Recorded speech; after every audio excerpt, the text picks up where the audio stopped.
always say? What do I always say? What do I always say? What do I always say? What do I always say? What do I always say? What do I always say? What do I always say?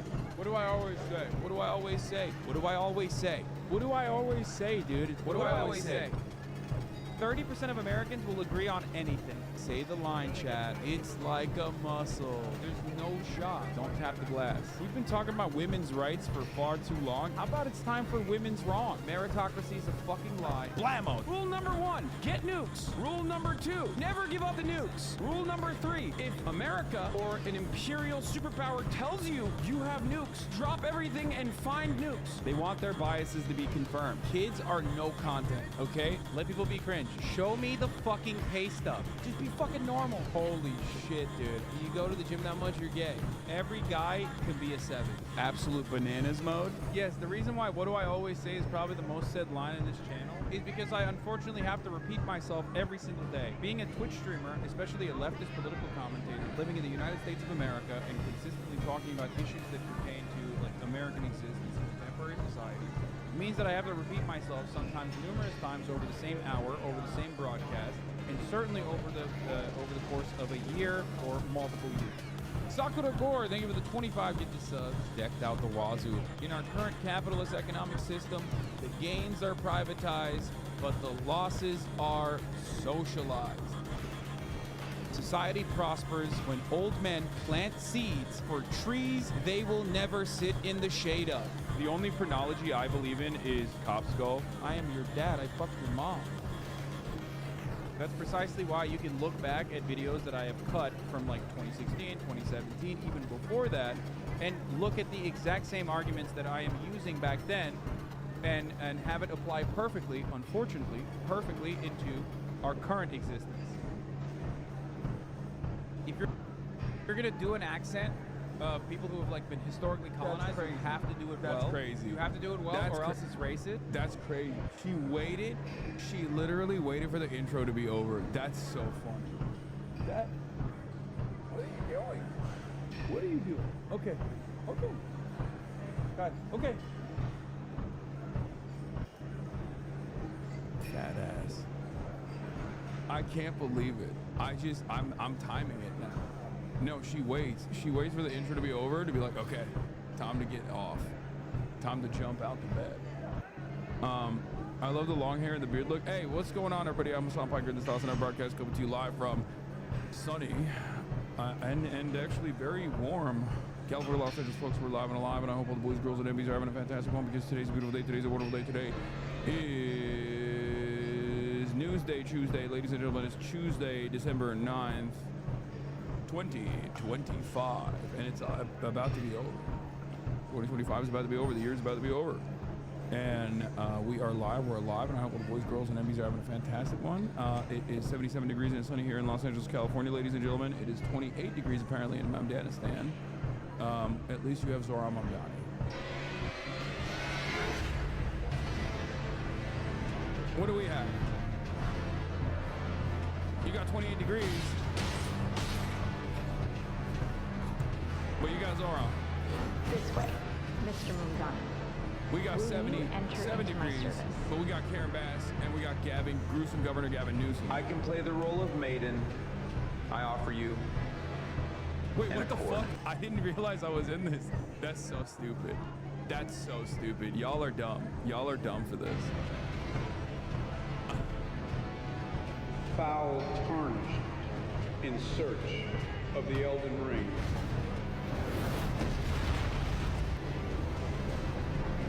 Put these foolish ambitions to rest.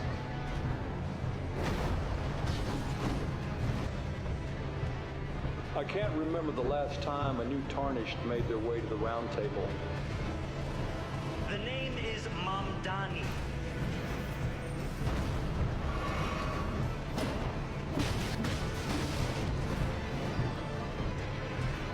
It's up to you, New York. Bro, I gotta play Elden Ring again now, like with this mod. That's crazy. Have you ever pooped your pants on accident? Yes. I've sharded before. Finish, you mean? I finished Elden Ring, dummy. You actually mean Fox News will air this to prove his violent past. So you have to choose the AOC ending or the Hasan ending, Law. Yeah. I didn't finish Erdtree, that's true. I didn't. I have consistently avoided the DLCs on every From Software game. The DLC, Dispatch, MGS, we have so many gaming problems to keep. Okay, gaming frogs, you guys are being extra annoying because I started playing again and you have not stopped. Like, you get a little crumb. Anyway, this is the part of the broadcast where I tell you about my personal news, ladies and gentlemen. We're live, we're alive. It's personal news time. Obviously, not much is going on. You already know, not much is going on in my in the world of Hasanabi VODs. Was all of this planned or just a happy accident? What, this? Hassan wearing this next to the AT&T logo. When it's known that they fucking hate him is so amazing, especially now the photos are on Getty, which means the media might use them for unrelated articles about him. No, it was not on purpose. No, why the fuck would it be on purpose? I just don't think it's as big as a deal this year. Who knows? If you game today, your pimples will disappear. No, they won't.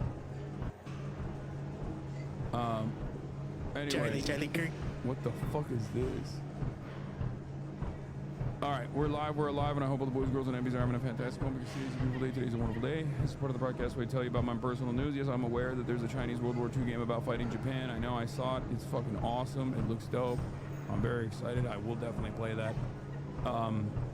But yeah, personal news-wise, I ended the broadcast yesterday after a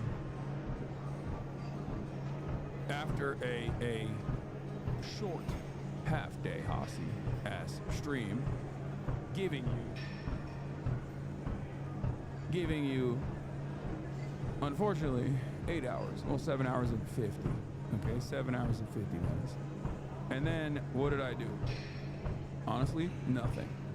I had dinner. Oh, I had a photo shoot. The reason why I ended the broadcast, that's right. I had a photo shoot with a newspaper that did a profile on your boy, and I've been doing a bunch of photo shoots lately. I had a magazine one too that's like gonna be very weird, very strange.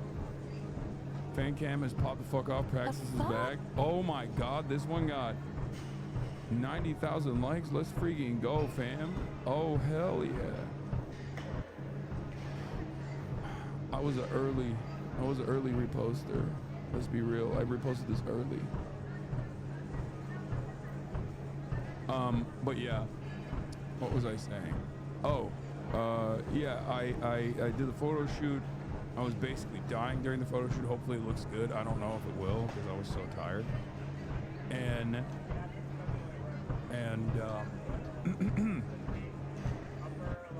after the photo shoot, I watched more Severance. I'm almost done with season 2 now. I'm almost caught up with Severance, and it's very exciting. It's very cool. I like it. But I went to bed early, and I went to bed early, and then I woke up at like 3 a.m. or 3:30 a.m. and I couldn't sleep again. And I think it might be because I busted my internal clock. Like I genuinely, I have been watching PARAMOUNT, but I haven't seen the last episode yet. So it's, I don't know. I didn't think that I would be impacted by. I didn't think that I would be impacted by what people call jet lag because I'm goated, right?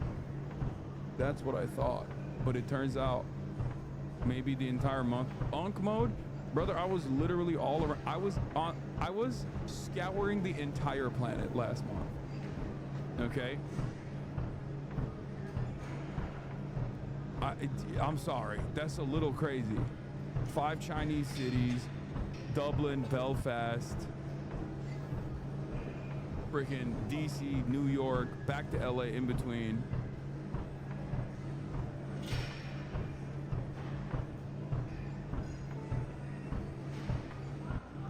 Anyway, Hasan, China is ruled by autistics. You indicated. Oh, this bridge. This is true. When everyone thinks you're scary, but you're just a dude who likes bridges. Just a guy who lived in Iowa, by the way. Just a guy who first lived in basically the Hubei province, which is Iowa of China, and then just lived in Iowa too.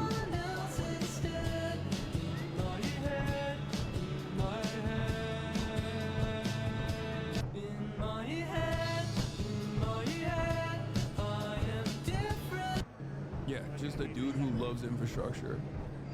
Hasan, you could live in Iowa too? No thanks.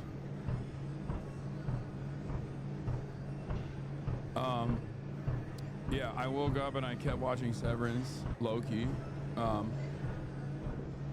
just kept watching Severance. Hasan, you're so peak. Thank you. Thank you, chatter. And went back to sleep, played a little bit of basketball in the morning. Let me tell you something about basketball, by the way. When I don't ball, this is Unk status, okay? A couple things about basketball. Unk status number 1.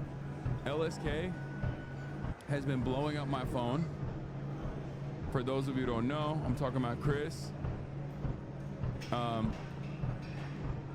who is a 6'10" basketball content creator. For those of you who don't know, who I skunked last year at the Jesser tournament for 2 Hype.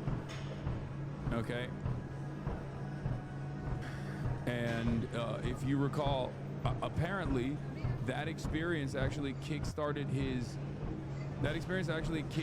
journey of like just, you know, getting back into great shape, putting on muscle, just absolutely destroying fools in the creator clash and stuff.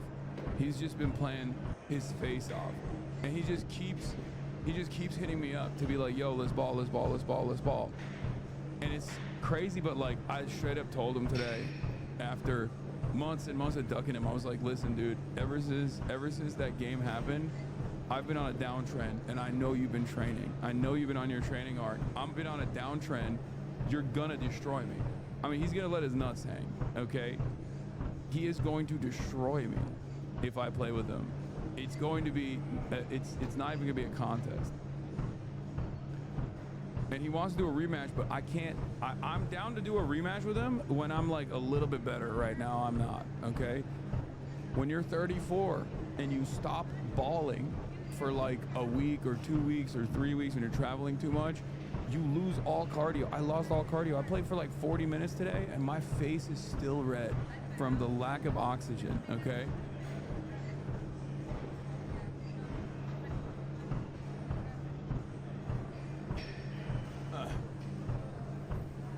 You know, back hurts. Dude, you're 34. There is no getting better, man. Back hurts. Belly protruding. Bro, you got lucky. Don't give him a rematch. I know. I'm going to take that to the grave, dude. Phillip Rivers is 44 and about to be back in the NFL. If you can do it, my goat can. You're not Vince Carter, little bro. You don't got one more in you. No, I got one more in me. No, I just need to get on steroids, I think.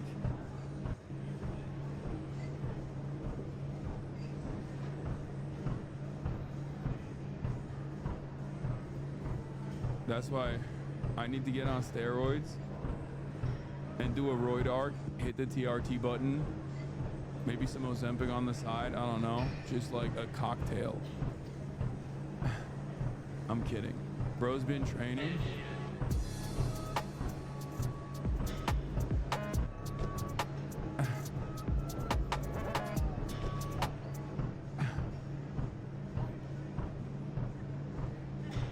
Don't Ozempic, it'll paralyze your stomach. Yeah, I'm actually, bro, get on TN 3 hours in the gym daily. Brain is 60% fat. Do not take Ozempic or you will post non-stop on IG stories. You're being attacked on TikTok. Chinese food? Oh, I know. I already reposted. I saw it yesterday. I got called out. Okay? I got called out pretty aggressively. I got called out pretty aggressively by this guy, by this Hasanabi head, and honestly, I will say it. I'll say it like it is. Why do I need enemies when I got Hasanabi heads like these? Okay?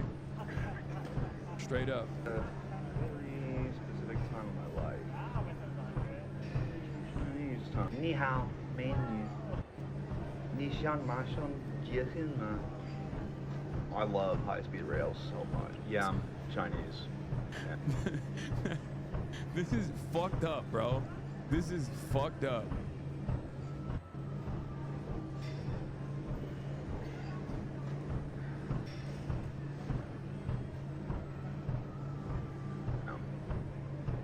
I've decided to be. Dude, let me put you on. Okay, let me put you on. It's so good. 来，我是中国人。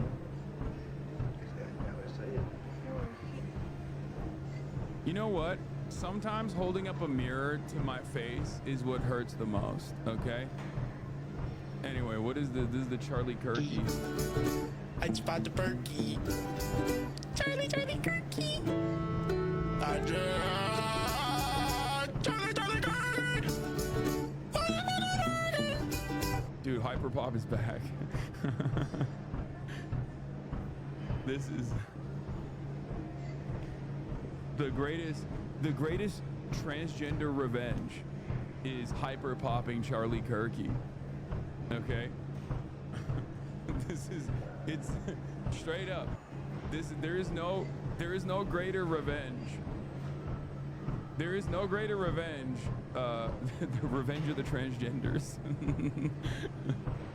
I just popped a perky Charlie Kirky. That's crazy.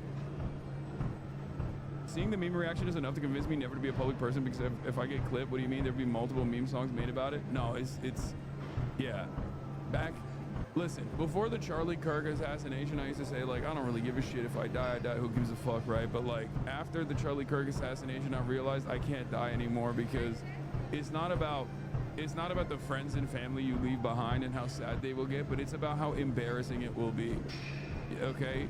Going forward, it's just like, if you die, your legacy is just always going to be this. You can only go out old age, washed, chopped, unk style, surrounded by friends and family, in a demonic, in the ways that most of these demons go out. You know what I mean? Like Dick Cheney and shit. Just, that's the only time motherfuckers don't do this to you. If you go out young, they will destroy you. They will cook you. Because most of these young people don't know who the fuck Dick Cheney is, so they don't know to make memes about him. You know what I mean?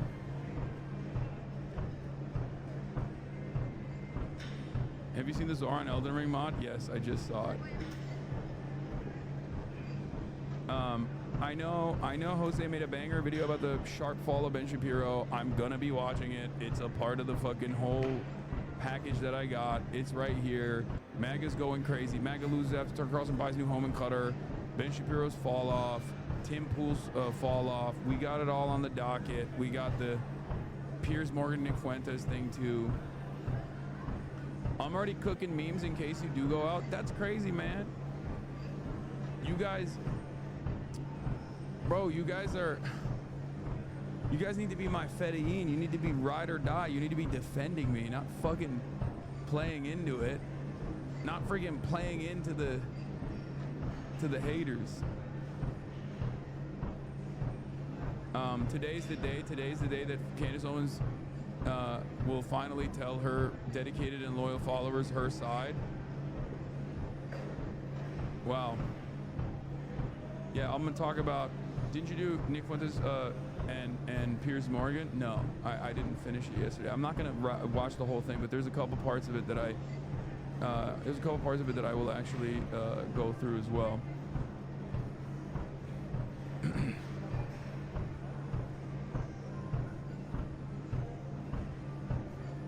Does she add up more conspiracy? I wonder. I thought this was a fucking meme. They are forcing AI ad shit onto my old TV.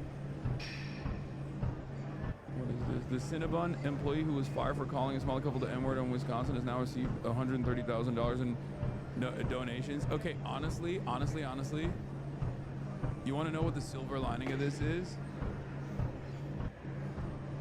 The amount that she was able to fundraise is less, which means Trump economy is hitting white folk now.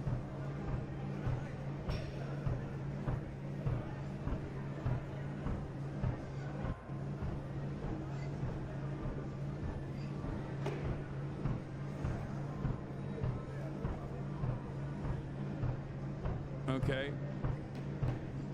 I made a doll of you. Please open the P.O. box. That sounds crazy, but oh my God, that's incredible. Okay, that's fucking fire. What the hell? Oh my God. That's sick. It's so jolly in the background. Thank you. Lafufu Ozan, I need one, honestly.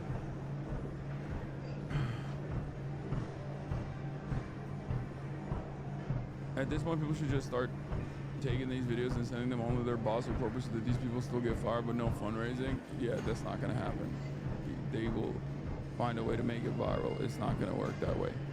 But regardless, where was I? Oh, personal news-wise, yeah, I mean, I talked about basketball and all this stuff, but quick question, what's your opinion on Jasmine Crockett running even though she's taking zero APAC money but votes in Israel still? Yeah, I'm not the biggest Jasmine Crockett fan, but she has a lot of TikTok fans. Like, I don't know. I just, like, I don't understand why. I'll get into it. I'll get into the Jasmine Crockett stuff, okay? Ben Shapiro will fall off. Hogwatch. Jasmine. NF. Piers Morgan.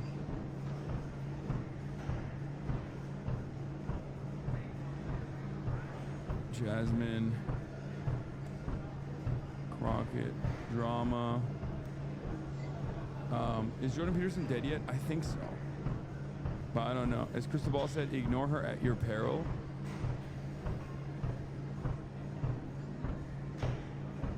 Don't say anything too bad about her. She got stands. No, I know she has shooters. I know, they get really mad. She has shooters even in this community, and they get so mad at me. They're like, you're fucking hateful. You're hateful towards a black woman. It's like, no. I just don't like her politics. Like, this is not, you know, it doesn't matter what anyone's background is. You should know that by now, you know? This is 2025. I think we've moved beyond this kind of politics.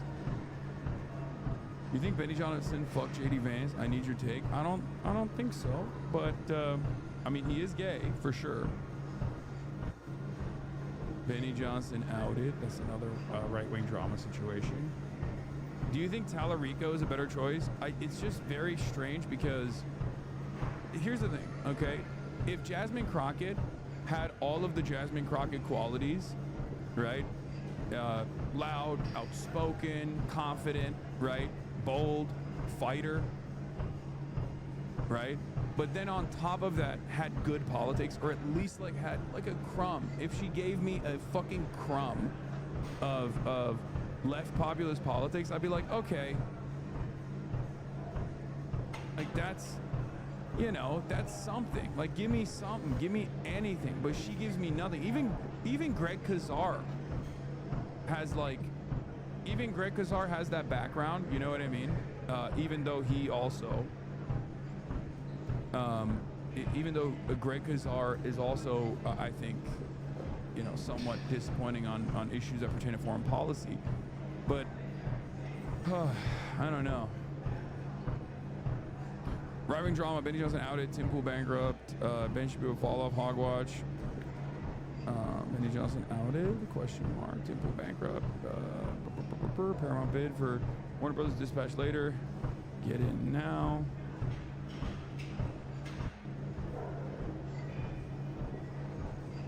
There is this strange phenomena. Yeah, dude, if Jasmine Crockett even had like Elizabeth Warren politics, with her style, she would be a much more dangerous candidate for the Republicans in Texas, right? That's what it is. And it's crazy because like Tallarico on the other side, I get bad vibes off of too, but he does do the left populism a little bit. Okay? He does do the left populism, but then on his background, he's got like Miriam Adelson money. And that also freaks me out. Like straight up, as far as like, if I were to put Tallarico versus Graham Plattner, this is gonna piss off a lot of people, because like I've been very critical of Graham Plattner as well, even though people think I'm, you know, dick riding him endlessly. I would say I trust Plattner more than I trust Tallarico. Maybe I'm fucked up for that, but like Graham Plattner's commentary on its face, without his background being called in the question, which obviously should be, but I'm saying like what Graham Plattner says right now is infinitely better and infinitely more in line with what I want from politicians than what I even hear from Tallarico, who definitely is more woke or more left populist in from, you know, Texas standards.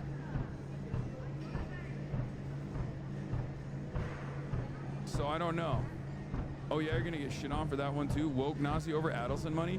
Well, okay, but fucking Adelson is a Nazi. Like, what do you mean? Woke Nazi who's anti-Israel. Okay, woke former Nazi, first of all. Woke former Nazi tattoo having, you know, BlackRock mercenary, or Blackwater, sorry, mercenary, versus a guy who's still got a Texas preacher who gets money from, you know, one of the most powerful Nazis. It's just not great. It's just not great. Things are not great. Do you see what I mean? Do you understand why I feel a little odd about all of this stuff? I feel a little strange about all of this stuff. It's just kind of like it's kind of like a mid-off. Exactly.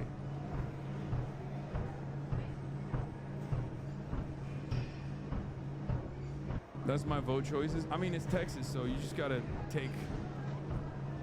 do what you gotta do, you know? You just gotta see where the cards fall.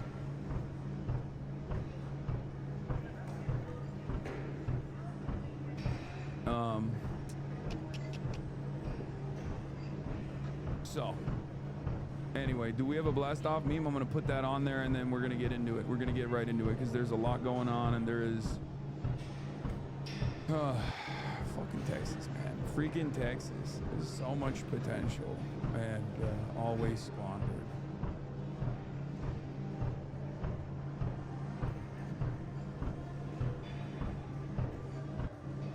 Yeah, Texas, all options are shit. Open presents with 25 gifted. Let's go. We're never getting Blexes at this point. At least it's not as bad as Allred. Like, I do feel like Jasmine Crockett and Talarico are still better than Allred. It's, dude, how bad are the options, man?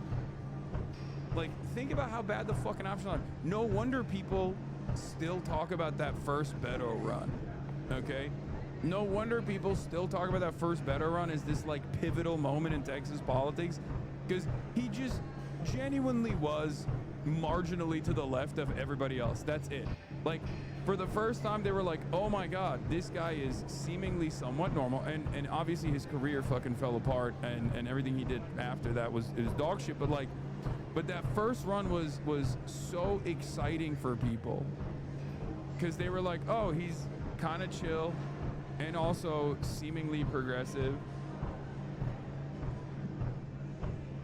And he had all the motion, he had all the momentum, and I totally understand why people were, like, the more I look at current Texas candidates, the more I understand why so many people really believed in Beto the first time around. Okay?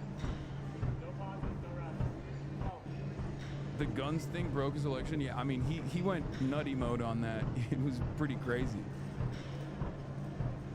Brother, if you're gonna run on, I'm taking away your guns in the state of Texas, then you might as well fucking say, like, you know, I think we should reappropriate every American military base and restructure the military into being, you know, the Army Corps of Engineers only or something.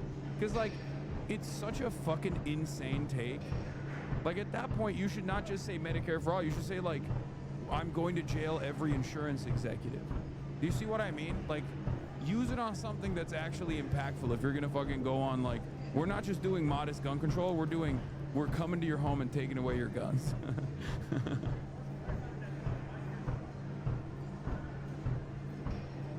You know what I mean?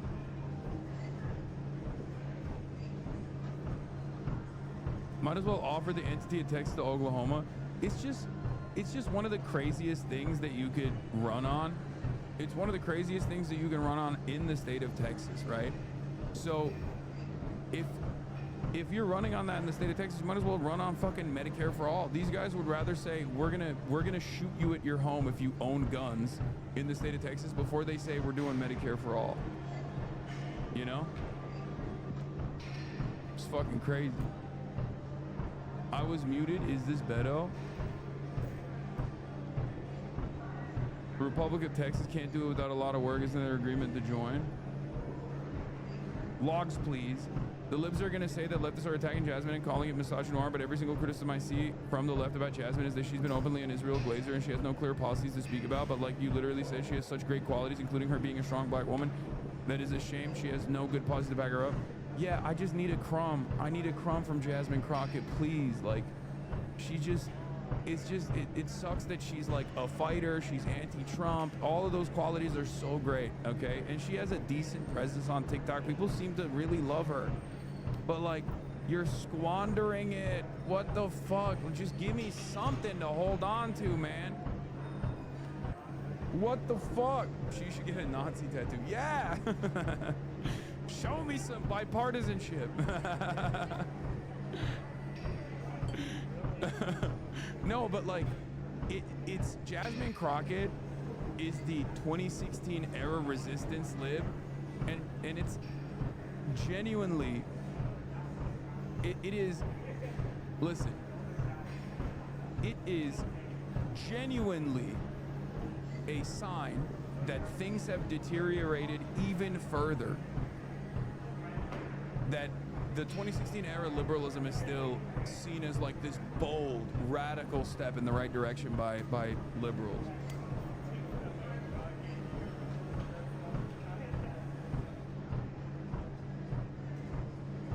I don't care for her too much. She's the Kamala of Congress, say a whole lot, but stand for literally nothing. No, she's definitely more outspoken than Kamala Harris is. Like, she's definitely more of a, like a clapback, like hashtag resistance clapback style candidate. She's definitely better than Kamala on that front. We need young communicators. She can be that person. The problem is she stands for fucking nothing, okay? It is annoying. And also, obviously she is 17 billion times better than Ted Cruz, but that's not the point. We're talking about the primary, right? Like, we're talking about this is what we are talking about.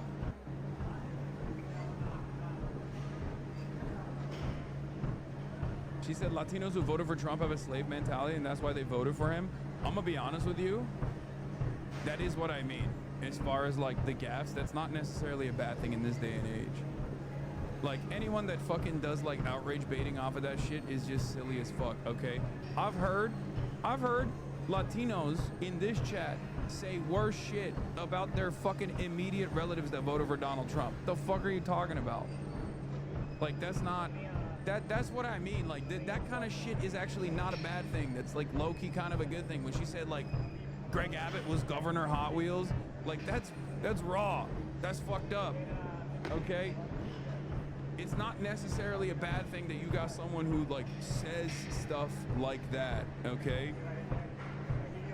Bro, she literally said Greg Abbott was Governor Hot Wheels. I couldn't believe it. I was like, God damn. I mean, hell yeah. It's fucking awesome. Her recovery on that was kind of bad. Like, she didn't land it. She didn't stick the landing at all.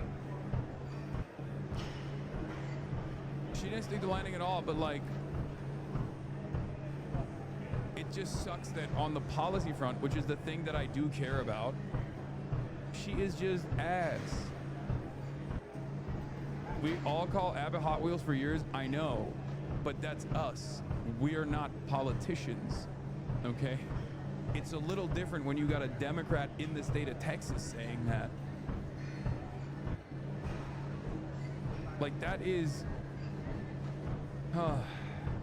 why Trump is so popular. Yeah, but I mean, you know, there are differences here, okay? There are differences. You can't be just all clapbacks. Trump is not just popular because he's all clapbacks. He's also popular because he taps into a very important policy frequency. White supremacist, anti-immigrant rhetoric, okay? The fuck? Like, that is policy. Build the wall is policy. It's not the best policy.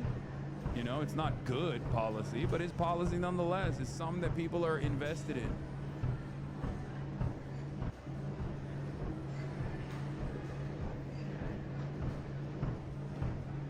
Anyway, yeah, let's start out with Jasmine Crockett.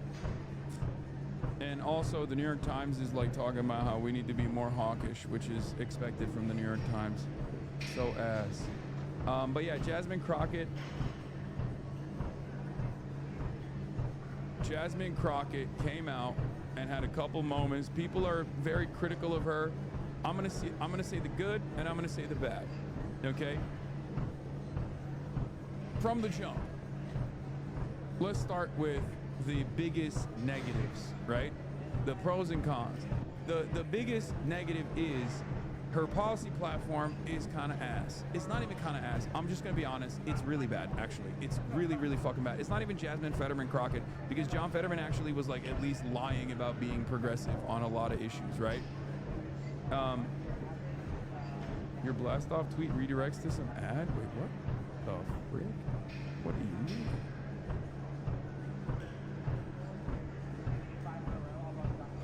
Oh shit. Oops.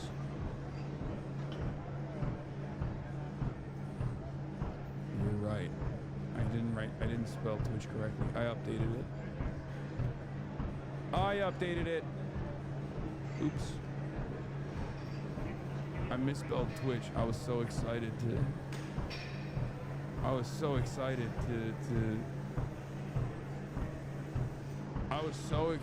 fucking blast off and get started on politics. There's so much going on in the background today. Yeah, because it's Christmas, dude. I'm Christ cucked. I'm the most Christ cucked Muslim out there.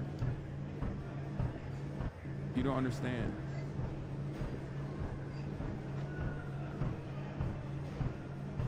Fuck Twitch. I don't fuck with Twitch. Hasanabi. Okay, Raw Girth Minerals. You've been in here for 58 months. You've been fucking with me. Premature eblastulation. Okay. So Jasmine Crockett, right? One of the things that I'm obviously very frustrated by is the fact that, you know, she is pro-Israel, right? She's pro-Israel. And it's crazy to me that, like, Israel has actually played a big role in buying out a lot of fucking black congresspersons on the Democratic Party side. Well, that's where all the black congresspersons are, let's be real. But they have done this, okay? They have straight up done this. Like some of the most powerful, they've done it across the board.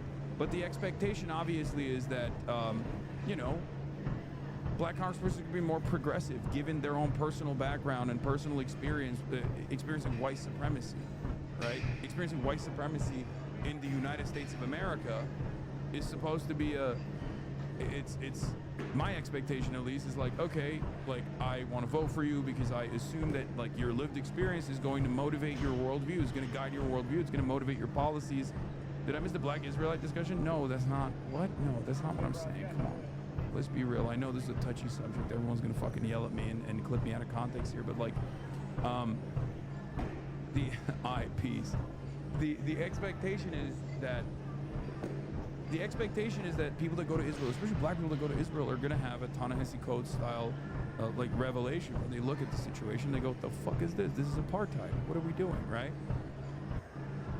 And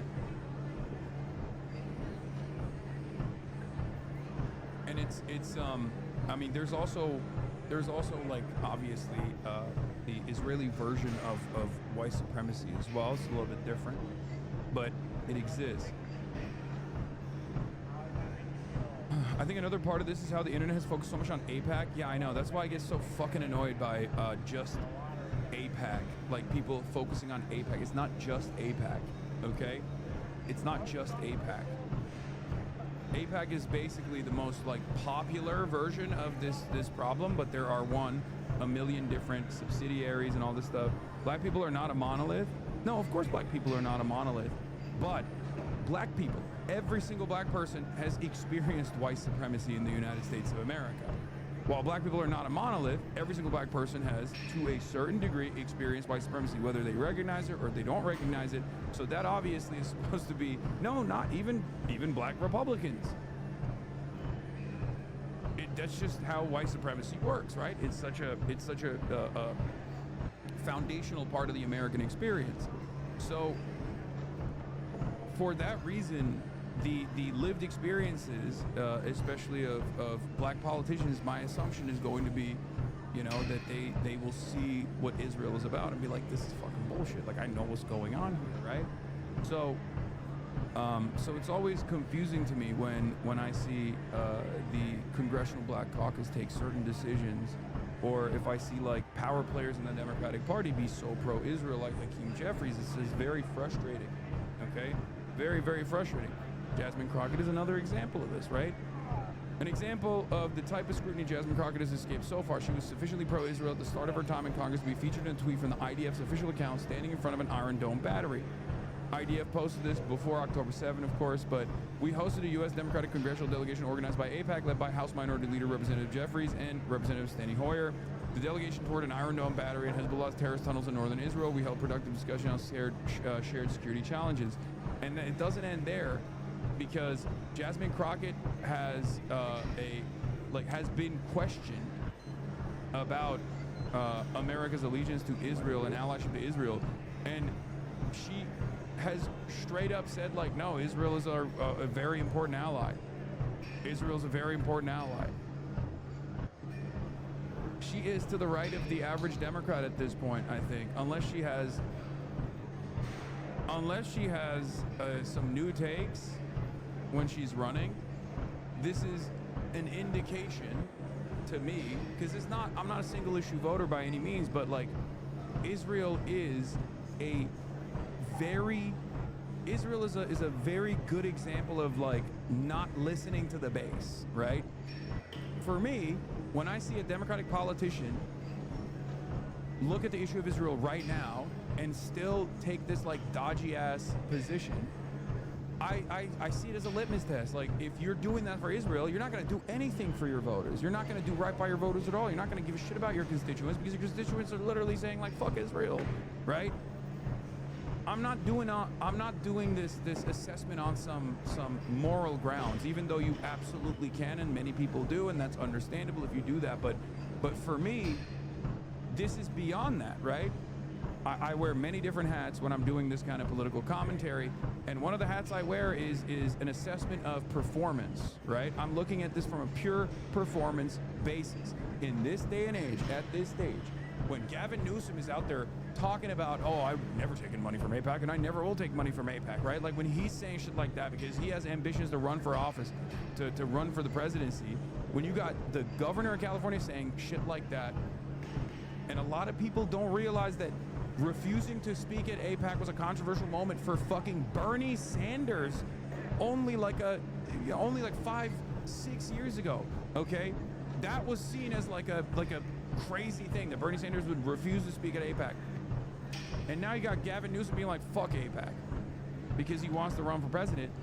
In that environment where the attitude, the popular sentiment is shifted so dramatically against Israel, when you still have Jasmine Crockett talking like this, I see that as a major litmus test.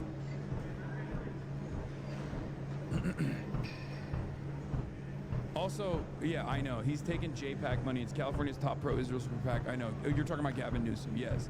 Gavin Newsom has taken money from Israel. He's just fucking saying, oh, I wouldn't take money from AIPAC. Like, he's performative. And also, not only is he performative, but also the reason why I'm using that as an example is because he's doing performance in the direction of anti-Israel. Okay?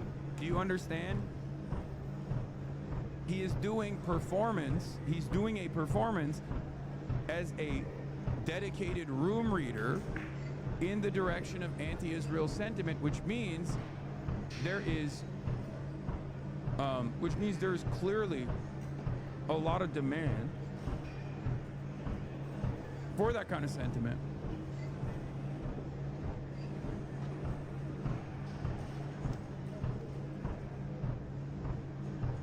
For me, this goes beyond Israel. I'm not making a single issue argument about Israel, even though many people will see this as such, and it's understandable. Okay? Because it's such a ridiculous thing to still be in support of. But it's not only immoral, not only is it unimaginably immoral, it's also idiotic. And that's the reason why I think it's a very good litmus test, because if you're anti-Israel, when your fucking constituents are demanding that you, if you're pro-Israel when your constituents are demanding you be anti-Israel, then why would you ever be in favor of Medicare for all, for example? Right? Tired of us sending money to Israel. I understand. I also think that if people are going to vote as it relates to foreign affairs, which typically is not how people vote. People typically vote based on how are the gas prices. Okay, but how do you feel? You're a person. You're a politician. How do you feel personally? The tactical, the electoral calculation here, like, oh, people don't vote on foreign policy, is bullshit. Because he asked you that question not on the basis of foreign policy. He asked you that question on the basis of how Americans do care about Israel. That is the most prescient way to cover the issue of Israel. we are giving Israel billions of dollars, and they're doing a lot of fuck shit. Okay? Like, yes, it's correct. Americans don't care about foreign policy, but that's just, Americans don't care about foreign policy when we're like going out and doing wars and stuff like that until it gets really unpopular, and then that's all they care about, right? Having said that, Americans do care about like giving unlimited funds to Israel. They don't fucking like it. So anyone that says, oh, Americans don't care about foreign policy, actually, well, they're you know, it's a cop out. Like it's a total cop out. How are my housing costs treating me right now? What's my job situation looking like? Those are the things that typically drive our elections and how people decide how to vote.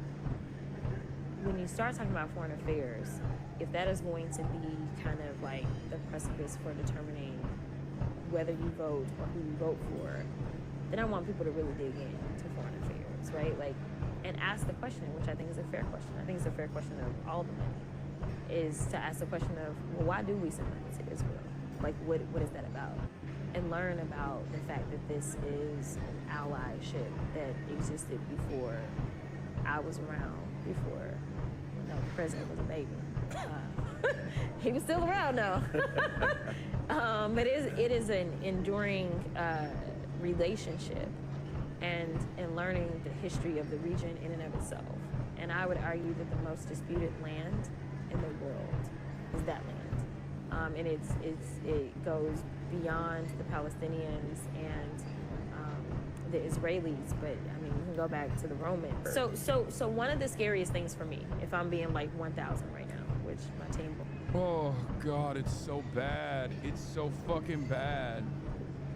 She's never been super smart. I've never been a fan. No, she actually is. If you think she's not super smart, you're fucking silly, okay? You're getting lost in the sauce. You're getting caught up with the aesthetics.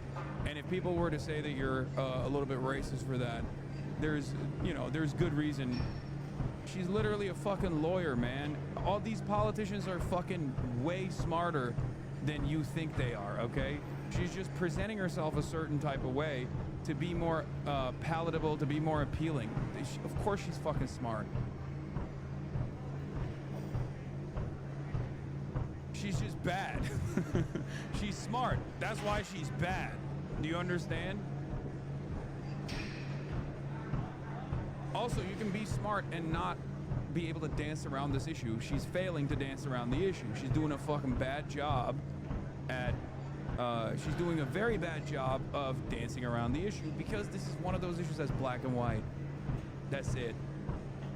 Again, that's a great idea in theory, but primaries are literally used to determine the best option moving forward.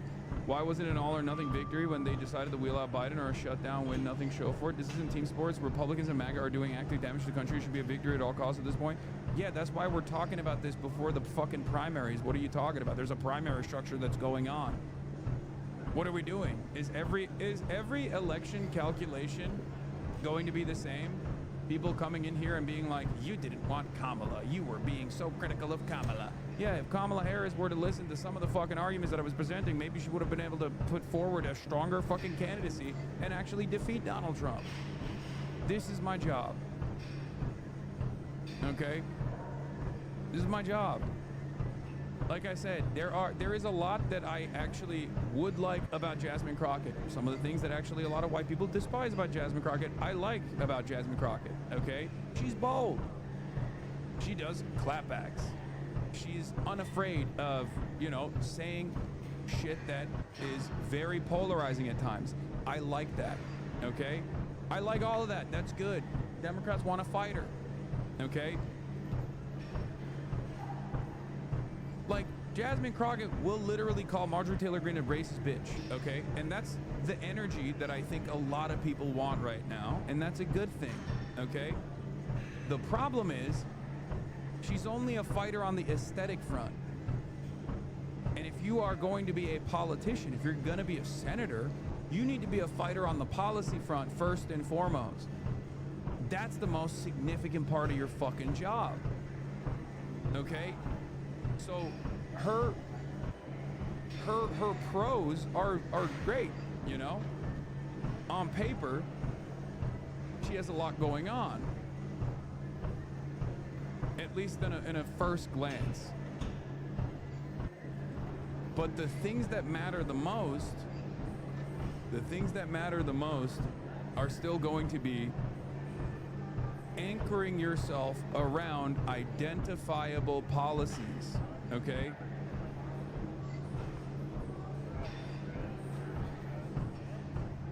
We'll beat me up about this later.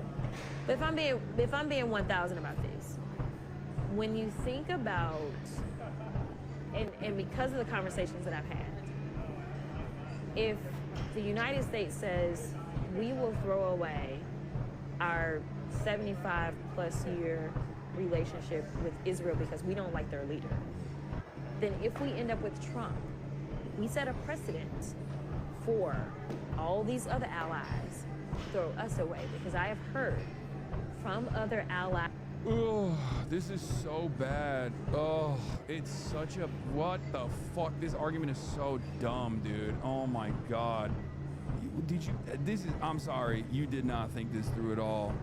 This is the worst way to try to fucking defend Israel, which is already an indefensible project, especially for Democrats. Okay?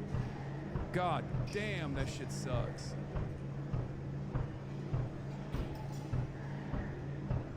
God damn.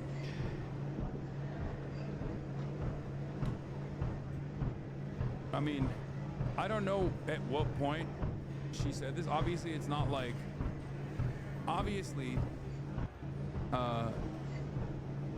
it must have been somewhat recent. Like, it's not, you know, because she has the bleach blonde bad body t-shirt, which was her quote against, Marjorie Taylor Greene.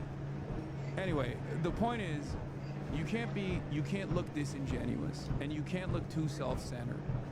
And unfortunately, I think in the absence of any sort of tangible policy position that you can associate her with, she will come across as disingenuous to maybe not her super fans, which she has cultivated a legion of, but to the other voters that would vote for her, unless she makes it out of the primary, it's going to be I mean, I don't know how she makes it out of the primary with this shit. Nations that they don't fucking like Trump, right? If we lose our allies, now I'm looking at the vulnerability of us, the people that elected me, and I am concerned about whether or not, like, we live in a bubble. We talk about bubbles, we live in a bubble.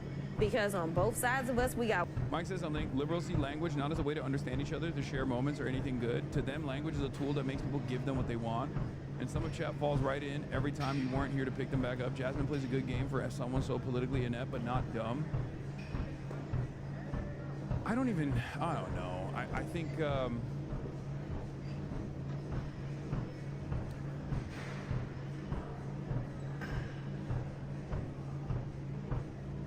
I mean, I don't think many people have seen this. I haven't even seen this before, so I think that's probably the reason why. Because a lot of people have only seen her highlights, her highlight reels, right? And some people that have seen her highlight reel don't like it. They think, oh, she's loud. I don't like that black woman, you know, like that. Some people feel that way, right? There's like a lot of racial animus. And then some people see that and they really like it, right? And I think, like, the thing that's been, I've been very critical of Jasmine Crockett for a long time, because I've always maintained the position that, like, you can't be all smoke and mirrors, you can't be all flash and no meat and potatoes, right? That's the problem. She has the showmanship, which can be polarizing at times, but I think the base wants that, right? They clearly respond positively to Gavin Newsom doing that sort of thing. But she doesn't have the bare bones policy backing. Like, there is no, this has been my major gripe with Jasmine Crockett from the start. I always say, anytime I see her popping off on the timeline, what do I always say? I say, look, it's great that she's like sticking it to the Republicans and she's really telling it like it is, but where the fuck's the policy? Okay? Like, we're not trying to sell t-shirts here. You're a politician. You're supposed to fucking have actual tangible goals. Like, you have to fucking make people's lives better. That's what you're supposed to do. Water and north and south, we got pretty decent friends, right? Like, we closer with the people up north than we are the people down south, but either way, we got friends. And this is policy, by the way, for the record. It's just really dog shit policy. This is a bad defense of really bad policy. A policy of being pro-Israel. On both sides, right? That don't mean that we are liked in this world. Like, a lot of people hate us. But it's about being able to flex. Like, oh, do you want to play with us? It's like, think about, like, those people that used to go to your school and they had, like, the biggest family. They had all the brothers and sisters. If you decided you was gonna fight one, you was gonna have to fight the whole family. Right. So you like, forget that, I ain't finna do that, right? But like, my dad got mad at you once for talking about how our dancing on TikTok wasn't helping us, and he was like, dancing is a protest that's been part of us always, and I had to explain to him, well, yeah, I know that and understand that as a black woman myself, but she literally wasn't helping us at that time, and Trump, I believe, still got his way. Yeah.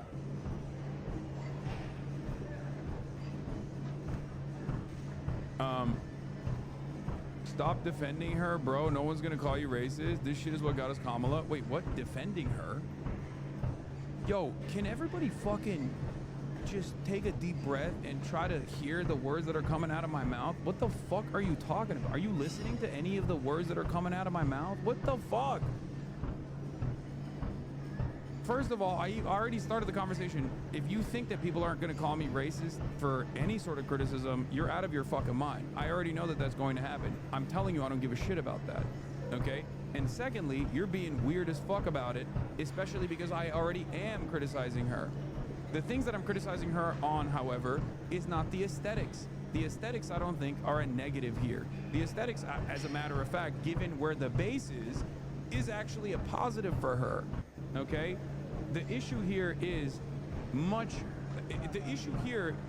perhaps the most consequential problem at the heart of the Democratic Party. Okay? She doesn't have good policy prescriptions that she can anchor her charismatic campaign run around. Okay? Like, oh, we have to flex our military power overseas. Like, who the fuck wants that, man? People, like, she got it right over here, okay? She got it right here. People actually don't care about foreign policy. People care about, like, how am I gonna make rent? How am I gonna put food on my table? She's right. And then she goes back to, and that's the reason why we have to defend Israel, because we have to flex on our enemies. There's a lot of people who hate us. It's like, oh, what are you fucking saying?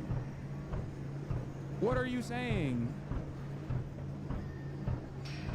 I just don't understand it, especially because she's currently wearing a t-shirt that says bleach blonde bad body, right?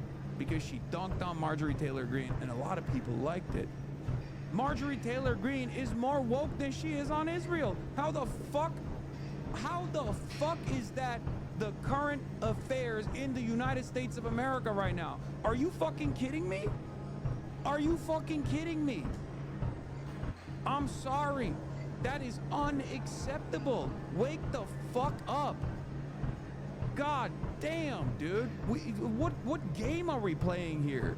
Marjorie Taylor Greene, under no circumstances, should be better than a Democrat trying to run for fucking Senate on Israel. Okay?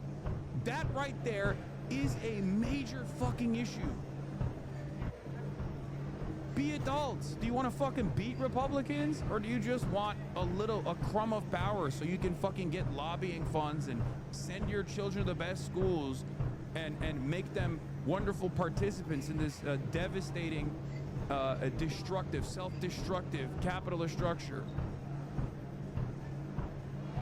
They're saying Crockett has nothing going for her, yapping it up amusingly as a net zero value. If your policy's dog shit on every single topic, there's no need to give her any credit. To be honest, she got nothing of value to add.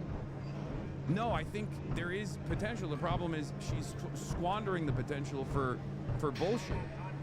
And squandering the potential for bullshit like this is actually not just like, oh, another Texas race lost. This is like, at a certain point, becomes life or death. Okay? That don't mean that we are liked in this world. Like, a lot of people hate us. But it's about being able to flex. Like, oh, do you want to play with us? It's like, think about, like, those people that used to go to your school and they had, like, the biggest family. They had all the brothers and sisters. If you decided you was going to fight one, you was going to have to fight the whole family. Right. So you, like, forget that, I ain't finna do that, right? But, like, if it's just one kid, we may go jump you, right? That's the difference. And so, for a Bro, do you not realize that the new meta is that being anti-Israel means you're a Nazi? Notice how all the crazy people like Candace are the only voices of reason when it comes to Israel. It's by design. Yeah, except that's not working. And the only thing that's doing is making people go, okay, I'm a Nazi then. Do you not understand that? Because you're not going to be able to shame people back into a pro-Israel position. That's not going to happen. No, that chatter is not actually on copium. That chatter is right.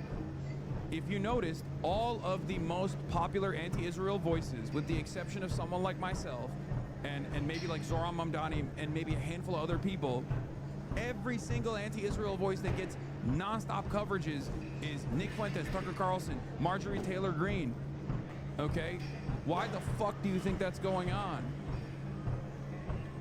People don't realize that, like, simply associating all of the top anti-Israel voices with, like, anti-Semitism is not actually going to make Americans go, you know what, this is embarrassing. We really got to be more pro-Israel now. No, it's making them go, well, I guess we agree with them because they're the fucking loud and proud and bold voices on the anti-Israel cause. Because the major issue changed already. Okay, you can just keep blaming TikTok over and over again until the cows come home, but it's too late. It's too fucking late. How many times does Rashida Tlaib get to talk on television about her perspective as a Palestinian American, her anti-genocide position? How many times does Ilhan Omar get to talk about that? They brought up Ilhan Omar because Donald Trump has been directly attacking her, saying she's a parasitic garbage person that needs to be deported and denaturalized. But on the issue of fucking Palestine, these are, like, the media is rarely picking these voices as leaders in this cause. And when there are candidates that are getting their moment in the spotlight, like Zoran Mamdani, and they openly use that moment of the spotlight to criticize Israel, people still fucking turn around and try to punish them for it. They try to get them to shut the fuck up. They endlessly cover how anti-Semitic they might be. Oh, Jewish feelings, Jewish feelings, Jewish feelings, over and over again. It's so sinister. It's so cynical. People are annoyed with this stuff. Average people see this stuff. Even the dumbest guy you know sees this stuff and hears this stuff nonstop and goes, okay, I don't give a fuck about Jewish feelings. Okay? It's ridiculous. It's fomenting anti-Semitism. It's galvanizing and legitimizing actual anti-Semites. Toothpaste is out of the fucking tube. People really need to restructure their commentary. At most, if they were smart, they would try to retreat back into a liberal Zionist position, you know what I mean? An advocacy for an Israel that doesn't exist, but at least in the Western world, they could, like, retreat to a liberal Zionist position and be like, well, you know, Israel does a lot wrong, and, you know, maybe we should dial back our support for it or something like that. But instead, they're just going full tilt like it's fucking, like it's 1978 or something. Like, they think that there is a level of control over the media messaging here where you know, the State Department opinions are just repeated ad nauseum, and people just go, yeah, you're right, Israel is our most valuable ally, it's the most moral nation on the planet, oh my god, we have to do unconditional defense for Israel, and if I don't do that, I'm an anti-Semite, and I'm actually scared to be called an anti-Semite. Like, it doesn't work that way, okay? And I do think that because Americans are so they're so one note, and they are so easy to convince, and they do care about the aesthetics quite a bit, like, I think more than ever now, anti-Zionist Jewish voices need to be as prominent as possible, like, on the fucking forefront, to be like, listen, we're Jews, this is fucked up, this is ridiculous. You know what I mean? If you want to truly combat anti-Semitism that's growing, you got to put fucking anti-Zionist Jews on billboards, okay? because the average American does not believe that that an American Jew cares more about America than Israel at this point, and there's polling to prove it. Okay, I saw Matt Iglesias point that out on a poll. They did a new affinity poll about like 18 to 34-year-olds.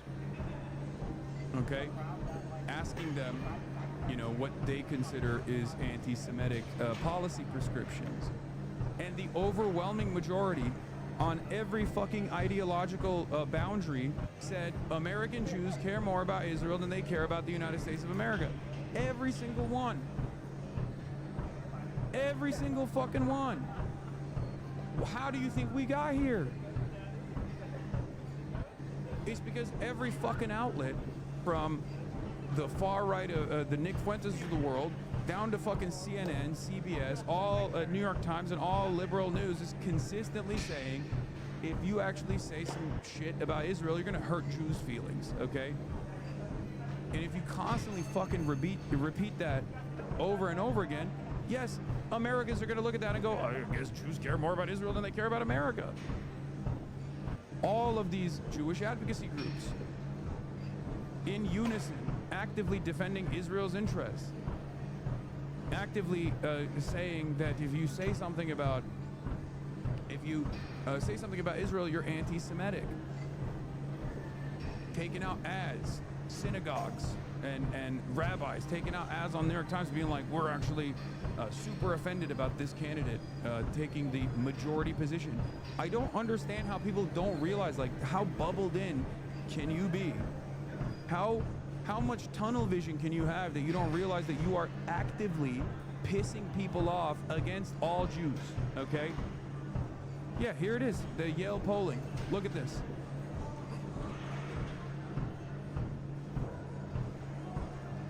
Jews in the United States are more loyal to Israel than the United States of America, okay? The 18 to 22 demographic, 16% strongly agree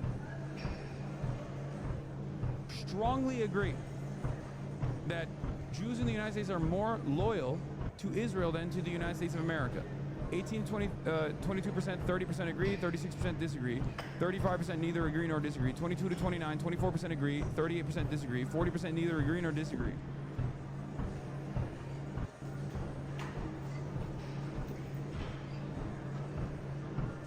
This is the voter sentiment, okay? This is like a broader outlook amongst generations. I mean, look at the 65 plus %. You still got 16% somewhat agreeing to that sentiment. Okay? There's a Harvard or a Yale youth poll that came out. Didn't you just yesterday make fun of the Republicans for thinking they can control people's minds by scooping up all the news media organizations, just saying, not attacking? No, this is a demonstration that it's not working. That's my point. All it does is create more resentment. That's it. If you scoop up all the media outlets and then keep pumping fucking pro-Israel sentiment, keep consistently saying, if you say we shouldn't give billions of dollars to Israel, then every Jewish person is gonna get mad. Jewish feelings over and over again. People look at that and go, okay, I guess American Jews care more about Israel than they care about fucking the United States of America. Do you not understand that? That it doesn't work. It actually doesn't get people to get on board. It doesn't get people to be on board with, like, giving money to Israel. It doesn't make people go, you know what, you're right, I should be considerate to Jewish feelings. It makes people go, why the fuck am I constantly hearing about Jewish people's feelings? What the hell is this? Especially when it comes to, this foreign allegiance.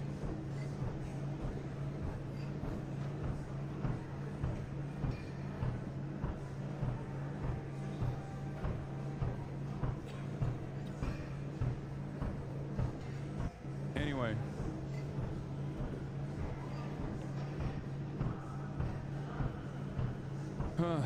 Is Kai shedding like crazy currently?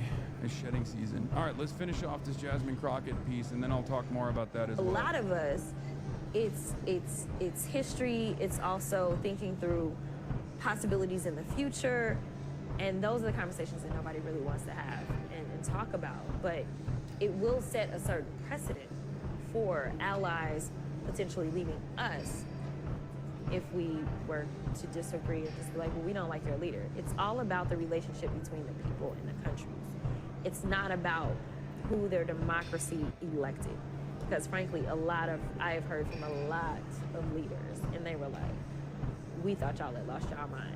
And so once we got Joe Biden back, they were like, okay, y'all back on track. And now they're like, what are y'all doing?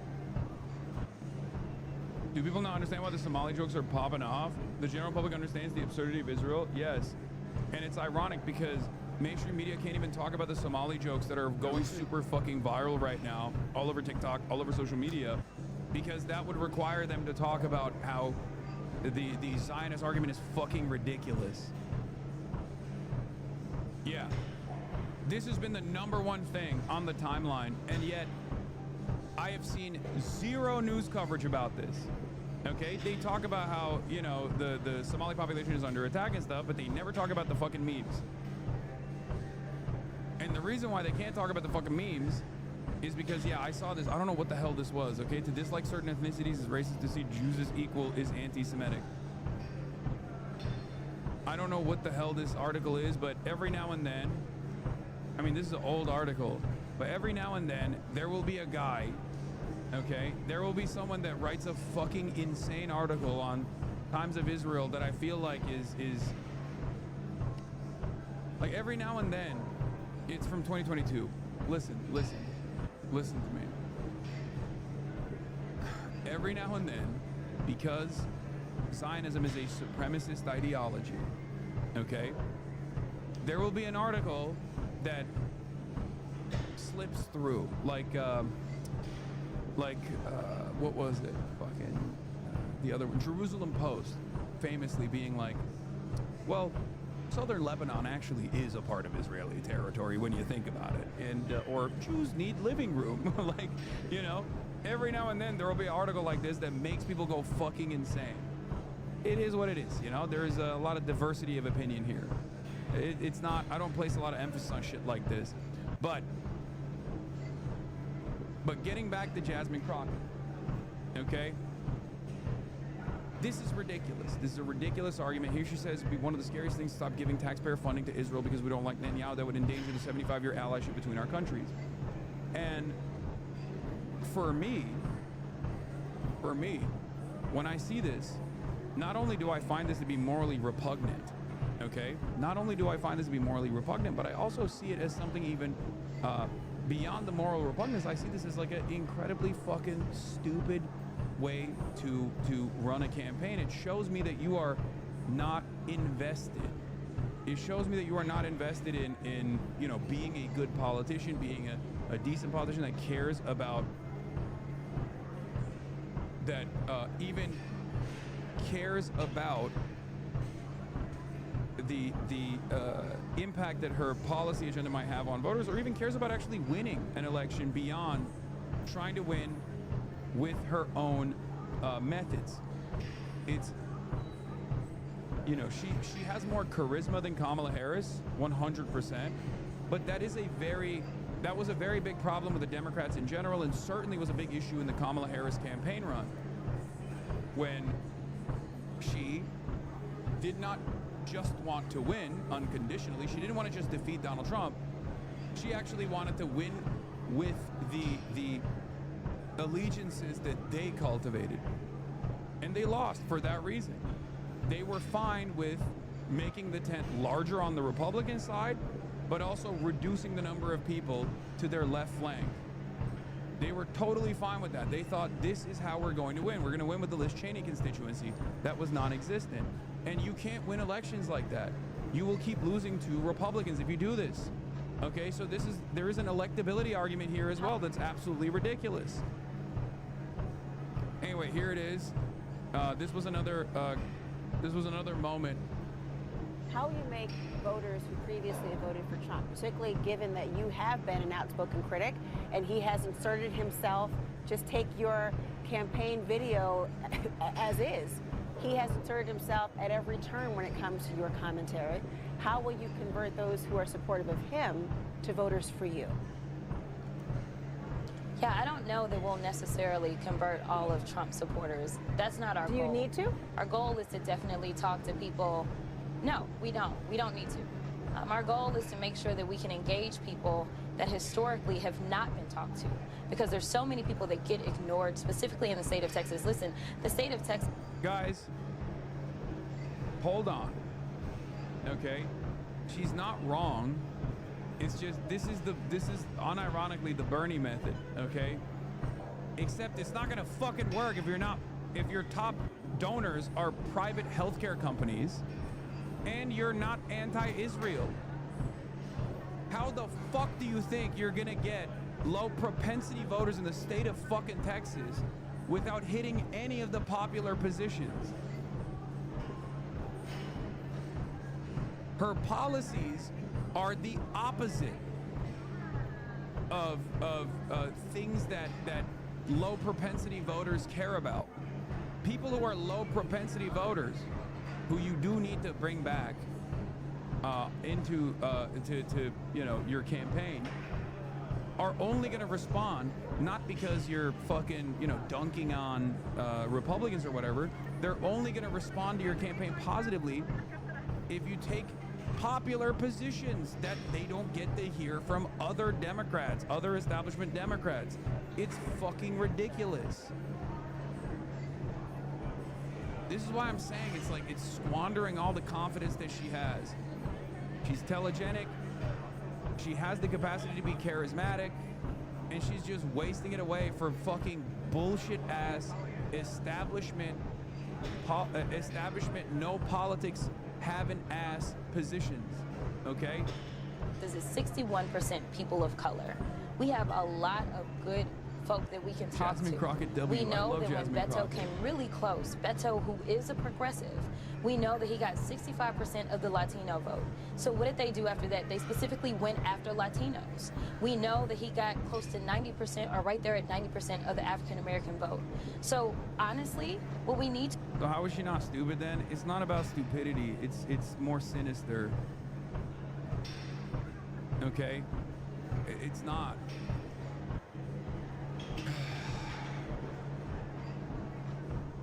It's too self-absorbed and too self-interested. to do is start talking to the vast majority of Texans. I think my message is very much a mainstream message. I don't know who disagrees with the fact that affordability is a real thing, except for the president, who says it's a Democratic hoax. So, again, I noticed this even with, no disrespect to Afton Bain, but I noticed it was even Afton Bain's campaign, right? Just simply saying affordability is not gonna fucking work. Zoran didn't just say affordability. Oh my fucking God, I hate liberals so much. It's not just saying affordability. Affordability is just a word, okay? Where are the policies? What are you gonna do? Zoran had plans, okay? Even if they were far-fetched, there were policies. Put the policy in the bag. Put the policy in the fucking bag. Affordability when it comes to healthcare is a major problem. It's actually a very salient issue right now. There was a whole government shutdown battle that revolved around it. What is your policy on healthcare? Medicare for all, single payer. Do it. Say it. Say you're gonna ride for it.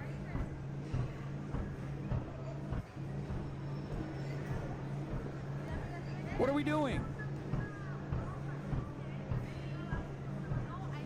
But when somebody goes to the grocery store nowadays, whether it's in East Texas or whether it's right here in Dallas, Texas, or whether it's in Austin or West Texas, let me tell you, they are looking at those grocery prices and they are thinking we deserve better. Knowing that we do the amount of trade that we do in the state of Texas, yet right now there are these unwarranted tariff wars that is directly impacting us, knowing that we do agriculture big in Texas. We do everything bigger in Texas, but we do ag big, and understanding that we are hitting record-breaking bankruptcy filings by our farmers. Listen, my message is real simple. I'm looking out for you, your survival, and the survival. The absolute worst thing that could possibly happen here is the absolute worst thing that could possibly happen here is like, and I totally can see this happening because like I've already experienced this in my own community as well with some Jasmine Crockett defenders, is like, is people refusing to listen to what I'm saying, and then the broader message turns into like, oh, you're racist, you're doing misogynoir, okay? And some people will be doing that, of course. Many people will be doing that. It's fucking Texas, and she's a black woman running for a Senate seat as a Democrat. That's going to happen. But if people automatically take that defensive stance, even when it's true, right?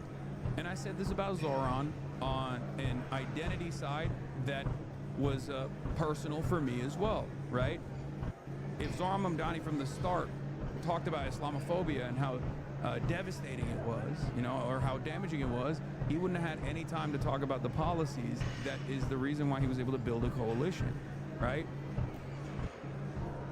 And I worry that this will be the only fucking line of defense, because in the absence of any sort of policy prescriptions that she's running on, okay, all that will remain is people saying, people criticizing her style, and then defenders of Jasmine Crockett turning around and being like, you only care about her style because she's a black woman. So tariffs have nothing to do with price and affordability? No, it's not enough. Also, you said she's still way better than most of the Democrats. It's fucking bullshit. She's literally not better than most of the Democrats. What are you talking about?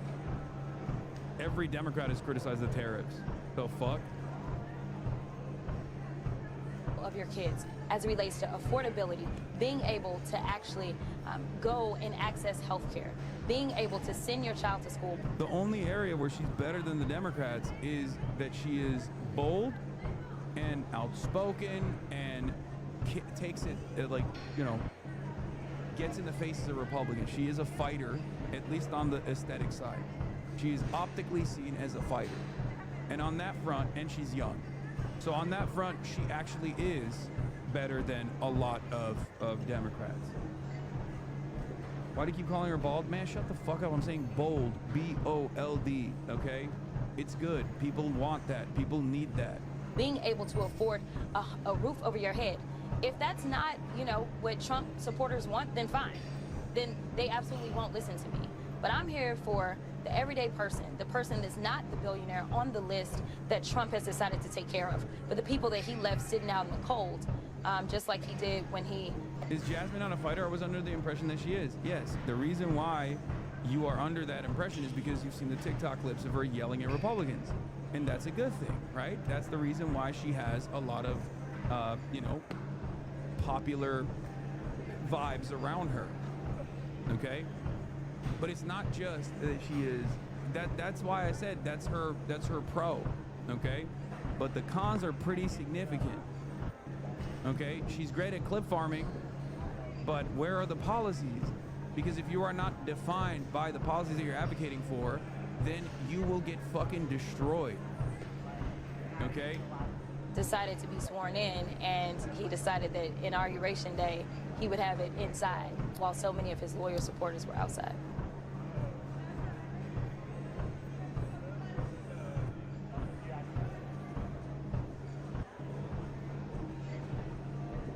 Okay, you're great here. Okay, great, you're here for us. Can you tell us how? I already said it. Come out with an anti-billionaire position, taxing the rich, paying for more social safety nets in the state of Texas, saying that you're going to expand on the availability of housing, not with a public-private partnership, hopefully with some more government initiatives, and most consequentially, I think, Medicare for all. This is a Senate run. You can say things like that. You're not running for, you know, you're not running for mayor of New York.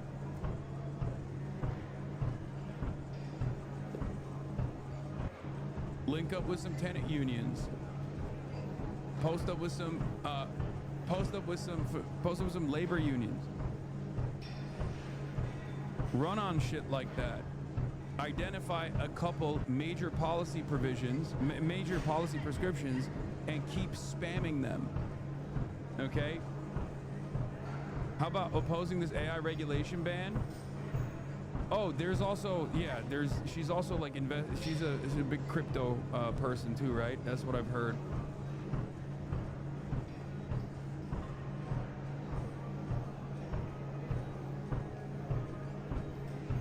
Anyway.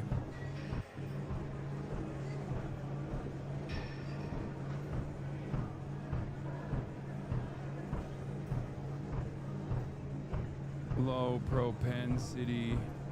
She says she wants to activate low propensity voters, which isn't wrong.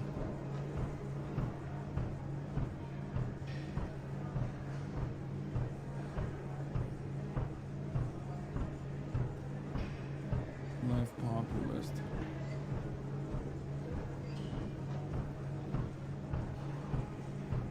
These people.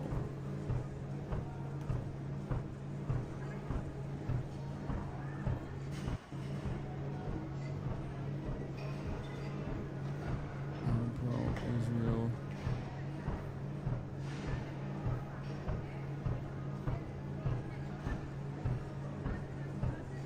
You type like my parents? Oh, shut up. I'm old enough to be your parents.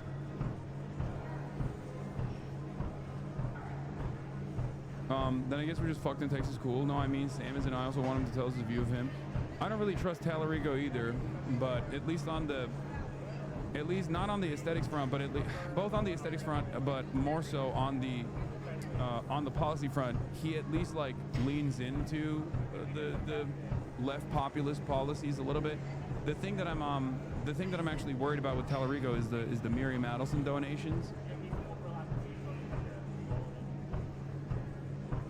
You know? Yeah. Her voter record is not great. 20% progressive bill, less than 20% progressive bill sponsorship. She really sponsors progressive legislation. Real progressives write and push bills. They just don't vote after the fact. She accepts crypto PAC money, over $2 million in backing from crypto industry super PACs. Voted to pass the Genius Act. She went to Tel Aviv, which was paid for by the AIEF, right? Here it is. American Israel Education Foundation. That's the photo that we showed back in August in 2023. I don't really care about saying that, like, you know, Latino voters that voted for Donald Trump are demonstrating slave mentality or whatever. Yeah, it's a bold and polarizing statement, but I don't think that's like necessarily going to be bad for her. Talarico is principleless, so your argument could convince someone like him. The problem with Crockett is that she's an ideologically committed gigalip. She's a worst case scenario kind of Democratic Party figure. Yeah, I think, I just, it's a stupid statement. I don't care about that. I think that in and of itself is not as problematic, or like calling fucking Greg Abbott Governor Hot Wheels. Stuff like that is not as problematic as people try to make it seem to be. Because in this day and age, I think, like, in this day and age, at least for the liberals, okay, they want someone to say shit like that. They think shit like that, and they want someone to say shit like that. And the reason why they want it is because they hear it nonstop from the Republicans.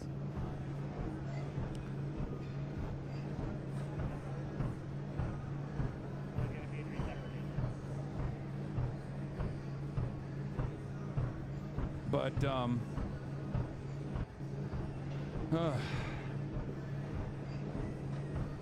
well, disabled people don't particularly. This is what I mean. Look. Listen. Is it ableist? Absolutely. But I think we're talking about normies, okay? I don't think normies give a shit. Don't get mad at me for saying this, but I don't think normies give a shit about the aesthetics and stuff like that. Because it doesn't even reach it's not even near the boundaries of like permissible bigotry. It's way below that. Especially because I'm fairly certain that every disabled person in the state of Texas with a conscience also fucking despises Governor Greg Abbott. Well, yeah, I mean, you clearly don't. come on, we're talking about elections, man. Please, go ahead. Do this argument about how if someone was saying this about black people, you'd be singing a different tune, and experience the silliness of the counter narrative that you're demonstrating.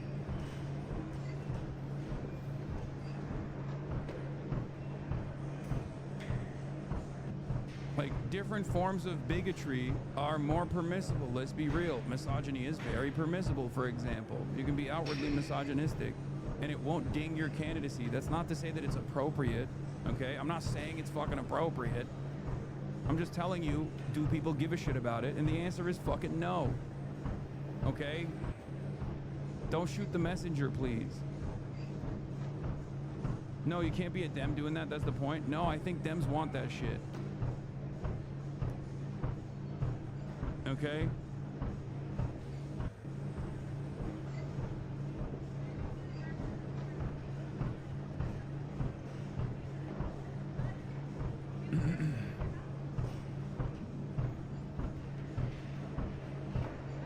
Dropsite did a video about her just now.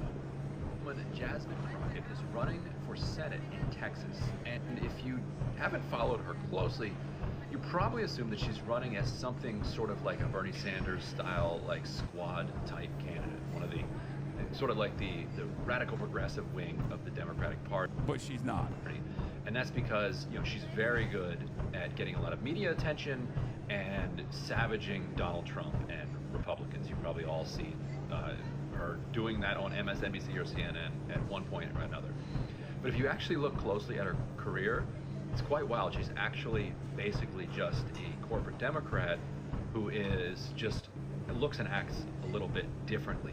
I covered her first race in 2020, and I have an anecdote about that race in my book about the squad, in which she's confronted with the question of what to do about crypto, because these crypto guys are going around the country.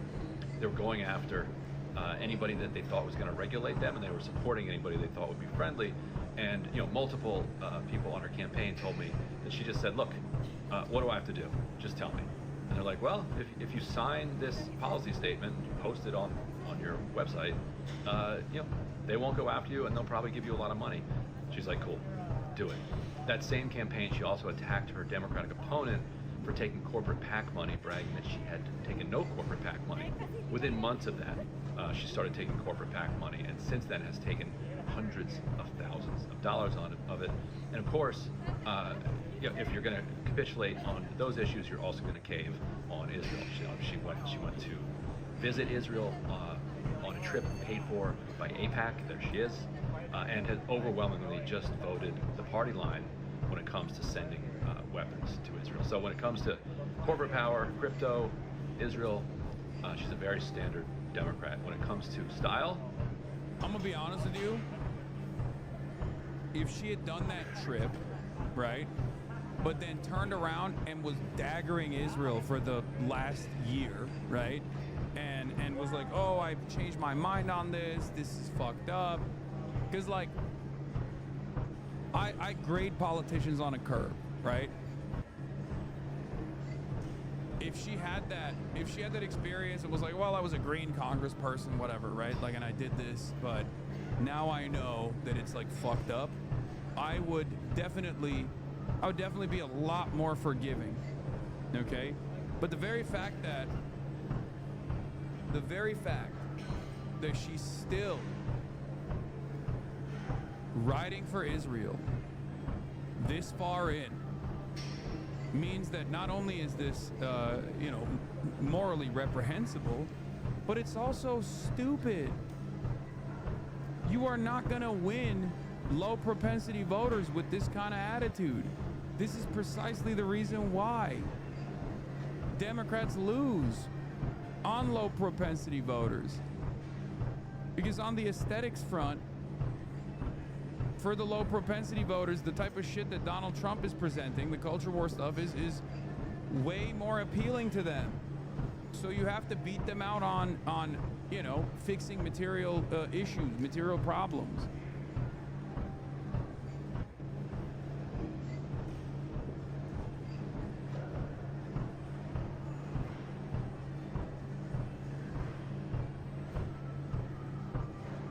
Where's the support? for Medicare for all.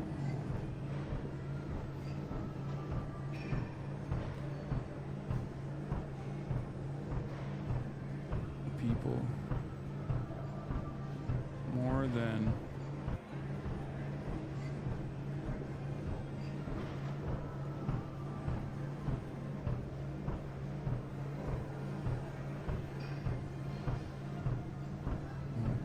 I was tweeting about Jasmine Crockett. I'm putting, you know, I'm getting in the fight. Anyway, so she also had this this first messages like why she's running, and I'm gonna cover that as well. I think a lot of people were very annoyed with that too. Let's finish this video. Not so real quick. much. So we'll see how that goes. Yeah. So that's the drop side take. But here's a clip. Especially in this moment. There are a lot of people that said, you gotta stay in the house. We need our voice. We need you there. And I understand. But what we need is for me to have a bigger voice. What we need is not only a voice, but we need to make sure that we are going to stop all the hell of us. Especially in this moment. She's not cosplaying as a revolutionary, for chatters who are saying that. It's ironically the opposite. If she was cosplaying as a revolutionary, she'd get more fucking support from the low propensity voters. She's just not cosplaying as a revolutionary at all. She's cosplaying as a corporate Democrat, an establishment Democrat with a younger face. That's it. That is a problem, okay? And like I said, Israel plays a major role in this. There's a reason why a lot of people see Marjorie Taylor Greene as pivoting in the right direction. Okay, there's a reason why all these people have gotten a lot of all these people on the right, on the far right, with their anti-Israel position, have garnered a lot of support. Okay, that's because people are there already. It's the popular position. You come out and you have a fucking pro-Israel stance in this day and age. It's fucking ridiculous. What the hell is this? What is this? She ain't never been. Who else willing to go toe to toe against the president? Yeah, this is listen. This is exactly the type of shit that like pops off on TikTok. This is why TikTok loves her. TikTok loves her, by the way. For those of you who don't know, if you're unfamiliar, the Gigalibs love Jasmine Crockett. They love her. She has tremendous support. She has a really fucking solid base of support on TikTok. Can't wrap my head around someone who votes Republican. She advocate for feeding kids. They protect the ones touching them. Trump invaded his own country with an army. What a joke. We remember Pearl Harbor by illegally bombing boats. What y'all thought we wasn't gonna do nothing but they think again. They only trying to scare out of running cause they think she win. Listen, thought I told y'all we ain't never scared. Now look who name on the docket. Got 2 words for every racist bigot living, Jasmine Crockett. Everyone in MAGA isn't racist. Yeah, that might be true, but in all the history, I never seen a Nazi flag be blue. The chatters who were comparing her to Hillary got it wrong because she has Riz. She's just race gender swap Bill Clinton 30 years later with the same brain broken worldviews. Yeah, I don't know. I don't know what the best analog is here, but yeah, it's not Hillary Clinton. It's not Kamala Harris. She does have more Riz. She does have more Riz than all of those candidates. Okay. This type of stuff is annoying for us, but I'm willing to bet we would be eating that shit up if she had a comprehensive pro-Medicare for all, pro-left populist agenda, okay? If she was running on that shit, we'd be eating this up.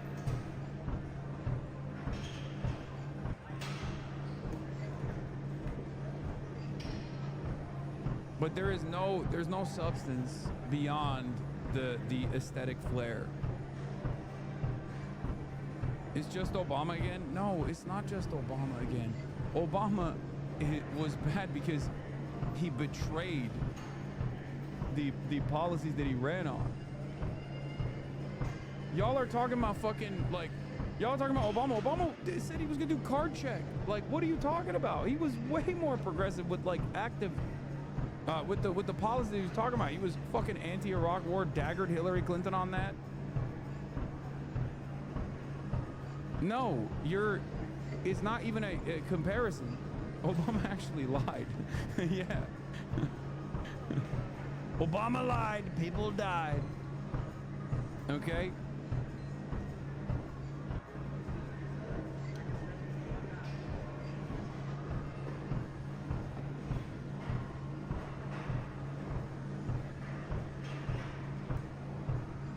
Yeah, Mass Stoller is correct. It says Jasmine Crockett is a generic Democrat. She's not a progressive or a centrist. She's a great communicator. She takes corporate money and crypto money and APAC money and just kind of says generic talking points and clever quips to Trump. New, Jasmine Crockett's bid is the latest on that Dems are facing a Tea Party-style revolt by progressives. Voters are very, very angry. Liberal Senators Van Hollen and Murphy are in talks with anti-establishment Senate candidates. Yeah, I don't think Jasmine Crockett is an anti-establishment candidate at all. I think that's fucking bullshit. And I don't even think Tallarico is an anti-establishment candidate. I think he's more malleable than Jasmine Crockett is, but I think Jasmine Crockett is absolutely an establishment candidate. Like, there is no... This is literally the reverse Kamala Harris of, like, assuming someone is progressive because they're a black woman. You know how, like, everyone was saying, oh, Kamala Harris is too progressive. She's too liberal. She's too liberal. Why the fuck did they say that? Yeah, because she was a black woman from California. And that's exactly what's going on with Jasmine Crockett, where people are like, oh, she's a progressive. She's a progressive. Why? Because she's a black woman from the state of Texas. Is that why she's progressive? She's not. What are we doing? There is this blanket approach. There is this blanket approach to people that I think even liberals engage in from time to time, like they're doing here when they see like when they hyper focus on the identity in the background. Your identity and your background only matter as far as how much it guides your worldview, how much it guides your lived experiences, guide your policies, your ideology, your worldview, what you are advocating for, what you stand for. Okay?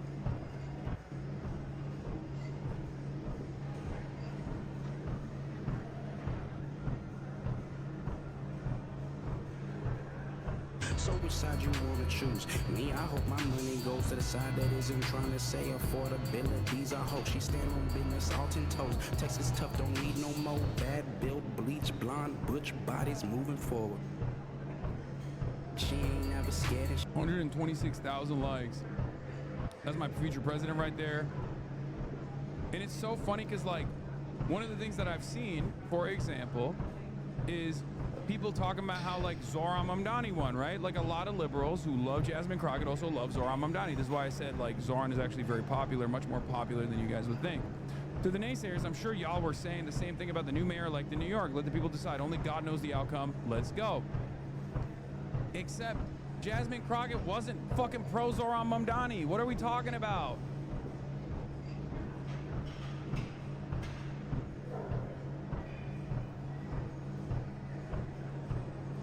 Jasmine Crockett only came out and said positive things about Zohran Mamdani after the fact.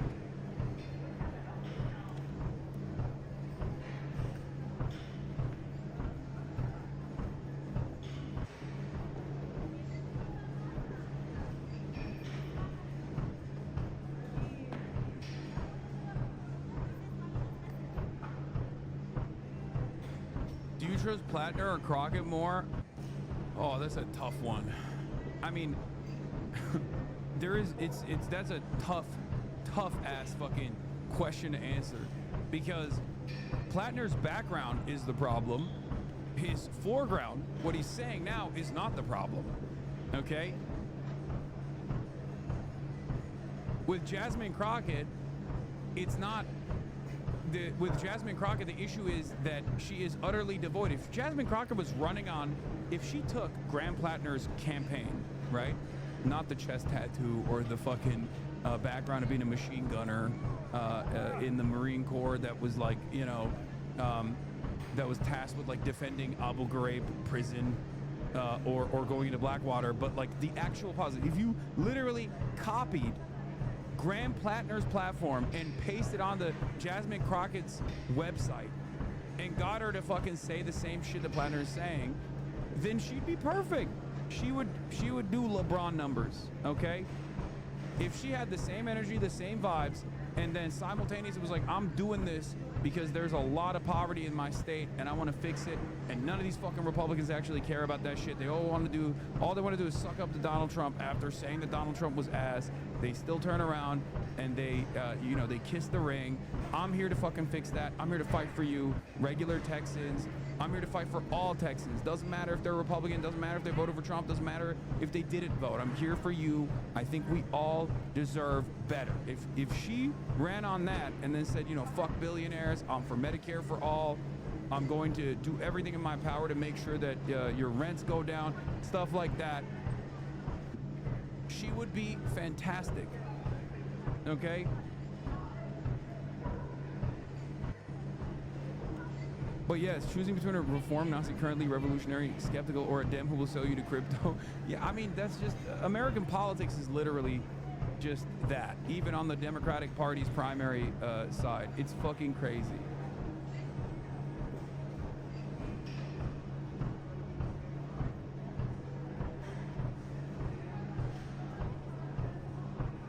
Jokic numbers. She's currently doing LeBron numbers right now. Okay, dude. Why do you have to turn this? Everyone has an agenda. Maybe the TikTokers were right. This is objectively a white supremacist community, okay? And not even because of the Jasmine Crockett criticism, but because you guys are bringing up the fact that LeBron, who recently ended his incredible streak of having 10 points per game no matter what, you're just coming after LeBron like that because it seems like a lot of white supremacists in this chat was just like waiting for the opportunity to start shitting on LeBron, and it took like, what, 20 plus years for you to finally fucking talk some shit. I don't want to hear about this, okay? Let's move on. I was talking to Buddha about this, and it doesn't count. His streak is not over because it was technically on Canadian soil, okay? It was a Toronto game. It actually doesn't count. The streak in my mind is still going on because it's like that was like an away game, not on U.S. soil. It was an away game somewhere else. We don't count those.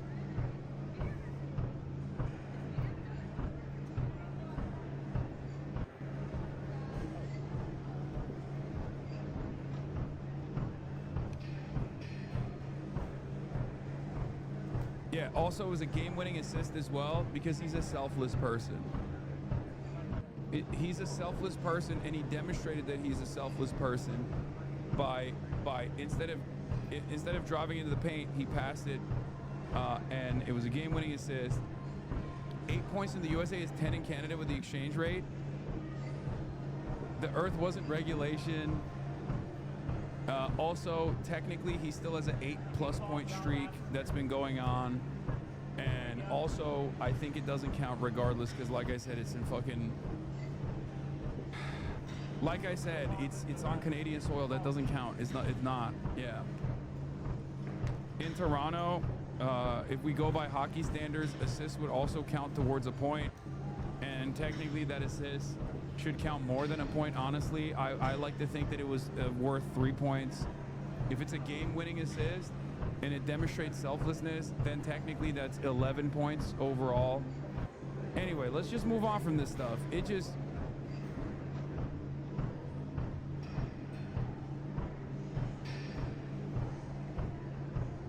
The Coriolis effect is different at higher latitudes. True. Okay.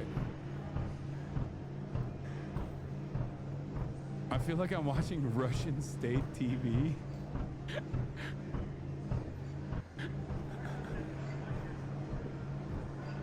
All right.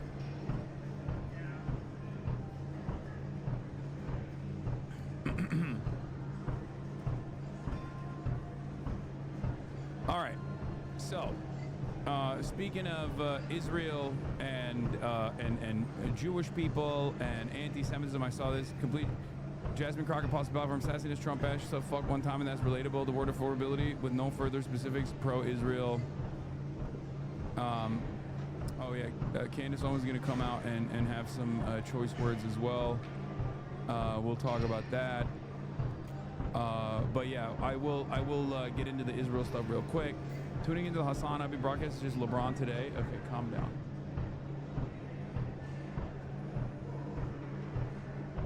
So,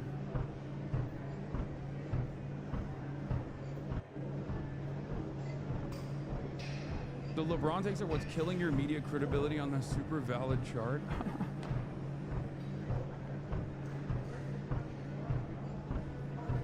Okay. So,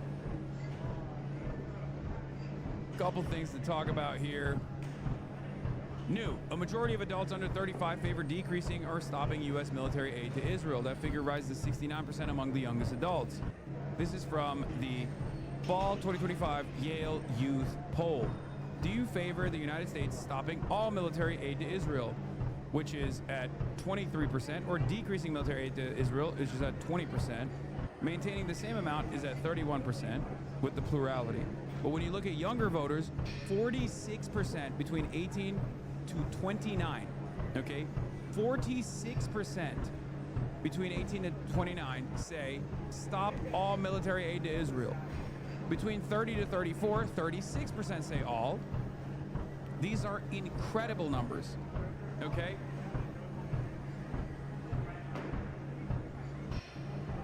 What's really interesting to me about this dynamic also is that, one, as always, we got to get those fucking numbers up, okay?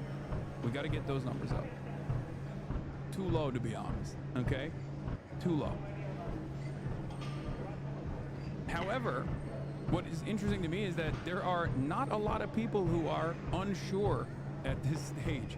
16%, 13%, 12%, 22%, 29%, 35 to 44 is the only demographic where there is like a 30% unsure about what to do with Israel. And of course, this is the case with everything. Boomers fucking suck. The older you get, the more you're dick riding Israel, whatever. Okay?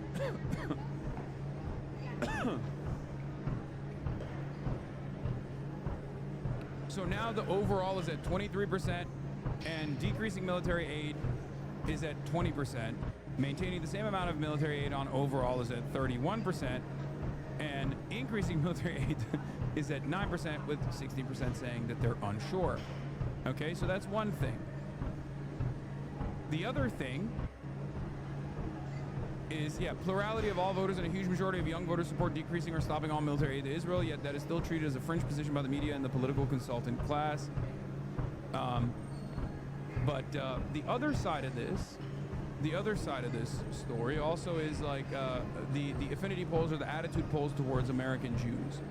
Okay? I saw Matty Iglesias post this, and I thought it was pretty fucking insane. Right?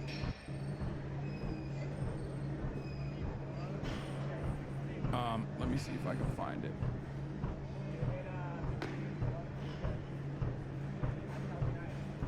I feel like that data is sus. Gen X doesn't support Israel either. I mean, it reveals a broad cultural shift, I think, and that's what's important here.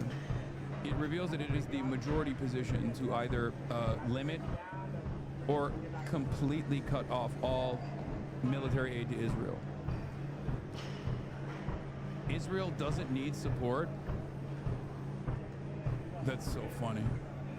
Yeah, no, totally. Anyway. Where is this fucking thing?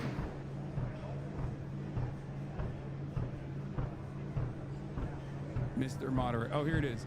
It's interesting that there's no real gradient here. Anti-Semitism just pops hard among extremely conservative young people. Except, I think what's crazy about this, there's a couple things that's crazy about this assessment. Number one, okay? These are what are identified as anti-Semitic, right? Among voters 18 and 34, self-identified extremely conservative voters are most likely to agree with statements commonly considered anti-Semitic. Now, some of these statements are anti-Semitic, some aren't, okay? And some of them are vague. Number of statements agreed with for ages 18 to 34. Number of statements agreed with from A. Okay. What is this? Maybe Jasmine is still willing to fight for people. Her compliance with Israel is disheartening, but it may not yet be time to defund Israel. Okay, take a day off and really reconsider your fucking idiotic position. Okay. Maybe it's not time to defund Israel. No, it's never time to defund Israel, dude. They should just keep doing genocide. Why won't you let them keep doing genocide? Why won't you keep advocating for them to do genocide? And also, Get the Democrats to advocate to do genocide. Please. Suck my dick, okay? If you are a Democrat, and I said this even during the election cycle, okay? And I was fucking right. And nobody listened to me. I said this in the election cycle. If you're a Democrat and you're not on fuck Israel o'clock, you are falling behind. People are not going to listen to you. People are not going to see you as a sincere advocate for the people, okay? I cannot believe that we have already established that people are on fuck Israel o'clock. People are running on that timing. And you are still trying to be like, well, maybe this is not the right time. I just don't know. I just, you know.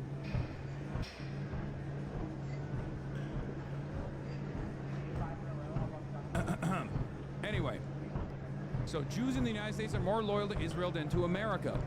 This sentiment is fucking insane, okay?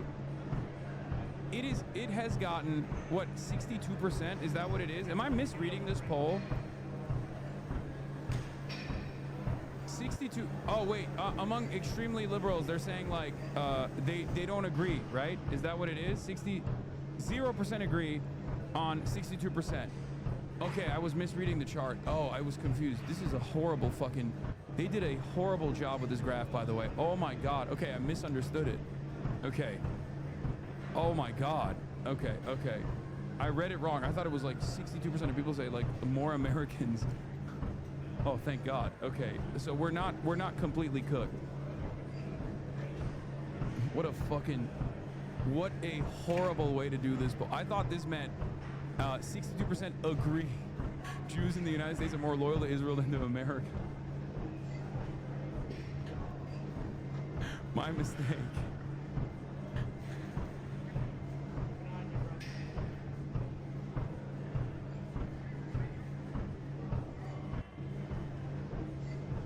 I thought extremely liberal people were going crazy.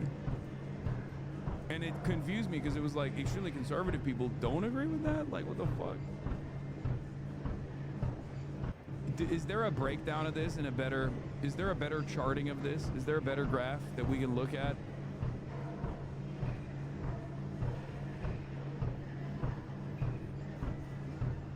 Hasan, you need to acknowledge that you're more invested in the anti-Israel fight than the average person. You just over-critiqued an otherwise top Senate candidate over her Israel stance.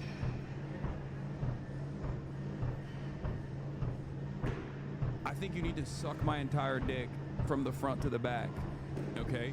Not only did I not do that, but I also explained to you that it is an understandable litmus test, because at a time when a lot of people are openly demonstrating their discontent, and not only openly demonstrating their discontent, but offering favorability to people like Marjorie Taylor Greene and Nick Fuentes and Tucker Carlson, because they are taking advantage of the void of the anti-Israel sentiment being expressed by the Democrats, and they are rising to fucking prominence in the absence of Democrats actually boldly saying that they also want to decouple from Israel. I see this as a major litmus test, because if you're not even taking the fuck Israel, if you're not even saying that we need to reanalyze our relationship with Israel, they're not our fucking most loyal ally at all, then you're not invested in anything. You're not even invested in winning the election. You want to win with your own rules. Not only is this a basic morality test, but I'm moving beyond the basic morality. Oh. People are literally boycotting celebrities that are pro-Israel. And you're over here talking about like, oh, well, you know, you just care too much about this. No, that's not the reason. Okay? I have never said that this is the primary concern for the average American. Not even once, okay? It's not. This is not a niche issue in the way that many centrist liberals try to present it as, okay? But not only is it not a niche issue, it's also indicative of a person's overall opinion on popular policies. She's not even, and there is no other discernible policy prescription that you can point to with Jasmine Crockett to say she's actually pro, you know, worker, or she's actually in favor of she's actually in favor of the average working man beyond she says fuck Trump a lot. Okay? Do you understand? That's why I said she's also not in favor of Medicare for all, for example. That's another clear-cut example that she is not invested in adopting real, discernible policies that she can be associated with, that people would go out and vote for her for.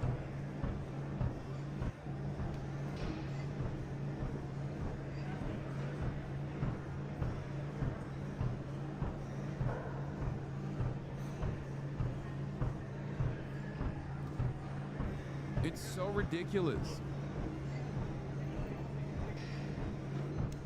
In short, she is not a socialist. Is that a socialist position? Really? That's the socialist position now? Wanting people to have health care is the socialist position?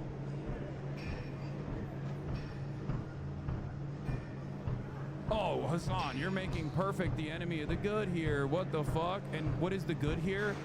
A crypto pack backed candidate with no real fucking tangible policy prescriptions? What are we, fucking crazy?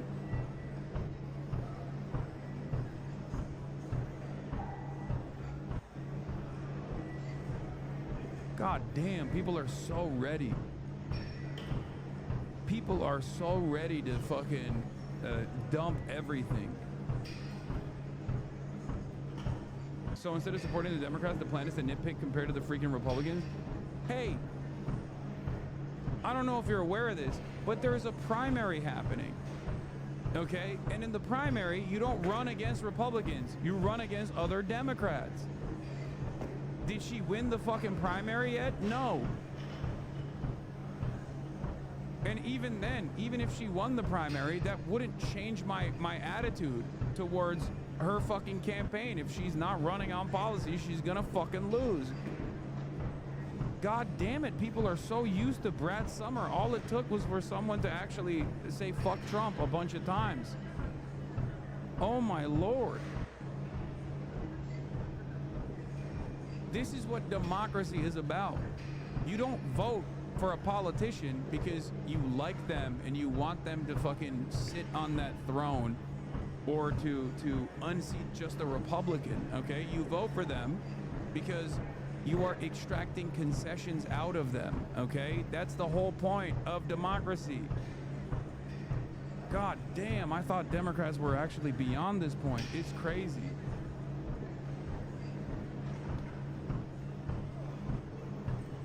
Nope, they snap right back into it. Politics is not team sports, okay? Anyway, getting back to the Israel thing, a lot of Israel defenders sued themselves with this argument that the problem is just social media and news diet. I'd urge them to think about how patronizing this sounds to people of all ages who sincerely are upset and angry about the very real documented bloodshed in Gaza. If you want to make the counter argument, great, make the argument. But don't tell people that the death toll, the airstrikes, the starvation, the civilian casualties were just totally made up and expect them to be convinced by that. Yeah, it's fucking stupid. Hillary blaming TikTok for the turn against Israel. 77% of Democrats now think it's committing genocide. Shows how many liberal elites remain mentally stuck in a pre-digital 20th century media environment. But the broad mainstream authority of CNN, etc. is never returning. Fragmentation of media is actually the norm in American history. It prevailed until the big three of the network television in the Cold War. In the 18th and 19th century, there were thousands of little newspapers.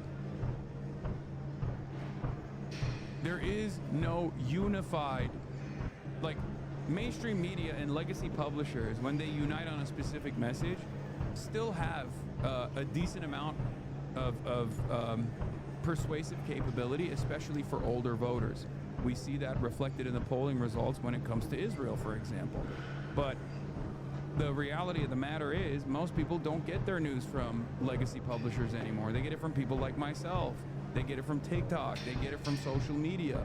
And in that regard, I think a lot of Democrats still think like, nah, we're gonna put the cat in the bag. We're gonna put the toothpaste back in the tube. It's gonna be fine. We're gonna control all the social media outlets, and we're gonna fix this problem. Okay. Oh yeah, this is younger voters are more likely to agree with Jews in the United States and more loyal to Israel than to the United States of America. 18 to 22, you have 16% that strongly agree with the sentiment that Jews in the United States are more loyal to Israel than to America. 14% somewhat agree with the sentiment Jews in the United States are more loyal to Israel than to America. Okay? And this shit is growing. And they're not like, I mean, this isn't like significantly larger than even, it seems, the 65% pop demographic as well. How do we get here? How do we get here?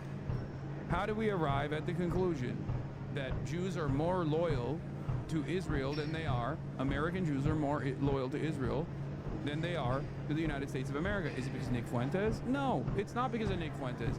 It's because the message from mainstream outlets is that if you are criticizing Israel, you're criticizing Jews. And that is the reason why Nick Fuentes has been able to actually gain more prominence, because he's basically saying the same thing that like Jake Tapper is claiming, but he's saying it's bad. Jake Tapper is saying that as a defensive posture because he thinks it's good. But most people don't think it's good. If you spend all your time doing this conflation over and over again, thinking that this is going to be a solid defensive posture, and Americans learn that, Americans hear that over and over again, but they already hate Israel, they're going to start saying, okay, I hate Israel, and all Jews care about is Israel. They care about Israel more than they care about America.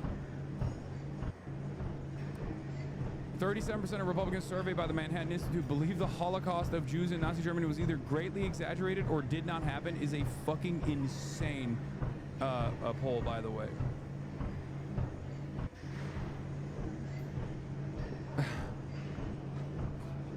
It's insane.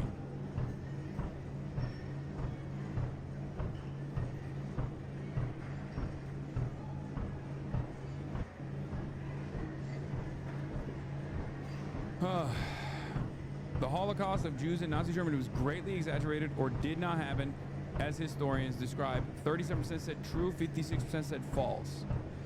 COVID-19 leaked from a lab in China, plus 38, 65% say true. 2020 presidential election was decided by fraudulent ballots or hacked voting machines. 51% say true, 40% say false. 9/11 terror attacks were carried out by additional actors beyond just Al-Qaeda or other Muslim extremist groups, likely orchestrated or permitted by the U.S. government. 41% say true, 48% say false. That's an interesting one. NASA faked the 1969 Apollo 11 moon landing. 36% say true. This is surveying Republicans.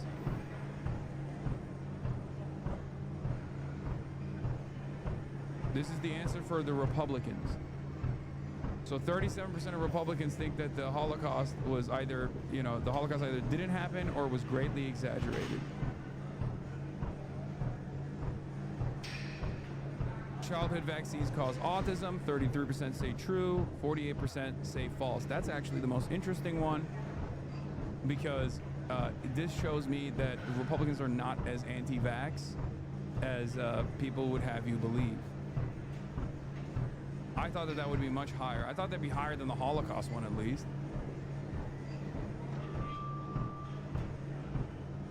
My brother is convinced Jews did 9/11. What do I say to him? You might be cooked.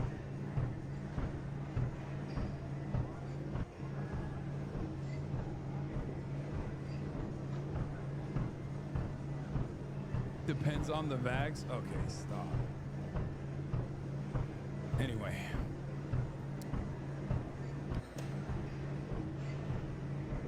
All right.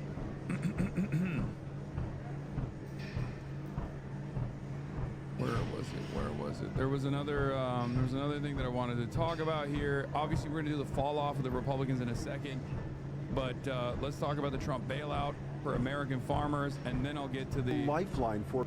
I'll get to the Republican fall off that must be studied, because I think it also plays a role in the polls that I just showed you.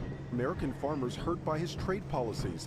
Trump now planning to use revenue from tariffs to pay for a $12 billion bailout. This relief will provide much needed certainty to farmers as they get this year's harvest to market and look ahead to next year's crops.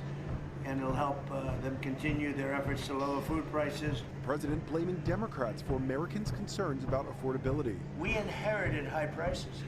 We inherited the biggest inflation in the history of our country. One major affordability concern centers around health care. Insurance premiums are set to skyrocket next month for millions of Americans because Obamacare subsidies are set to expire unless Congress takes action. But some lawmakers say they're not optimistic a plan will come together in time. We don't live in La La Land. The Senate is expected to vote this week on a bill from Democrats that would extend Obamacare tax credits for 3 years. But that bill is expected to fail because it does not include reforms to Obamacare that Republicans want. Democrats' great scheme to fix health care, Obamacare, has failed. So what are Democrats proposing to do this week, Mr. President? Introduce reforms? I hate these motherfuckers so much. They keep saying Obamacare has failed. It's like, bitch, your solution to Obamacare failing is not expanding the social safety nets and doing Medicare for all. Your solution is to continue forcing it to fail further. It's so crazy. They don't even have a solution. They just want it to fail so they can further fuck over the working poor in this goddamn country. It's disastrous. It's disgusting. Perhaps try a different approach. Republicans have no plan. They are so divided between themselves they can't even put a plan together. Welcome to a very special episode of The Conversation. Of course, libs have hot takes on letting these farmers suffer because some voted for Trump. I've said this before and I'll say it again. I don't want my tax dollars going to bail out farmers who overwhelmingly voted for the man who bankrupted them. They need to pull themselves up by their bootstraps and stop relying on government assistance they are against. I don't think this is a solid approach, okay? I think the appropriate thing to say is that he's offering a bailout to the farmers that voted for him after he fucked them over. And it's going to be too little too late regardless.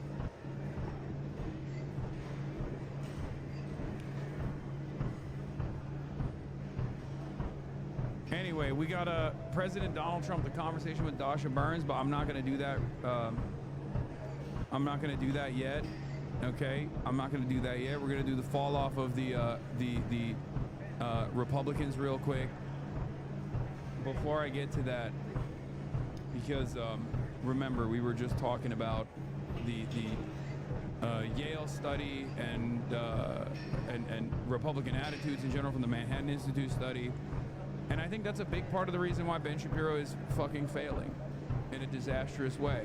Things haven't been going great for Ben Shapiro. This is Jose's video, The Sharp Fall of Ben Shapiro. Okay? Has he been banned yet? What, are you, oh, you're talking about Asmongold? Who has not experienced a fall off at all. As a matter of fact, he's basically sucked up the rest of these, the rest of the audience that left Ben Shapiro and everybody else, for the record, seemingly. This is from Disinformation Tracker. I briefly covered this yesterday. Okay. It says, Asmongold smiles and nods as Nick Fuentes tells Piers Morgan that Hitler was cool and black people belong in prison. Watch his chat on the right erupt with joy and support. As Mein Kampf routinely praises Fuentes. They plan to collaborate, but he cries when I call him a Nazi. He's got 18,000 likes. Okay. I also core retweeted this that said, lots of apolitical centrist liberal slop tubers spent the last 2 years calling outspoken pro-Palestine content creators anti-Semitic terrorists while aligning with this guy, by the way. They created fake outrage and drama every day while the right grew its momentum on Twitch. They kept saying, Hasan dominates Twitch. Woke politics dominates Twitch, as people who are ostensibly on the apolitical side or the centrist side or even the liberal side. They kept saying it, and good job. You got it. You got your wish. You were able to you know, really push for this, and it happened, okay? Way to go, everybody that did that. Yeah, not a single dissenting voice on Twitch, they used to say. Well, here's a dissenting voice, which is ironic because the context nuke said not a single dissenting voice on Twitch, but Asmongold was already a dissenting voice on Twitch. He was already popping at that point. Okay? Asmongold is based. I agree.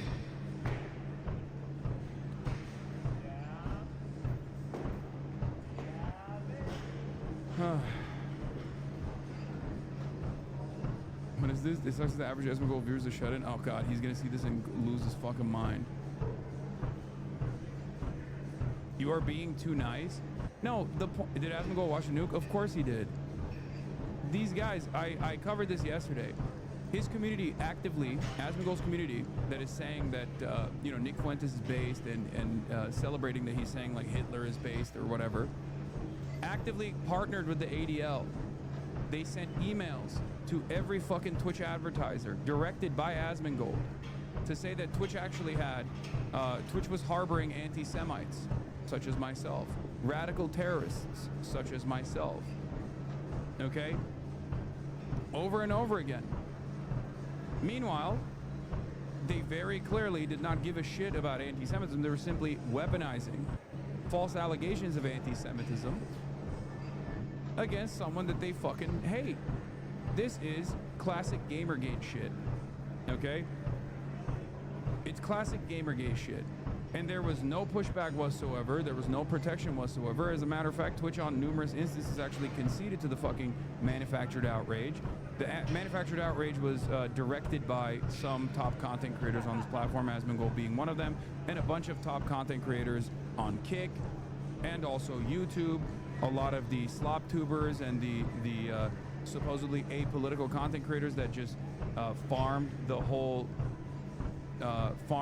like Hasan is a fucking Hasan is a rabid Islamist fundamentalist terrorist, a rabid anti-Semite, you know, all the shit.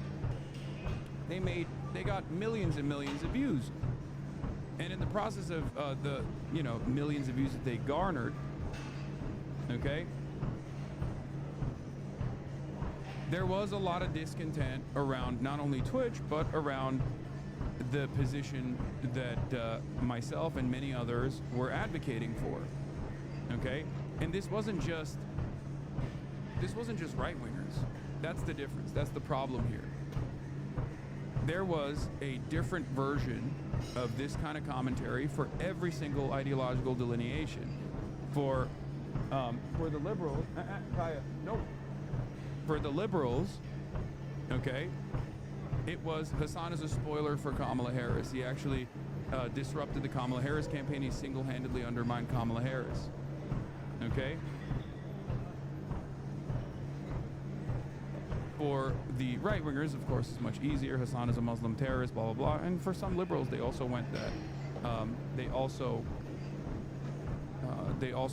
were, you know, invested in that narrative.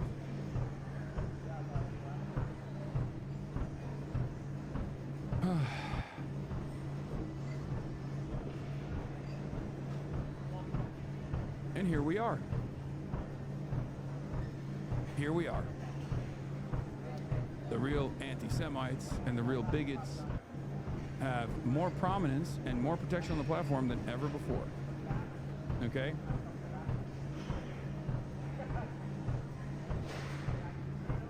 Here's the ADL. In the time of dangerously escalating anti-Semitism, we commend Twitch for changing the policy regarding the use of Zionist as a slur and proxy for hate against Jews. We are glad that Twitch acted on our recommendation to make this change. However, policy is only as strong as enforcement, and we will be vigilant and appropriately skeptical about Twitch's enforcement of this new policy. People celebrated this shit. When one of the largest streamers on Twitch, Hasan Piker, spends the hours after Amsterdam pogrom, the Amsterdam pogrom, remember that one? Minimizing its harm without consequence, it's clear the platform still has far to go.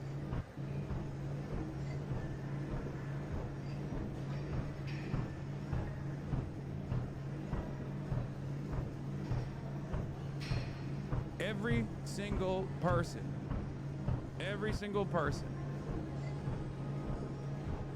that participated in this kind of nonsense, actively spending every waking moment going after a prominent progressive content creator with this cynical framing, actively trying to deplatform me, allowed this space to be completely fucking dominated by the Nick Fuentes of the world and Asmongols of the world.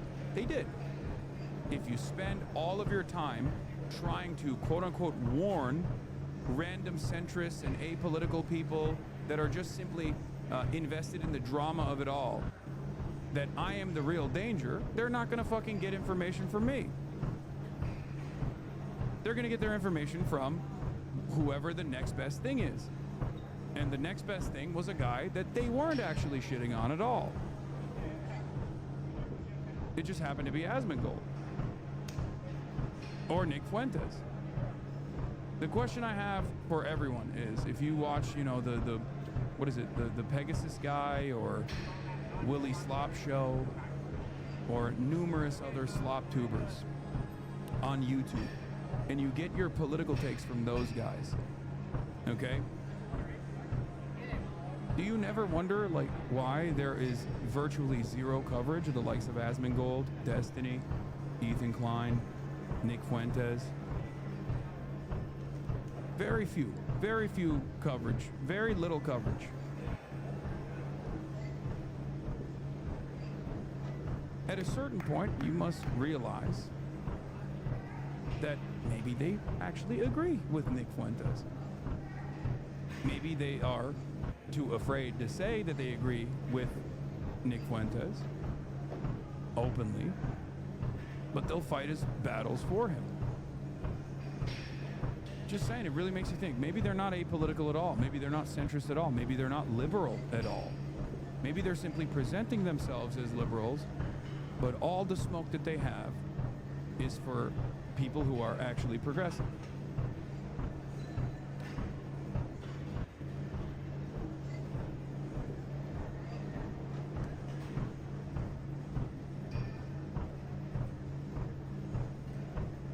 That's it. I hope people at a certain point will wake up. You know? Because if they don't,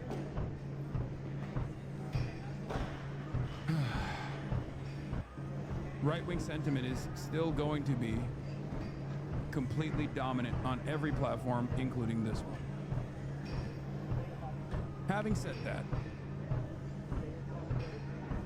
moving away from the Nick Fuentes defense from Asmongold, which is the most popular side of right-wing commentary right now, we're going to move to a side of right-wing commentary that used to be the dominant force, the old guard, that is completely washed now. Ben Shapiro. Former darling of right-wing media has been under a lot of fire from his right flank, and his once enviable position now seems very precarious.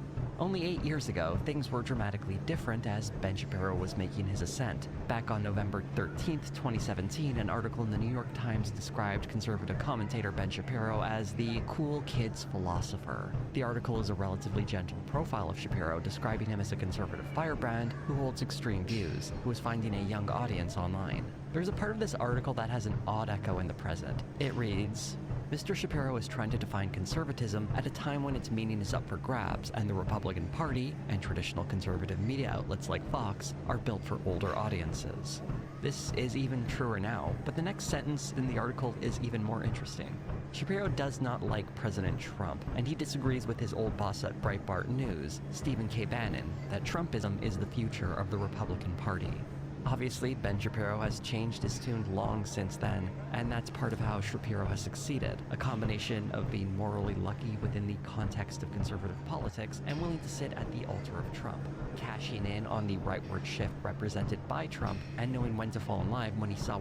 Except there was one issue where he couldn't fall in line with the broad popular demand from the audience, and that is Israel. It doesn't even matter that Trump is pro-Israel.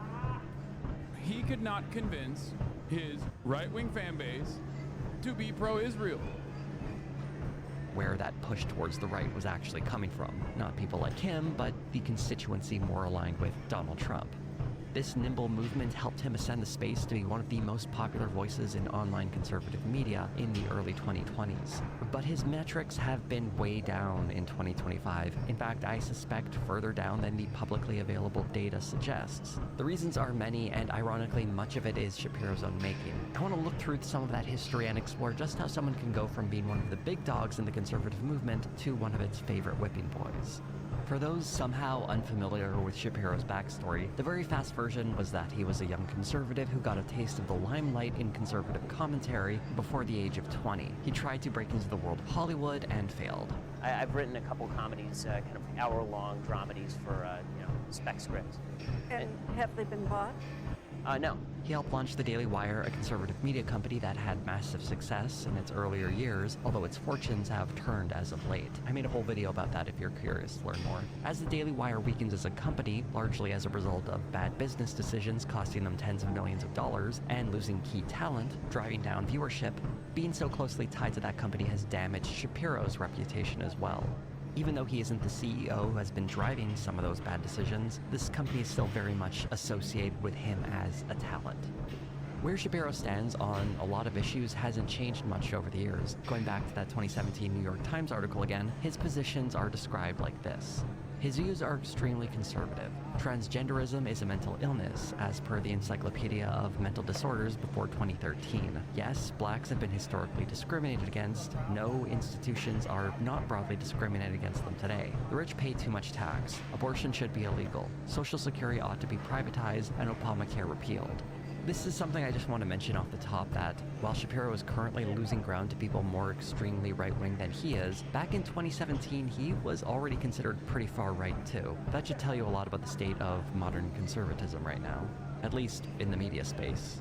One key issue is that Shapiro has been a steadfast supporter of Israel, making him vulnerable to criticism as he continues to run cover for the obvious genocide happening in Gaza, a sentiment that became... It's literally, I'm telling you, I saw this happening and I called it ahead of time, like Babe Ruth. It's Israel. That's it. And if he was Christian and still kind of pro-Israel, but at least could like dance around the issue, he wouldn't have lost as much support. But the very fact that he is openly Jewish and super pro-Israel, like overtly pro-Israel, is precisely the fucking reason. I said this for the last 2.5 years, pretty much. He was already on a downtrend to begin with. He was already on a fucking downtrend to begin with, but that was it. Every Republican that would not actively say, not just like Israel is wrong and bad, but also on top of that, even say that Jews are wrong and bad and love Israel, was gonna get fucking pounced on. More popular in mainstream media throughout 2025. In addition to that, there are several prominent right-wing creators, specifically Nick Fuentes and Candace Owens, who very much hold a grudge against Ben Shapiro.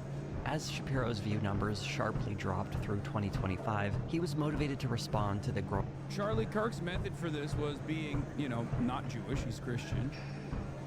Okay.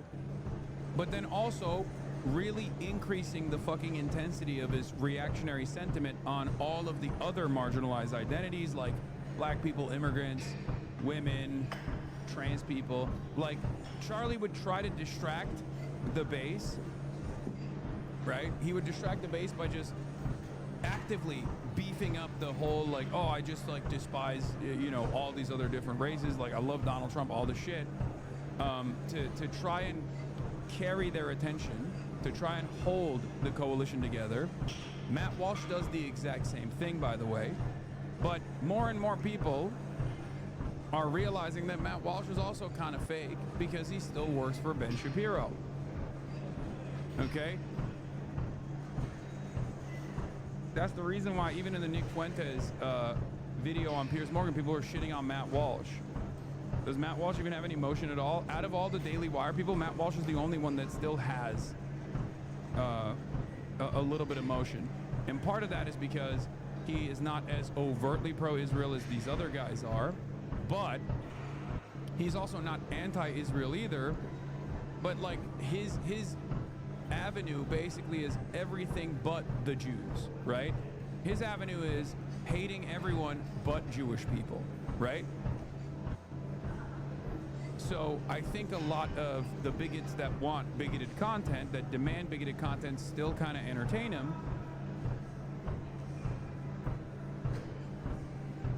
Because at least he's giving them enough like hatred for Somalis, hatred for trans people, all this stuff, right? And it's really interesting because if you recall, there was a point in time when Matt Walsh was under a lot of heat from the audience that was like, Matt, you ain't saying nothing about Israel. What's up, Matt? You still working for Daily Wire, Matt? What the fuck's going on? And Matt Walsh posted that AI, the white family AI photo that had like a sneaky swastika in it. And I don't have evidence for this, but in my headcanon, I know that he went up to Ben Shapiro and was like, listen, I have to post like something. I have to post like a swastika, please. I have to post a swastika or something, don't take it, don't take it the wrong way. I don't hate the Jews, but I have to do it because people are really, really fucking needing me to say something, or at least like dog whistle in that. I gotta deploy a tactical swastika. Did that really happen? Well, the conversation, I'm speculating, took place. But the fact that Matt Walsh posted an AI video of a white family to say, like, we have to preserve this kind of family in America, and the white family actually had, like, a secret swastika in the fucking AI photo, that is real. That did happen. I'm sure someone can link us the photo real quick. That tweet happened at the peak of Matt Walsh. That happened, like you deployed a tactical swastika in the iDubbbz content cop? Yeah, exactly. Exactly. Famously, I am also, I'm doing a really bad job demonstrating my anti-Semitism, my secret anti-Semitism, since I fight against that form of bigotry for the last 12 years. But you caught me. That wasn't even in the content cop. I think that was a random Twitter photo. But oh, here it is.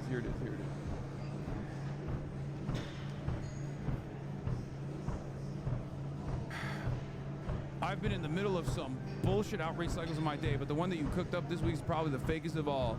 There are even controversies hounding me and demanding that I apologize for a hidden swastika someone else posted in a tweet I replied to. Just to be perfectly clear to all the slimy little smear merchants playing this game, I apologize for nothing. I owe you nothing. It was literally fake outrage. Like, he basically threw this out there, okay? He threw this out there. I thought you said it was hidden. It is. It is. It is a hidden swastika in the photo. The image is like very clearly designed so that if you squint your eyes, you see the swastika. It is literally one of those like, oh, squint your eyes to see a hidden prize type shit. Okay? It's one of those magic tricks. Just squint and you will see what I'm talking about. It's very clear. If you squint your eyes and look at it, you very clearly see the fucking swastika, okay? Anyway, these people are native to Europe, not the Americas or Africa. Sounds like you need to Google what the word native means. Matt Walsh quote retweeted this and said, people who look like that have been living in the Americas for 5 centuries. If 5 centuries is not long enough to qualify as native, then how long do you need? If the answer is that your ancestors have to actually originate from the place, then nobody's native to anywhere, so where do you draw the line? And then Dreamleaf posted, I like how he pretended not to notice. No, he posted that specifically. He quote retweeted that specifically so that there was a swastika in it because everyone was calling him a fucking doormat to Ben Shapiro. Okay?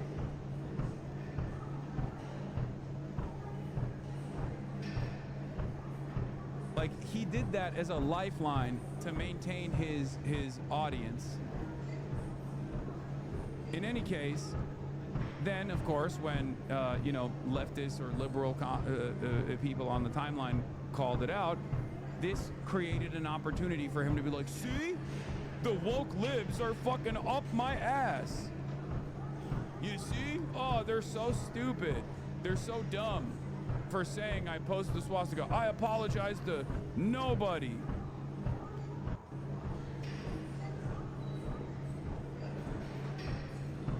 So you did Nazi the swastika? Well done, sir. You, sir, have won the internet. Oh my God, so Reddit. Anyway, he was performatively posting the swastika so that all the fucking anti-Israel, anti-Semitic audiences would get off his tail a little bit. But that's precisely the reason why Candace Owens, Nick Fuentes, Tucker Carlson, and everyone else is blowing up at a time when these guys are on a downtrend. Matt Walsh is the only one under Daily Wire that hasn't been hit with the fall-off gun in the same way that even Steven Crowder and everybody else has been.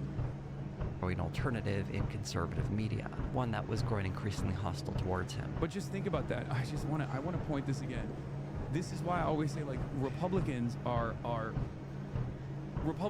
literally motivated by vice signaling. It's fucking crazy. Like, they have to do Nazi posts. They're deploying tactical swastikas to maintain their audiences. That is where we're at, okay? A video from October 30th titled "Woke Politics Infected the Far Right" is his attempt to explain just what's going on. You do have one party, the Democratic Party, that has increasingly made it clear that there is a population they do not like, and that population that they apparently do not like is white Christian males. That is the population that must be targeted. To evidence this claim that the Democrats are targeting white Christian males, he mentions the candidacy of Zoran Mamdani, who was recently elected mayor of New York City. Mamdani received, at best, tepid support for his candidacy from the Democratic Party, even after winning the party's nomination. What is it, though, that has held you back? I mean, usually this is somebody that won a Democratic primary. You know, you usually wouldn't be that much of a question whether or not, you know, a congressman from the city of New York, the Democratic leader, would endorse him. What's given you pause? Well, we've had very good conversations over the last few months. He even had supposed fellow Democratic politician Andrew Cuomo run against him in the general election. Whatever problem Shapiro has with Mamdani, it's incredibly dishonest to present him as a representative of the Democratic Party as a whole, or even someone warmly embraced by the party. It's one of the ironies of Shapiro, though, trying to present the left as being taken over by the extremists, when he has folks even further right than him entrenching themselves on the right. Shapiro's other example of the left targeting of white Christian males is even sillier. You're people of faith? You go to church on Sunday and pray in church on Sunday and pray on people the rest of the week? What is this? What is this? The kind of scorn that Nancy Pelosi has for religious people, religious conservatives, who go to church on Sunday and disagree with her on politics. Well, that has led to a massive backlash. I don't even know how to respond to this. I'm not even convinced that Pelosi is putting on an accent here, but it does remind me of how Candace Owens will string together nonsense anecdotes like these, attach them to a narrative, and pretend like it's a settled story. Again, another irony considering Candace Owens and Ben Shapiro are very much at odds, when their methods are quite similar. He gets sillier later on when he talks about how speaking Spanish is completely fine, but apparently when Mamdani does it, it has an undertone. If you want to appeal to an audience, speaking to them in their home language is a smart thing to do. But the entire undertone of everything Mamdani does is, I am one of you, right? I am an immigrant. I am not of Western culture. How does speaking Spanish signal you aren't part of Western culture? The language comes... Yeah, it's awesome. It's awesome. He just can't hold the coalition. It's also hilarious because Candace Owens and Ben Shapiro agree on pretty much everything. Just like Nick Fuentes and Ben Shapiro agree on pretty much everything, with one exception, okay? And they agree on even, like, you know, bombing Venezuela, for example, right? The only thing that they don't agree on is Israel and Jews. Israel and Jews. Okay? It's a pretty solid exception, it seems. It's such a consequential exception that a lot of these people that spent their whole lives learning about how to be more effective as a racist in the marketplace of ideas from Ben Shapiro have basically all abandoned Ben Shapiro now for the Nick Fuenteses of the world. From as far west as you can get in Europe, and it's spoken almost exclusively in the Western Hemisphere. What he means by Western culture here, I suspect, is whiteness. It's the only thing I can imagine him meaning because he's certainly not talking about geography. The problem with Shapiro's argument here isn't that it's laughably silly, at least that's not the problem I want to spend much time on. The problem is how similar it sounds to arguments made by white nationalists like Nick Fuentes. Although Fuentes hates Shapiro, I doubt there's much he'd disagree with when it comes to Shapiro criticizing the Democrats for attacking white. So you're telling me Nazis stopped liking a Jewish man? I mean, if you recall from the Tucker Carlson conversation that Nick Fuentes had, he quite literally said he learned about the Great Replacement, about white people being displaced in the United States of America, a Nazi theory, from fucking Mark Levin, another Jewish man who is a neocon and a huge dick rider for Israel. So yes, a lot of these Nazis don't start off as Nazis, but they do certainly learn a lot of Nazi sentiment from conservative Jews. They learn it from, you know, conservative WASPs and conservative Catholics as well. But this is the one issue where they will always inevitably arrive at the maximalist position where they start blaming the Jews. The Nazis still love a Mexican gay man, a black woman, and a black schizophrenic man. We've reached race-blind Nazism. Yes. Christian men. It all contributes to the same political project. While Guys, Ben Shapiro and David Horowitz, rest in peace to David Horowitz, former Trot turned neocon, major Islamophobe David Horowitz, are responsible for half of these fucking Nazis' careers. Okay? That's what's so fucking insane about this story. David Horowitz and Ben Shapiro created Candace Owens. Do you understand?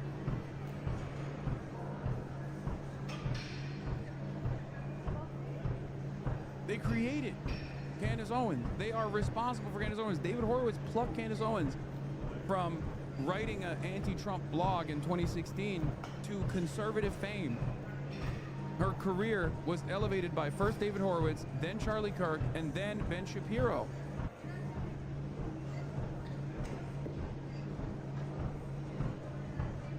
Like, she is now one of the most prominent anti-Israel voices in American politics. One of the most prominent anti-Semitic and anti-Israel voices in American politics.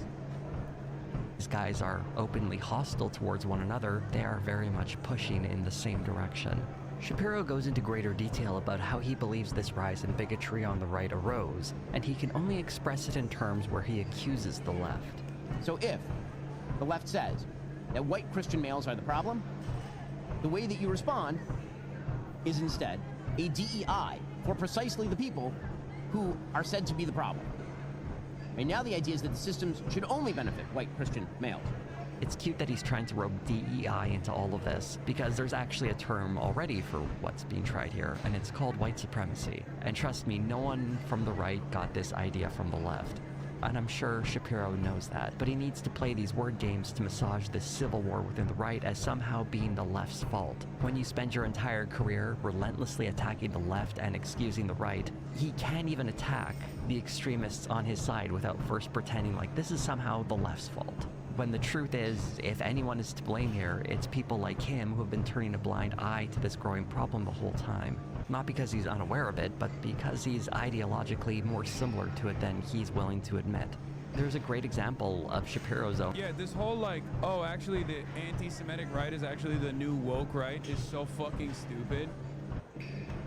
Like, it was such a desperate, attempt to try and hold on to the hemorrhaging base, right? And it was such an abject failure because, like, those guys are literally taking the maximalist logical position that you have created your entire world around. Fuck everybody that's not white, okay? And if you are not white, you still have to abide by white supremacist values.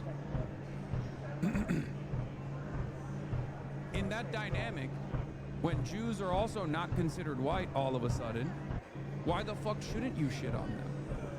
You know, especially if you're a Christian, especially if you're Catholic, you're like, America's a Christian nation, America's a white Christian nation. If you're a Christian nationalist, why the fuck wouldn't you turn around and say, yeah, and also Jews are also a parasitic force that's destroying the country in the same way that they say about, you know, Mexicans, Guatemalans, black people in general. It is you, Ben Shapiro, that comes across as woke. It is those who try to maintain this weird, inconsistent position where it's like everyone who's not white can get it except for Jews. We are doing DEI only for Jewish people. That's the way that right-wingers approach this. That's the way that most right-wingers understand the situation. They look at you and they go, what do you mean? Why are you so woke about Jewish people? Why are you so woke about Israel? Extreme standards in this very video. He has the audacity to claim that Donald Trump is a normal president. President Trump is as close to a normie president as we have had in the last several decades. Which is bizarre, considering, again, his sort of personality, but that is the reality. Notice how they don't say Judeo-Christian anymore? Yeah, that was another lock that I had, if you recall. I've been saying this for years. I've been saying that for years. I was like, Judeo-Christian, America was founded on Judeo-Christian values. It's a relatively new phenomenon. What makes you think they'll keep saying that? Okay, you had a good run. Post 9/11, it really popped off, okay? And then it took around 25 years for them to decide, no, actually, America's a Christian nation. It's not founded on Judeo-Christian values at all. Especially when all of these conspiratorial all of these conspiracy theories end up revolving around a group of shadowy lizard people that are responsible for all the evils that people are experiencing. And it's not like these guys are very invested in finding new narratives. They're going to go back to the one narrative that has remained so successful throughout time, whether it be the pogroms, whether it be in Tsarist Russia, whether it be in Western Europe, Eastern Europe. They're going to go back to the Jews.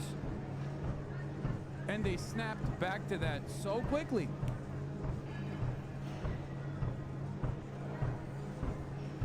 I said that so much.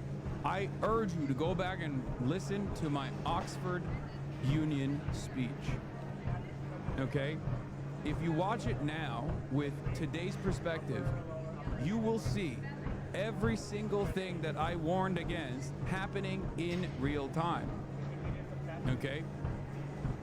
This was my Oxford Union speech. This is what I covered. This is what I said. I was like, listen, as a Muslim guy living in the United States of America, supporting Israel as a Jewish person comes across like you're supporting ISIS as a Muslim person. It's so wild to me that people think that this is going to be,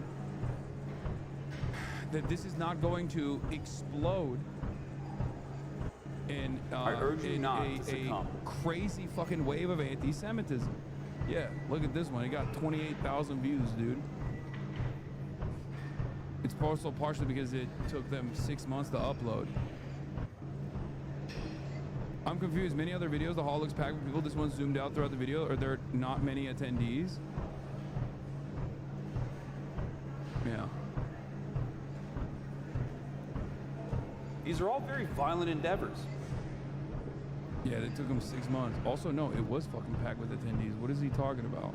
Oh, because they don't do a crowd shot? Is that why? They just assumed that it wasn't slammed?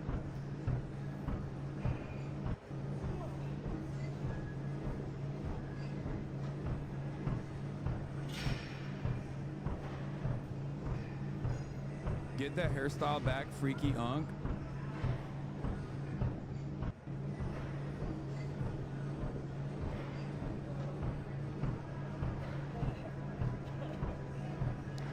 Where's the vlog on? It'll come out. There are masked men in the streets kidnapping people, labeling them criminals without due process, and deporting them, including some being sent to prisons in other countries. He has imposed sweeping tariffs that are wreaking absolute havoc in the economy. He's handed over health and safety to people who are gutting medical research and spreading misinformation and anti-vax nonsense. I could go on for far longer listing all the very non-normal things he's done, even for someone who supports all this stuff. they should at least be able to acknowledge that this is very much not normal. Donald Trump is not a normal president. Part of Shapiro's problem is that he never allows blame to fall on the Republicans for anything, at least not in a way that is damning enough that someone would decide not to vote for them. One great historic example of Ben Shapiro's blind spot, willful or not, is Candace Owens, although they had a falling out over— It was not a blind spot at all. Ben Shapiro's former policy that he openly said, by the way, was, as long as you're pro-Israel, I don't give a fuck if you're anti-Semitic. Okay? That was his open policy. He has defended people saying anti-Semitic shit over and over again, including Ann Coulter. Okay? And it was an inevitability that that policy was going to explode in his fucking face. Okay? Ben Shapiro hired Candace Owens long after he knew Candace Owens had said a bunch of anti-Semitic shit. He defended Kanye West when Kanye West was saying anti-Semitic shit. Okay? The reason why he did that was because he cared first and foremost about Israel. Here it is. Ann Coulter tweets regarding Jews. Awful, nonsensical. Ann Coulter is also super pro-Israel and has always been so. So I won't lose sleep.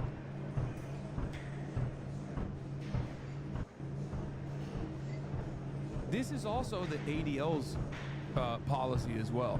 The ADL cares about anti-Semitism as far as they can create legitimacy around the anti-Israel people that they're attacking. They don't actually care about anti-Semitism at all. If they did, they wouldn't be going after Jewish Voice for Peace or numerous other advocacy organizations that are not anti-Semitic but simply anti-Israel. Okay, they only care about anti-Semitism and even all these other civil rights issues, for example, as far as they can create legitimacy around them. Oh, we're going against all forms of bigotry. We're combating all forms of bigotry. The reason why they do that is so that when they actually say someone is anti-Semitic cynically and smear them as an anti-Semite, there is some level of legitimacy surrounding their call out. At this point, though, they've completely dropped all notion that they care about anti-Semitism altogether. They even fired, at a time when they've raised more money than ever before, they literally fired their entire civil rights research team because they just don't give a fuck about that stuff anymore. They don't even care about presenting themselves as a legitimate advocacy organization that cares about anti-Semitism at all.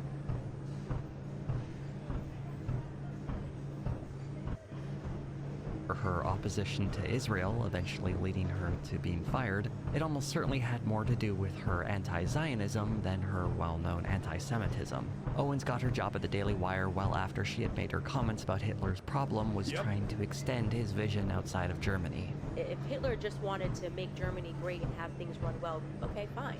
Problem is that he had dreams outside of Germany. He wanted to globalize. He wanted everybody to be German, everybody to be speaking German, everybody to look at different. No, totally. It was totally fine if Hitler was doing like a more localized version of the Holocaust, then it would have been totally chill. By the way, you know who was sitting next to her when she was making that statement? Charlie fucking Kirk. And for the record, if you were to say, oh, well, how do you expect Ben Shapiro to know everything that she's saying? Okay? This was such an insane statement at the time that it literally made its way to Congress. Like, there were congressional representatives grilling Candace Owens on this statement. Wait, that's not, to me, that's not nationalism. Anyone with a grade school understanding of history should be well aware that Hitler's vision was pretty bad for Germans, too. Yeah, if he just did Dachau and now Auschwitz, he would have been fine. Is a fantastic take. Particularly if they were Jewish. Owens also defended Kanye. Hitler's vision was pretty bad for Germans, too. Particularly if they were Jewish. Kirky. Owens also defended Kanye West while he was first melting down, and in this case Shapiro joined in, defending him too. And this was well after it had been established that Kanye West had started hanging out with Nick Fuentes. Here's Ben Shapiro on October 7th, 2022. I care about the fact that there's more black babies being aborted than born in New York City at this point. That 50% of black death in America is abortion. So I really don't care about people's response to that. I perform for an audience of one, and that's God. Wow, I mean, frankly, it sounds fantastic. Frankly, Kanye sounds much more sane than virtually everybody else in public life. No, Ben, don't do that, Ben. Uh-oh, Ben. Ben, you don't realize this is always so funny because, like, I'm sorry, but it's insane not to notice that every single prominent figure that openly loses their minds on the timeline in a very public fashion ends up finding themselves in the throes of right-wing sentiment for some reason. Very strange phenomena. It never goes in the opposite direction. It's always, no one goes, oh yeah, I went insane and became a fucking Maoist or a leftist. It's always, I went insane, or, you know, I had an aneurysm and it made me conservative. Interesting stuff. Shapiro in the October video also made this remark. The pathologizing of right-wing viewpoints goes back a long way. It goes actually back to a book by Theodore Adorno called The Authoritarian Mind. The suggestion was that there was sort of a pathological drive in capitalist societies that led people to become authoritarian. It was a Marxist view of what America was, and so the idea was that if you were right-wing, you were going to become a fascist. First, the book is actually called The Authoritarian Personality. I can't say I've read it myself, but it's very funny to me that Ben Shapiro tries to critique its supposed claim of conservatives being more prone to becoming fascists by using the example of Kanye West. Every human being has something of value that they brought to the table, especially Hitler. It's very important. Bro, this is my least favorite. God, I can't fucking stand this shit, dude. I hate the whole, like, oh, I love God. Like, as though that's an exit ramp. You know, you could just be the most heinous motherfucker of all time. And as long as you just say you love God, it's fine. It's like your big cheat code. Like, what the fuck are we doing? Remember your reaction to the Yay Alex Jones thing? Well, you even tried not to highlight Nick Fuentes even when he sat next to him? Yeah. It's the most annoying fucking cheat code of all time, especially because it low-key works. It low-key works for some Christians. They hear that and they go, hell yeah, this guy does love God, actually. It's so fucking annoying. To state how completely wrong Ben Shapiro was in this instance. In the same video, he's also responding to an interview Tucker Carlson did with Kanye West, which was later revealed to have edited out various racist conspiracy theories that West had mentioned. Almost as if Carlson does these interviews to help bigots seem less extreme than they Yeah, he did. He literally, yeah, I called that out at the time too. Actually are. I prefer my kids knew Hanukkah and Kwanzaa. At least it will come with some financial engineering. All of this would, you would think, cause Shapiro to perhaps reflect on the alliances he's made on the right. In the case of Candace Owens, he was willing to look the other way because he was willing to accept a little anti-Semitism if it meant he would have her talents at his disposal at the Daily Wire. In the case of Tucker Carlson, he was a major host on Fox News and a useful ally. So there's a clear advantage to not turning on someone like that, even though he's clearly running cover for someone who holds some very troubling opinions toward Jewish people. This brings us to a major episode in Ben Shapiro's decline, his response to another interview Tucker Carlson had, this time with Nick Fuentes. Tucker Carlson's interview with Nick Fuentes was a gentle one. Fuentes, as usual, went on diatribes about the Jewish community. They have this international community across borders, extremely organized, that is putting the interests of themselves before the interests of their home country. Although there was some pushback against Fuentes, Carlson seemed more like he was giving him tips on how to appear more palatable to a wider audience. But the problem in your response, I get what you're saying, but the problem in your response is it does not apply to every individual. No, and I would never say that. Okay, well, I just think it's important to say that. There's a presumption in everything Carlson says that he and Nick Fuentes generally agree, but Carlson just wishes Fuentes spoke more delicately about the subject. It both ingratiates Carlson to Fuentes' audience while giving Fuentes mainstream credibility. Oddly enough, in his response to this interview, Ben Shapiro had a similar takeaway. Probably you came away thinking that, for the most part, Fuentes lives on the radical edge of normality.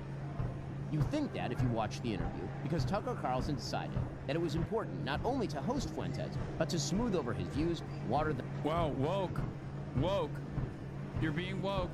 You want to deplatform someone just because you disagree with them, right? That's the take, right? That's what you said all the time, Ben. Woke alert, wee woo. No wonder CNN is fucking platforming this dipshit now to offer a lifeline to his dying career.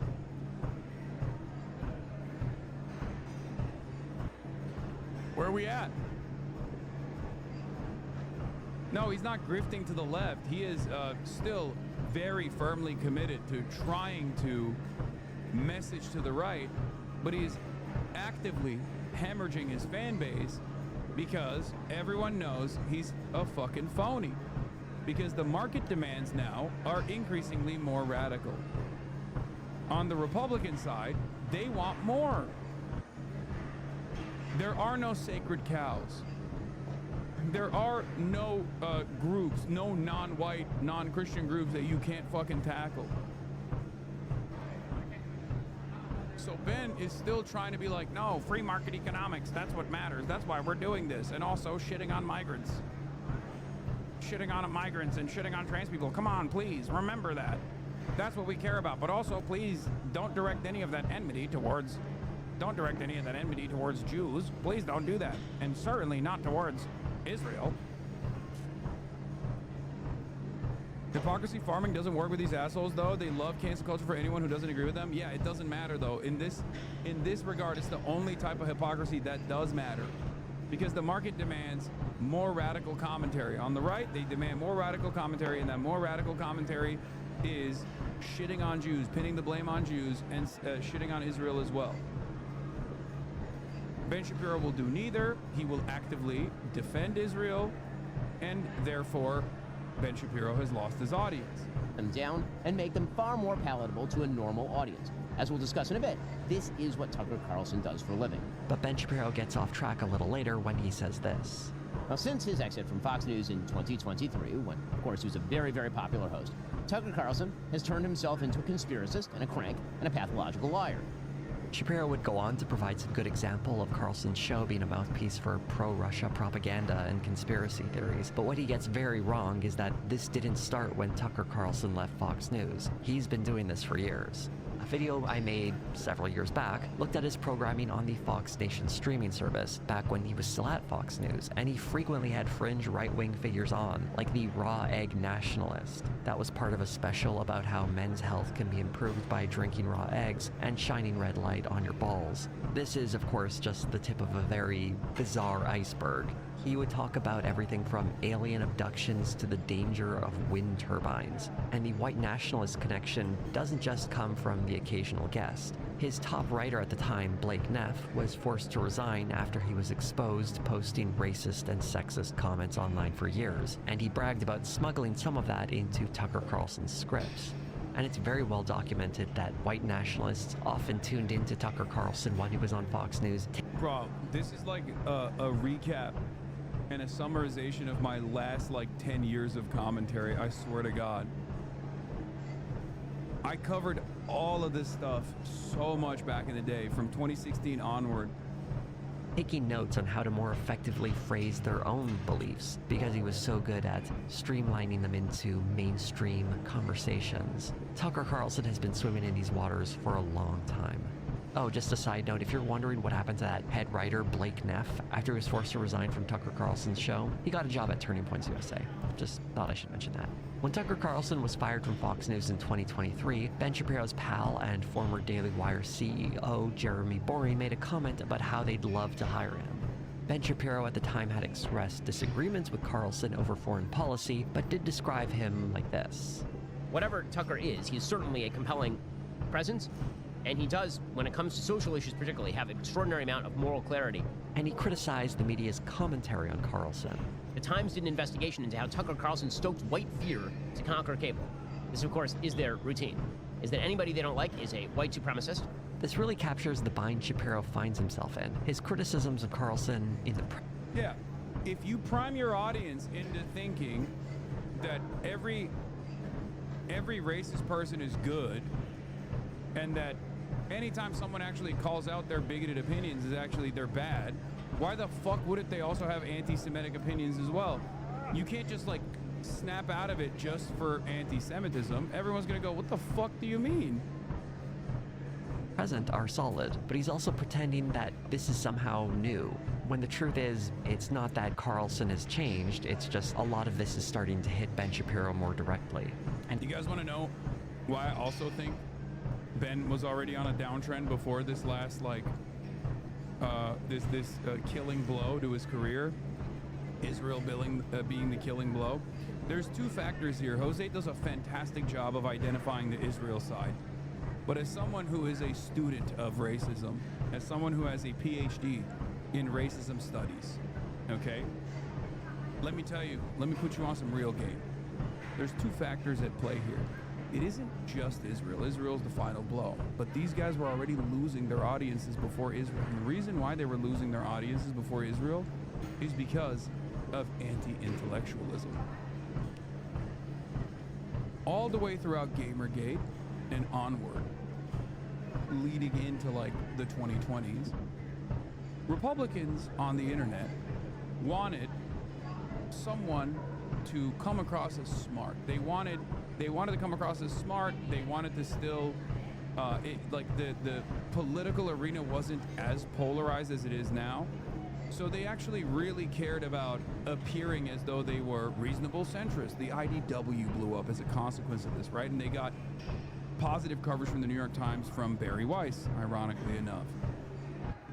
But the reason why the intellectual dark web fell, and the Jordan Petersons of the world fell, and the Ben Shapiros of the world lost their relevance, is because they were presenting a nerdy-ass, annoying version of right-wing sentiment. It was actually Andrew Tate that kind of busted this.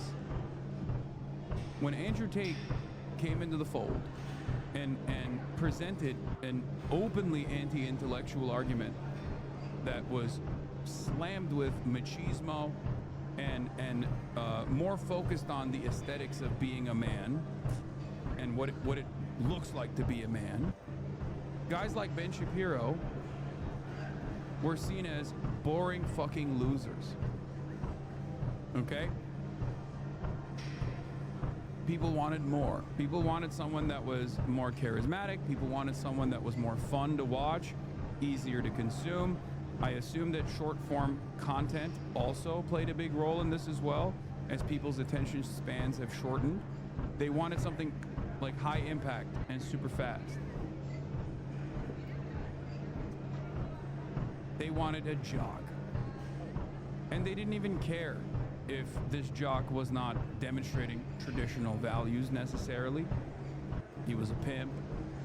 He was allegedly sex trafficking women, right? None of that mattered for this new crop of young men that only cared about the drama, that were only invested in the drama of it all and the constant antagonism of it all. They found someone who was better at trolling and owning the libs. That's also shifting a little bit. That landscape has shifted a little bit. It delivered. That's when Ben Shapiro and all these other people basically came. That's when Ben Shapiro and all these other guys looked way more boring in comparison to the Andrew Tates of the world. The Andrew Tates of the world were able to shift the attention to themselves rather than the likes of Ben Shapiro and whatnot.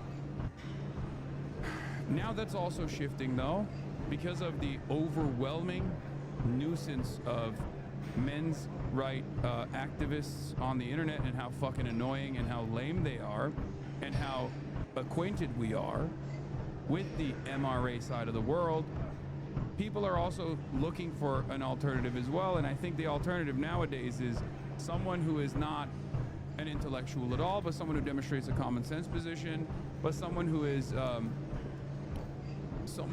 basically focusing on like one form of advocacy in one side of culture that's still heavily invested in pumping right-wing sentiment.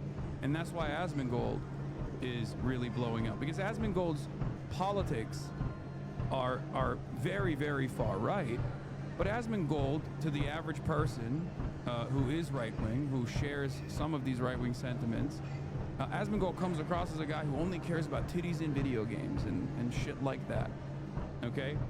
But Asmongold's commentary is not exactly based around an ideologically consistent right-wing movement, okay? His commentary is even easier to digest than the likes of Ben Shapiro, where he's just like, yeah, I'm just doing common sense. Whatever Trump is doing is based. It is just as anti-intellectual as Andrew Tate, but it also doesn't have the same shortcomings of Andrew Tate, because he can't leave his house for long enough to engage in the types of shit that Andrew Tate was engaging in. Because a lot of people, especially a lot of extremely online people, after a long day of fucking work, you know, laying concrete on the ground or whatever, come home and they tune in. They live in rural areas. They're shut-ins themselves. They don't have enough fucking free time to go out and like work on themselves. And they see a guy that kind of resembles their own experiences. And they want to hear from that guy. They want to hear a guy like that who has a position of prominence say that their worldview is actually awesome and great. And it's actually just simply common sense. They don't want to hear the boring debate lord version. They don't want to hear someone explain to them the talking points and why they must have talking points. They don't care about that anymore. That's where we're at in the right-wing audience cycle. Someone who just goes, yeah, based. Common sense. This is common sense.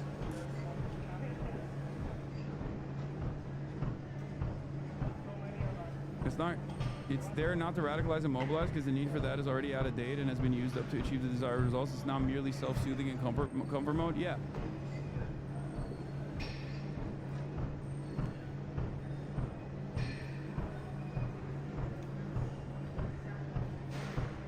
Where do podcasters fit into this? I mean, they serve a similar role of self-soothing commentary that make people feel a little bit better about like the enemies that they're dominating.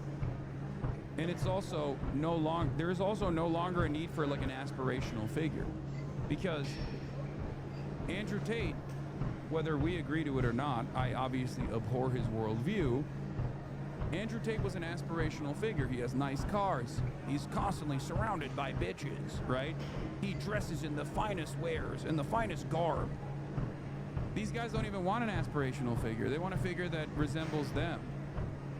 And yes, you might be thinking to yourself, how the fuck is Asmongold a figure that resembles the average person? But yeah, there are a lot of people who live in like rural areas who do unironically resemble Asmongold, and they look to him and while we look at him and we say he's living in rot and filth, what the fuck? That's insane. How can anybody tune into that? Right? For a lot of people, they see that as a point of sincerity. A lot of people look to that and go, no, it's awesome. Like, he obviously doesn't care about anything. The Diogenes statement comes to mind. The Diogenes comparison comes to mind. It's like, this guy, obviously, he's just like me. He doesn't give a fuck about anything. He doesn't even give a fuck about basic hygiene. So I trust him more. Okay? Someone like myself, on the other hand, they trust less. It's like, Hasan, you care about fashion. You care about the way you look. You care about the way you're perceived. Obviously, this is insincere. You must be saying the things that you're saying because you think this will be popular. You must not be saying those things because you truly believe them, you must be saying those things because you want to be popular, right?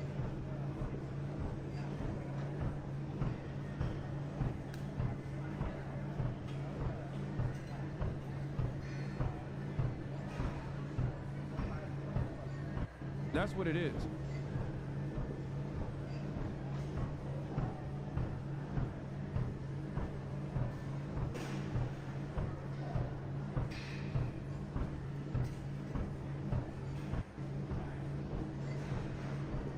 So I think a lot of people who have like completely checked out of the system, who have succumbed to deep nihilism, look to a figure like Asmongold and think, no, that's a real one. He's a real one. He doesn't even care about showering. That's like what normal people would consider a point of, you know, what normal people would look at and say, well, I can fucking see that this guy is clearly not all there. I mean, he's not even like demonstrating basic hygiene, and I can literally see that through my screen. I don't even need to smell him to be in his physical proximity to know, right? Normal people that have that attitude, a lot of abnormal people on the internet, on the other hand, look to that and go, well, that's a point of, that's a point in his favor. It's a point of pride. And it's that interview with Nick Fuentes that really seems to have brought things to a head. For those who don't know, Nick Fuentes has hated Ben Shapiro for many years, in part because of Shapiro being Jewish, but also because he sees Shapiro as someone who undermined his career. In his interview with Tucker Carlson, Fuentes described how Shapiro was initially an inspiration for him. We do this debate about Trump versus Hillary.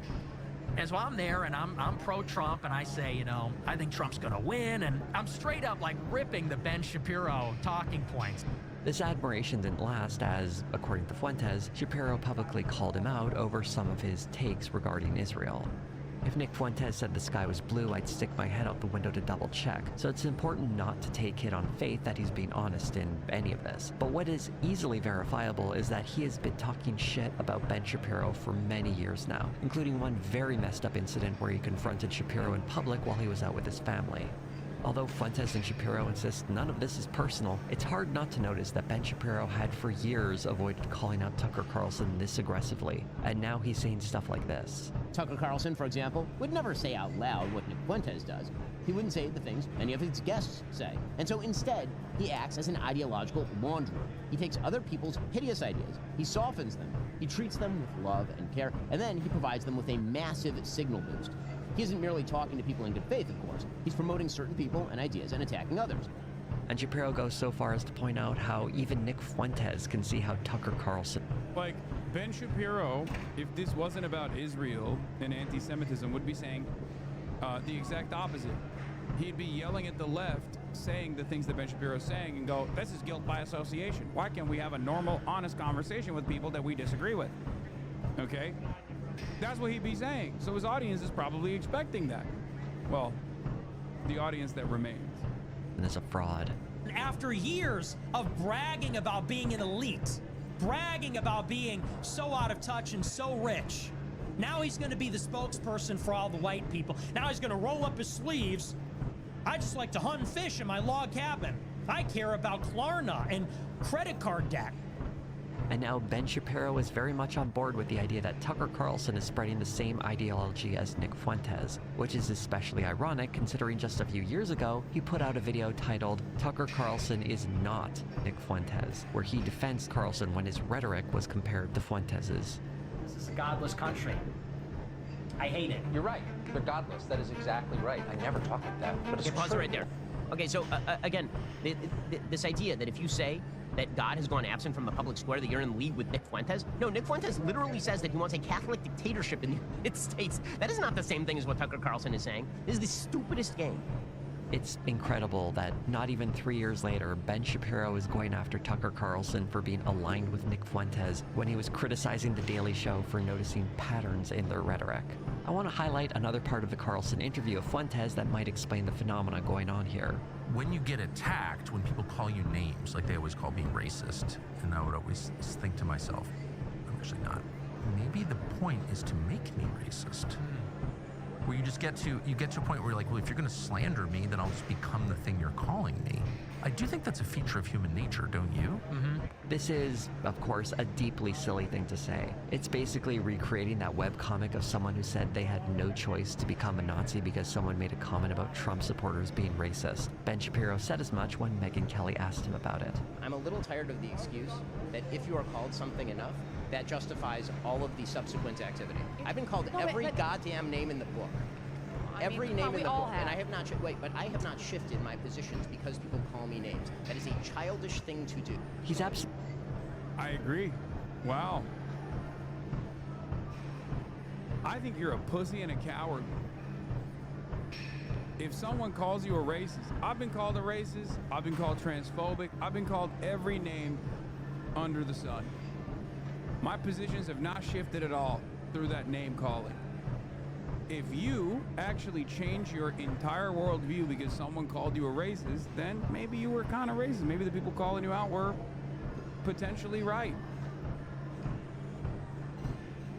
It shows me that you're a spineless individual, okay?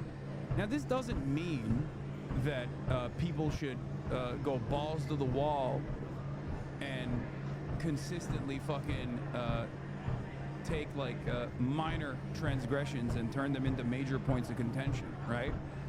They shouldn't do that because it is off-putting, and our job is to bring more people to our side, right? So I'm not saying that we should take this, you know, morally purist standpoint and run along with it, especially because not only is it off-putting to normies, but it also is completely oblivious to the social conditioning that takes place that leads people into the positions that they have, okay? Wow, my most hated IRL villains are fighting each other. I need some popcorn for this shit. What do you mean? Like Nick Fuentes and Ben Shapiro, or are you talking about me?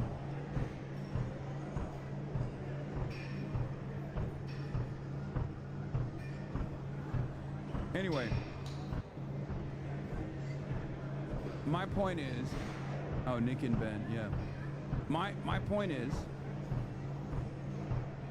there is a tendency on the left to go, we are morally righteous, and therefore you have to abide by my standard, you have to abide by my worldview. And even if you're morally righteous, even if you are morally on the right side, you still can't market like that. Unfortunately, you got to brand build a little bit. You got to market a little bit, okay? And you especially have to do that in America, where there has been so much anti-socialist, anti-left sentiment that has gone unchecked and uncontested, that has basically warped the collective consciousness of Americans. You have to be extra. You have to go extra hard in terms of your advocacy, and in terms of branding, and in terms of marketing your worldview to others. And that comes, or at least that starts with a place of understanding. Absolutely right here, and one thing I noticed that every time I agree with Ben Shapiro on something, it's when he was saying things people on the left have been saying for years, which honestly speaks to how effective we are at criticizing the right, whether they acknowledge it or not. Tucker Carlson plays the same game. Recently, Ben Shapiro made some comments about retirement that went viral. No one in the United States should be retiring at 65 years old. That was a classic. That was a classic fucking free market capitalism advocacy moment from Ben. I love when these guys get honest, dude. I love when these guys get so honest. You are not going to ever retire, and you are going to like it. You're going to eat the bugs. Frankly, I think retirement itself is a stupid idea unless you have some sort of health problem. Yeah. Yeah, obviously, it's easy for you to say. You talking to a fucking microphone, dumbass. Yeah, good luck. Good luck with that message. You have to keep working in an Amazon distribution facility for pennies on the dollar until you fucking die. Yeah, how do you make that advocacy for people who are working like normal jobs? It's fucking ridiculous. There's no way he actually believes that. Oh, he unironically does. What do you mean? That's his fucking worldview. Brother, what? Says you? Yeah, exactly. I speak into a microphone every fucking day, and I'm not some dumb fuck who believes that someone working a construction job cannot retire at a fucking reasonable age. What are you talking about? Yeah, I'm advocating for people to retire early, unlike Ben, who advocates for people to retire later. Tucker Carlson responded to that, sounding a lot like someone on the left. Poorer people, working class people, blue collar people are aching. They have trouble walking, their backs hurt. So retirement for a man who climbs ladders is a little bit different from a man who hosts a podcast. Yep, Carlson said the exact same shit. So it even brought up the impact of systemic failures. We are subject to forces that we can't control. Just a fact. I didn't write the tax code, for example. I don't have any control over the hiring standards at various companies or the admission standards at various schools. Those are systemic problems. It's just a fact. This is another one of Carlson's well-worn strategies, to make a systemic critique, while his solution typically involves demonizing immigrants and other vulnerable groups. It's something he's done time and time again, and honestly, only a sucker would fall for this sort of scam, and he's been pulling it for years.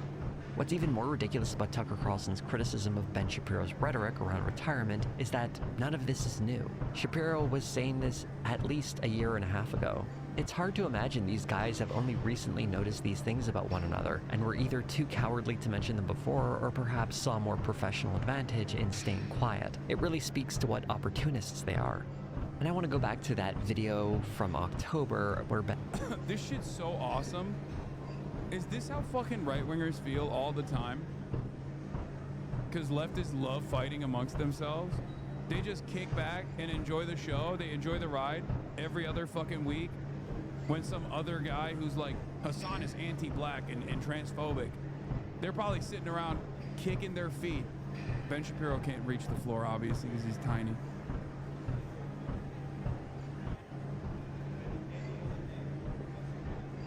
You know? He just gets up on that booster seat, feet can't touch the ground, he's kicking his feet, giggling. Yes, this is what apolitical people jerk off to, yeah. It's awesome.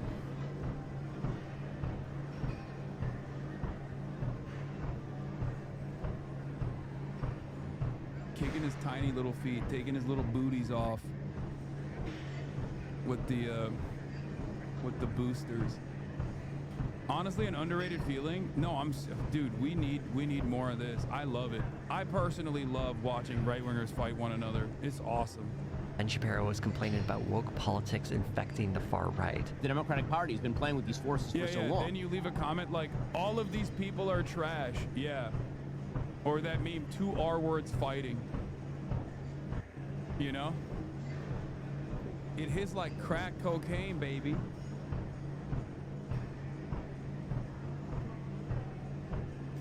It's great.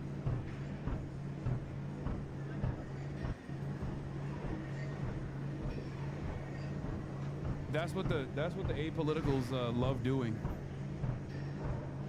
Whenever they base boost random dumb fuck radlibs on the timeline because they're coming after me, they're like, huh, all of these guys suck, but honestly, this is awesome. All of these guys suck. I can't believe I'm agreeing with this person. It's like, bitch, you don't even agree with the supposed angle of attack. You don't agree with being called transphobic. You hate when people call you transphobic. It's now too late for them to dissociate from those forces. One of the big complaints he has about figures like Tucker Carlson and Nick Fuentes is that they push anti-Semitism. But back in 2011, Ben Shapiro tweeted this: "The Jewish people has always been plagued by bad Jews who undermine it from within. In America, those bad Jews largely vote Democrat." In his book, Primetime Propaganda, the true Hollywood story of how the left took over your TV, he described how liberal Jewish people had taken over Hollywood to advance a left-wing agenda.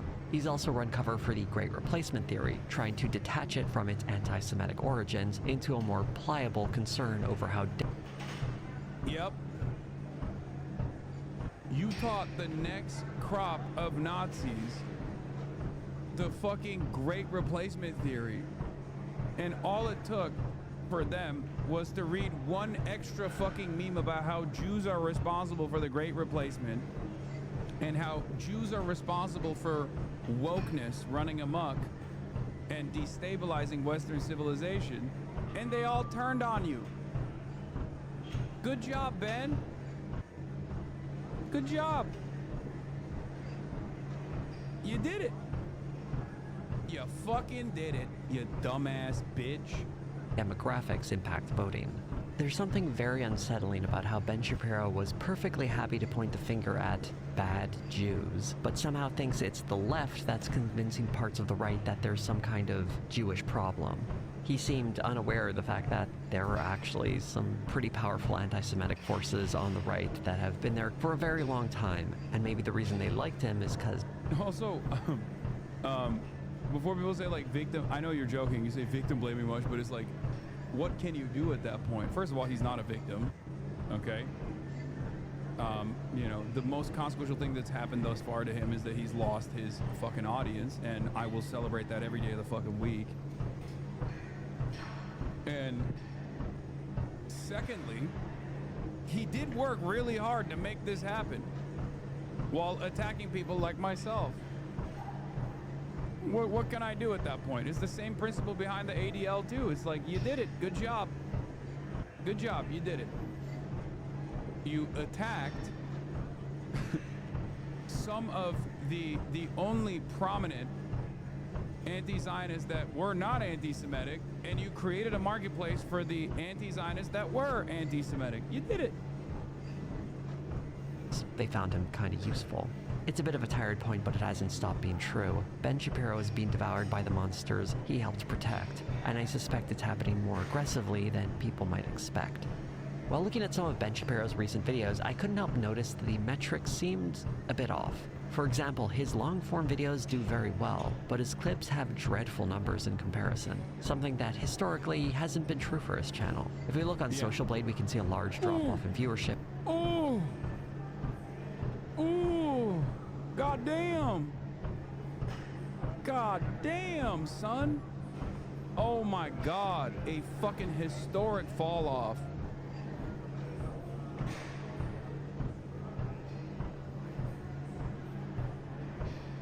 Woo! Sheesh! Smoking on the Ben Shapiro pack. Oh my lord. Over the past year. So at first glance, it seems as though his current audience, what remains of it anyway, has a very different viewing habit than his old audience. I wanted to look closer at what might be happening, so I decided to graph out what was publicly available with some comparisons. In this first series of graphs, I'm counting views in 100s to compare them with the total number of comments. The reason I'm counting views like this is because it makes the graph read a little better visually, and since I'm doing it for each graph, the presentation of data is consistent. Looking at Ben Shapiro's long-form videos, there is a big disparity between the number of comments and the number of views, especially when we compare the number of comments to his short-form videos, where they track much more closely. If we compare him to other channels... Where's the dip coming from? Wait, where's the big dip coming from? Hold on. Oh, this is all 2025 numbers, never mind. I want to see... Oh wait, here it is. 2023 October, you can kind of map out this trend here, interestingly enough. Picking up steam here, picking up steam, and then kind of feels like it's all down since then. I wonder what happened. I guess he too had October 7 leavers, but he never ended up recovering from the October 7 leavers. I guess his October 7 leavers were leaving for a different reason.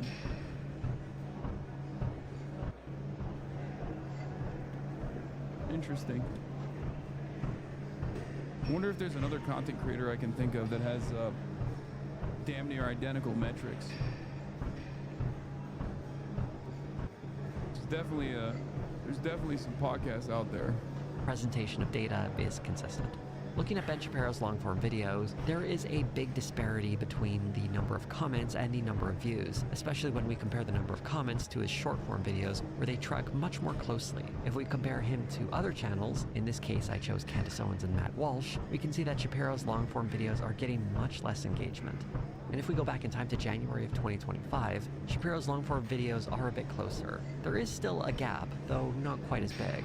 If we calculate the odds of whether or not a view will lead to someone leaving a comment, we can see Ben's long-form videos are far less likely to have its viewers leave a comment under them, clocking in at less than 0.3% of viewers leaving comments, slightly more than half of what his videos used to get, and far behind Matt Walsh and Candace Owens, who get 3 and 5 times as many respectively.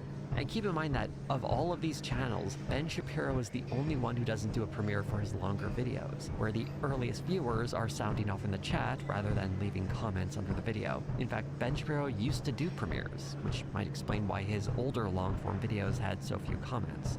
We can see this pattern repeat itself when it comes to the number of likes left on videos. With all the other types of videos I looked at, the number of likes were significantly worse. Viewers are 3, 4, and even 5 times less likely to click on that like button for Ben Shapiro's long videos than viewers of his long-form videos back in January, or videos from Candace Owens and Matt Walsh. What all of these numbers amount to is, in my mind, 2 likely conclusions. Ben Shapiro's long-form videos are being heavily inflated by people who are only showing up to hit the dislike button or nothing at all. And if they're leaving comments, those comments are being deleted. The alternative is that someone is botting his long-form videos, giving it inflated view numbers and very anemic engagement. Whichever of those 2 conclusions is more accurate, it doesn't look like a healthy channel at all. I should mention that in my calculations, I did omit one video from Ben Shapiro's channel, the November 3rd one, titled Tucker Carlson Sabotages America. That one actually has metrics that reflect something that has nearly 1 million views, and it's also the one that has the most negative comments towards him. It seems like Ben Shapiro's only means of getting big numbers of engaged viewers these days is by being a lightning rod for hate. While we're talking about data though, I also wanted to share some info I came across from Open Measures that attempted to gauge Nick Fuentes' growing profile and how it doesn't quite match the narrative around his ascent. Although Fuentes saw a massive spike in social media chatter about him after Charlie Kirk's murder, that growth has largely gone down. The Tucker Carlson interview didn't move the needle in nearly the same way. Most of the time Fuentes gets hyped up, people cite his Rumble stats, but it's something of an open secret at this point that Rumble's numbers are almost certainly bogus. My own investigation a while back found they were inflating their live stream view counts, and I would be shocked if that was the only metric that was being fudged over there. I say all of this to remind everyone that these figures we're talking about today are incredibly niche. We're fun, let's go to Ben Shapiro for that. Every big audience in the media, you're talking about 3-4 million people. The electorate in the United States is generally about 160 million people. I think one of the mistakes politicians make is they look at X and they say, this is representative of the American body politic, and that is just too online. It's just way too online. He could be talking about Nick Fuentes, Tucker Carlson, or even himself. But their importance, specifically... What are Hasan's thoughts on Nicki Minaj co-grant? I don't care about this shit. I have no idea what it is.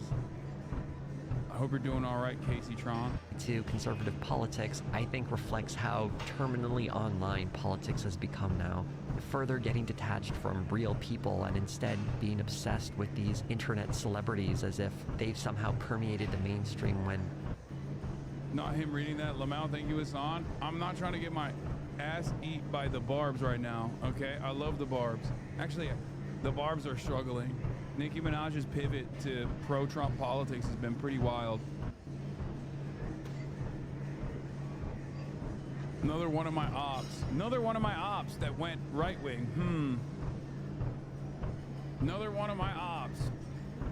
I need an apology from all the Barbs that said I was aging at the speed of white, that I was being racist towards Nicki Minaj, all this shit. Where they at now? I need to be able to go to a Sephora without fearing that I will be assassinated now.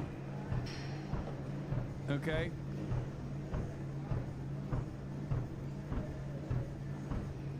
They're still with Nikki Chill? Wait, really? They still here, don't worry?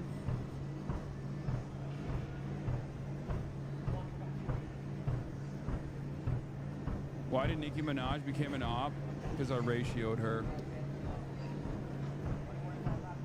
back when she was glazing Tucker Carlson during peak COVID. Really, they're big names within a small conservative online media space. At some point, Donald Trump is going to retire from public life, likely due to failing health, and right now... All I'm saying is, there is one guarantee, okay? There is one fucking guarantee. If you don't believe in anything else, at least history has shown time and time again that virtually all of the people that put me in the fucking crosshairs end up making an open right-wing pivot, okay?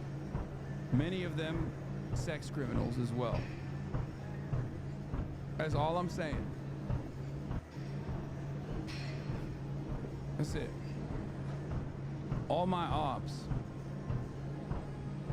Now his cult of personality is the one thing uniting a lot of disparate parts of the right wing. This is something Ben Shapiro is well aware of. I think that there are a lot of people who are planning for the post-Trump era, and they're trying to make moves right now in order to sort of consolidate their viewpoints in the post-Trump era. Ben Shapiro represents the old guard of traditional conservatives, the former far right, before they are outflanked by an even more extreme America First movement, often associated with Shapiro's rivals, including Nick Fuentes and, to an extent, Tucker Carlson. It's not a coincidence that Carlson suggests that Fuentes has already won this fight. And Ben Shapiro seems irrelevant to me now. But back then, for no, the I guess that's huge. true. So maybe you won. Oh, certainly. The truth is probably more complicated, especially since it's hard to get trustworthy numbers for all of this. But for a political party that seems to be terminally online, it's not surprising that popular sentiment on the internet can be used to fuel a movement. It remains to be seen if it can actually translate to electoral success, though. One of the keys to Ben Shapiro's success online is that he's been able to avoid or build alliances with people who clearly don't like him. Alliances that would never work long term, but I suspect he thought he could get ahead of. As public opinion has shifted rapidly against Israel, it's become increasingly difficult for someone like Shapiro to continue his vocal support for the country. Many on the right have used this opportunity to smuggle their anti-Semitism into the broader criticism against Israel, but Shapiro can't make that move. Back in 2024, Ben Shapiro and his father, a Hollywood composer, produced a musical in Israel that paired the October 7th attack with the Warsaw Uprising. It was called We Will Rise. Speaking to the Jerusalem Post, he said, "The ending is the most powerful part for me. The characters from the Warsaw Ghetto sing We Will Rise as they move through the fog, but now they're joined by the Israeli soldiers who realize that their fight is the same. The fight to protect the Jewish people is timeless." Putting aside the grotesque pairing of the genuinely heroic uprising in the Warsaw Ghetto with the soldiers committing a genocide, what we see is that this is something Ben Shapiro genuinely believes in. He's a man who has a real passion for at least some of what he talks about, and I think that might ultimately be his downfall. While he was willing to make cheesy YouTube videos for clicks, or endorse politicians he has serious misgivings about, there are some lines he won't cross when it comes to some of his values. In this case, it means defending a country committing a genocide, which is tragic in its own right. But in the world of conservative media, not being able to sell out your supposed values makes you vulnerable. Going back to the New York Times article, it's hard to imagine Ben Shapiro pivoting to be on the friendly side of the increasingly extreme right-wing base the way he had 8 years ago. Mostly because he didn't really have to give anything up. He just had to pretend he liked Donald Trump. And Ben Shapiro was certainly tolerated and even celebrated because he was useful for attacking the left. But attacking the left while ignoring the far right only works when the far right isn't breathing down your neck in public awareness and pulling ahead in view counts. While I think Ben Shapiro's profile has been dragged down, I doubt he'll be completely finished forever. Careers in media can slump along if someone has a devoted enough base, and Shapiro still has some kind of audience. This is the ultimate downfall for like anyone that has any principles whatsoever. If they're going to be a right-winger, you have to either be a Christian white guy, okay, with no principles whatsoever and are utterly malleable. If you want to stay relevant, you can't just, you can't have any higher priority. If you're simply invested in the grift, as he is for every other aspect of his commentary, of course this was going to be his inevitable downfall. This is something that he truly believes, right? Asman ripping you a new one. Oh shit, dude. What will I do? Oh my god. That's based. Oh, it's so based, dude. Oh, it's so over for you now, dude. I hope. Oh, I bet you're getting so fucking upset. I bet you're so mad. Dave Rubin's burner here. What about gay Christian white guys? Dave Rubin is Jewish and also super pro-Israel. And also a gay homophobe. He did that for homosexuality, but he couldn't do that for Israel for some reason. Yeah, if Asmongold wants to rip me a new asshole, he should at least, you know, he should be able to entertain having a conversation with me. But he won't do that. Beat him afloat. A couple of years from now, it'll be interesting to see if he's found life in a new lane of political relevance, or if the times will pass him by and he'll end up forgotten, like pundits of the past, such as Bill O'Reilly. Do you think you would get along with Blackboy Max if you went on a stream? I have already streamed with Blackboy Max, and yes, of course I would get along with him. In the meantime, we can enjoy insightful interviews from Tucker Carlson, where he asks tough questions like this. What is porn exactly? Like, describe how available is porn? What is it? One of the real challenges in making this video was getting incredibly sick while I was working on it, so I hope my voice didn't sound too froggy during that one. At one point during me being sick, my voice actually sounded incredibly sexy, and I was very tempted to record something, but I thought I should look after my health, and also having a sexy voice while talking about Ben Shapiro seems like some kind of crime against nature, so I wanted to avoid that as well. But there's certain things in life you shouldn't avoid, such as watching my videos, and if you would like to support seeing more of them come in. This was incredible. This was an incredible video. Another banger from Jose. I know Blackboy Max wants to collab. I covered it yesterday. Go like and subscribe. Go show Jose some love. Anyway, but the right-wing downfall continues. It doesn't end there. Okay? We have more to cover on this issue because Tucker Carlson himself apparently has purchased a new home in Qatar, and a lot of people are very upset about this. Former Fox News host appeared at the Doha Forum in Qatar on Sunday, where he interviewed Qatar Prime Minister Mohammed bin Abdulrahman bin Jassim Al Thani and made his real estate revelation.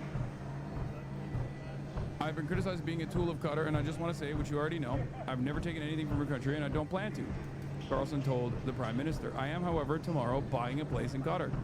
He added, I like the city, I think it's beautiful, but also to make a statement that I'm an American and a free man, and I'll be wherever I want to be. Qatar also is the country involved in gifting President Trump a luxury plane that raised a series of ethics questions. The news of Carlson's property purchase sent some key MAGA names into a serious flap. Now,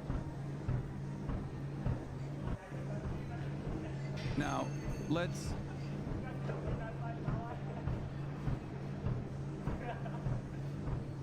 be for real. I think this is a little worrisome. The reason why I think this is a little worrisome is because Tucker Carlson, what does he see for the future of America?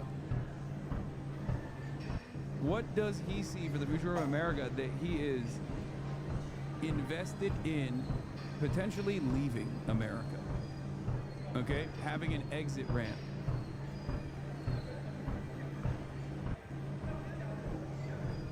That worries me a little bit.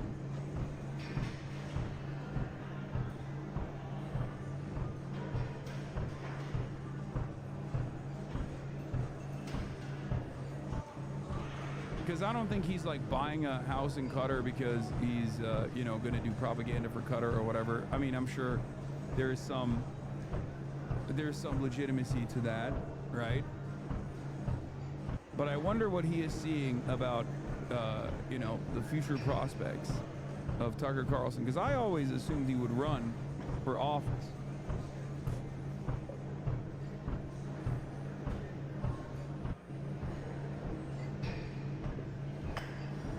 this worries me a little bit.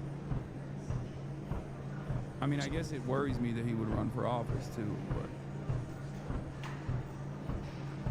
but anyway, let's get to Tim Pool, because the right wing meltdown is continuing. Kremlin-funded streamer Tim Pool says he's in debt and ending his show after Russia cut off his $100,000 a week. Let's take a look. Leave us. We have 2 weeks left in the year before we go on our Christmas hiatus.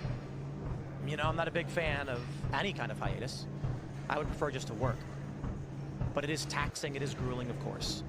And there's a lot of infrastructure here that requires me to work all day, every day, Monday to Friday, with some extra work on the weekends, usually meetings. And I'm probably gonna have a stroke. Oh man, it's such a tough job, dude. Remember when all these guys were fucking yelling at me because of a misunderstanding, a clip that was, again, boosted on Reddit and shit, where I talked about how streaming actually fucking is soul sucking in a different way, where it like eradicates your social battery in ways that, in my experience at least, like other social aspects of a regular 9-to-5 never did. Having said that, of course, I obviously understand the privileged position that I'm in. And all of these guys went crazy with that. They love talking about that. All these like anti-union, anti-labor motherfuckers, from Keemstar down to like Tim Pool, Ben Shapiro, everybody was like running victory laps around that.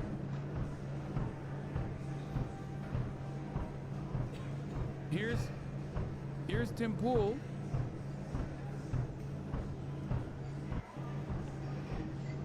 Here's Timothy Pool talking about how he's just working so hard. Little baby working so hard. First of all, I stream 7 to 9 hours every single day, 7 days a week. Now maybe we'll say 6 days a week. Tim Pool, on the other hand, goes live for what? 2 hours, 3 hours? However many times a week?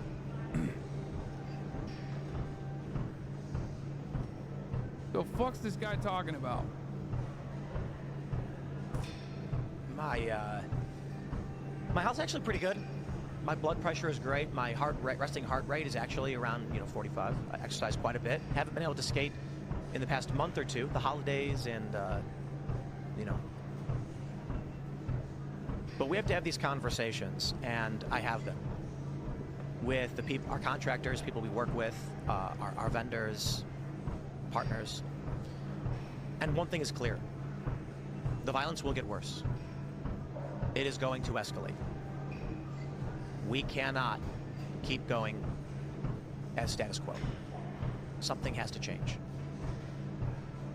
It may be that, as we described after the assassination of Charlie Kirk and the threat to come and shoot up our studio and our workplace, we asked, at what point do we say, we can't do this anymore? The cost of running. I just got laid off from my job at Timcast. If anyone has any leads on a podcast producer gigs, let me know. Yeah, this is a strange time to admit this, but yes, we fired March, and he started working at Timcast, and I guess he got fired from Timcast as well. What a bad streak of luck for this guy, huh? Now, do I trust Tim Pool is actually going to quit podcasting? No, don't threaten me with a good fucking time. It's not going to happen. He says this every goddamn year. Okay? He says this every goddamn year, dude. I don't think he's quitting. I think he's just trying to farm sympathy points. Timcast IRL Studio and the projects around it exceeds the amount of money it brings in. That's just that breaking point, isn't it, for any business? If you need $100 to, run your restaurant, but you're only bringing 90, you go out of business. The issue? The cost isn't cameras or lights. What is crazy about this, by the way, is that I believe someone shot at his studio or something. That's what he was saying, right? Isn't that what happened? You're mentioned in this video? Yeah, I know. I was gonna retweet this guy. I'm in the new Nexus mod for Elden Zoran, but apparently this guy has blocked me already, so I can't even like it. Water engineer, cyclist, walker, talker. A better world is possible. This man has an Israel flag in his bio, so.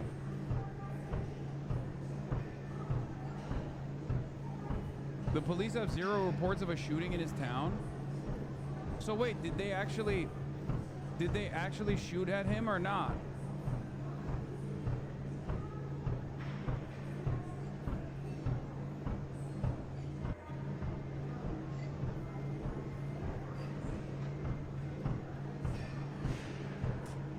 He said a threat.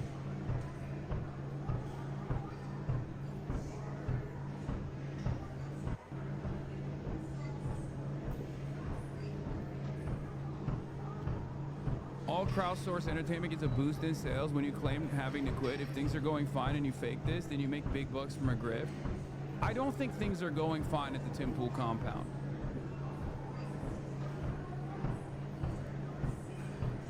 I don't think things are going fine at the Tim Pool compound, like whether he got shot at or not. Okay? He says he has footage but won't release it because he doesn't want people to know where the cameras are. Well, clearly, knowing where the cameras are haven't stopped people from shooting at him, so.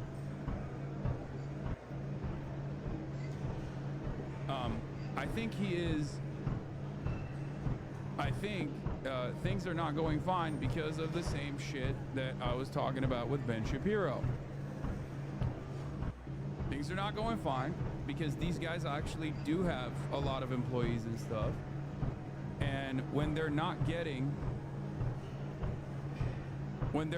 actually getting a shit ton of right-wing big ticket donors to prop up their franchise, or getting money, in Tim Pool's case, directly from a foreign adversary, Russia, to the tune of $4 million, they have to downsize, especially if Tim Pool, who literally dropped out of 4th grade, for the record, for those of you who don't know, you want to understand like what his mentality, what his brain looks like, what his brain capacity looks like. Yeah. A lot of things start making sense about Tim Pool when you realize that he actually doesn't have education beyond the 4th grade level. Or 7th grade? Is it 7th grade? The hardest grade? Yeah, that's why.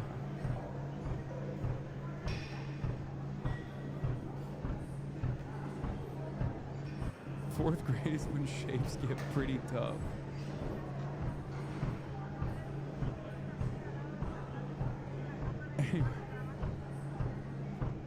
Anyway, my point. He dropped out at 14. His dad said it was 4th grade. He says he dropped out at 14. Anyway, bro got left behind, okay? No child left behind. Tim Pool said, bet. I'll show you what.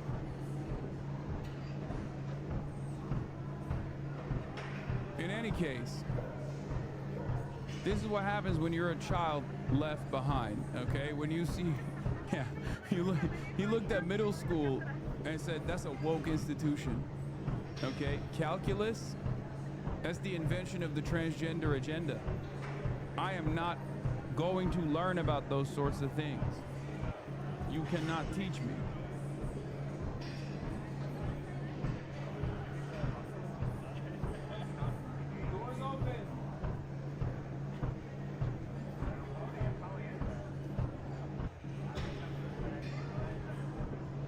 Yeah, algebra is woke.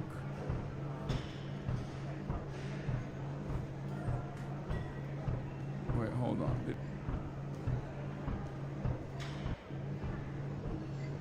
Anyway, he got held back in 4th grade till he was 14, then gave up. Look, my point is, he probably doesn't have the mental faculties, the bare minimum mental faculties necessary to run a fucking operation when the money inevitably dries out.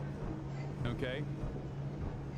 Like fiscal responsibility, I suspect, is not a strong suit, as evidenced by the many different insane advertisement campaigns that Tim Pool has actually dumped a shitload of money into, whether it be putting a billboard on Times Square or whether it be putting a billboard everywhere, really. I mean, if you go around the country, you will see Tim Pool's face on the side of highways. Not exactly certain as to how much real eyeballs and real donations that translates to.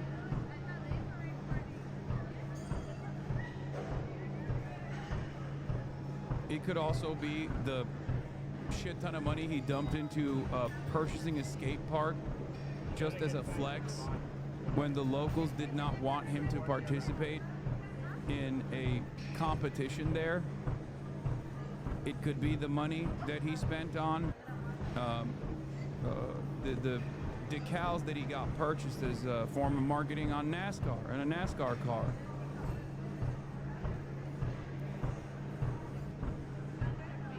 It could also be the money that he dumped into launching a music career. I don't know. Or the fact that he has to pay people to be his friend. The point is, he's done all of those things, but at the same time, while he's done all of those things, and his burn rate has gone up year over year, his numbers have actually not gone up. So he's not actually bringing in a new audience or even reaching the same level of prominence that he once did with his commentary. If you go look at his Social Blade, let's take a look. Social Blade, Tim Pool. I wonder where he's at. Oh, he's got a C+ grade. That's not good. Even my YouTube channel has a higher grade than that. 1.4 million subs.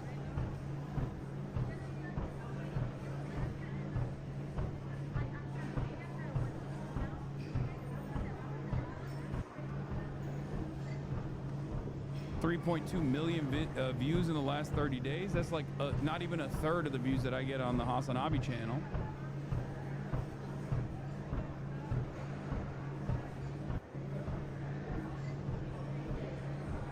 Things start to make sense. There's a platform called when you look at his view counts. 62,000, 27,000, 37,000, 8.6 thousand. These view counts are fucking abysmal, dude. They are abysmal. His other YouTube channel, the big one, with 2.58 million subscribers. Let's take a look at that. Maybe that one's a little bit better. Right? This is a different one, right? Yeah. This one has 2.58 million. This one has 1.47 million. Okay, this is the main channel that he has. 13K, 46K, 13K, 26K, 52K.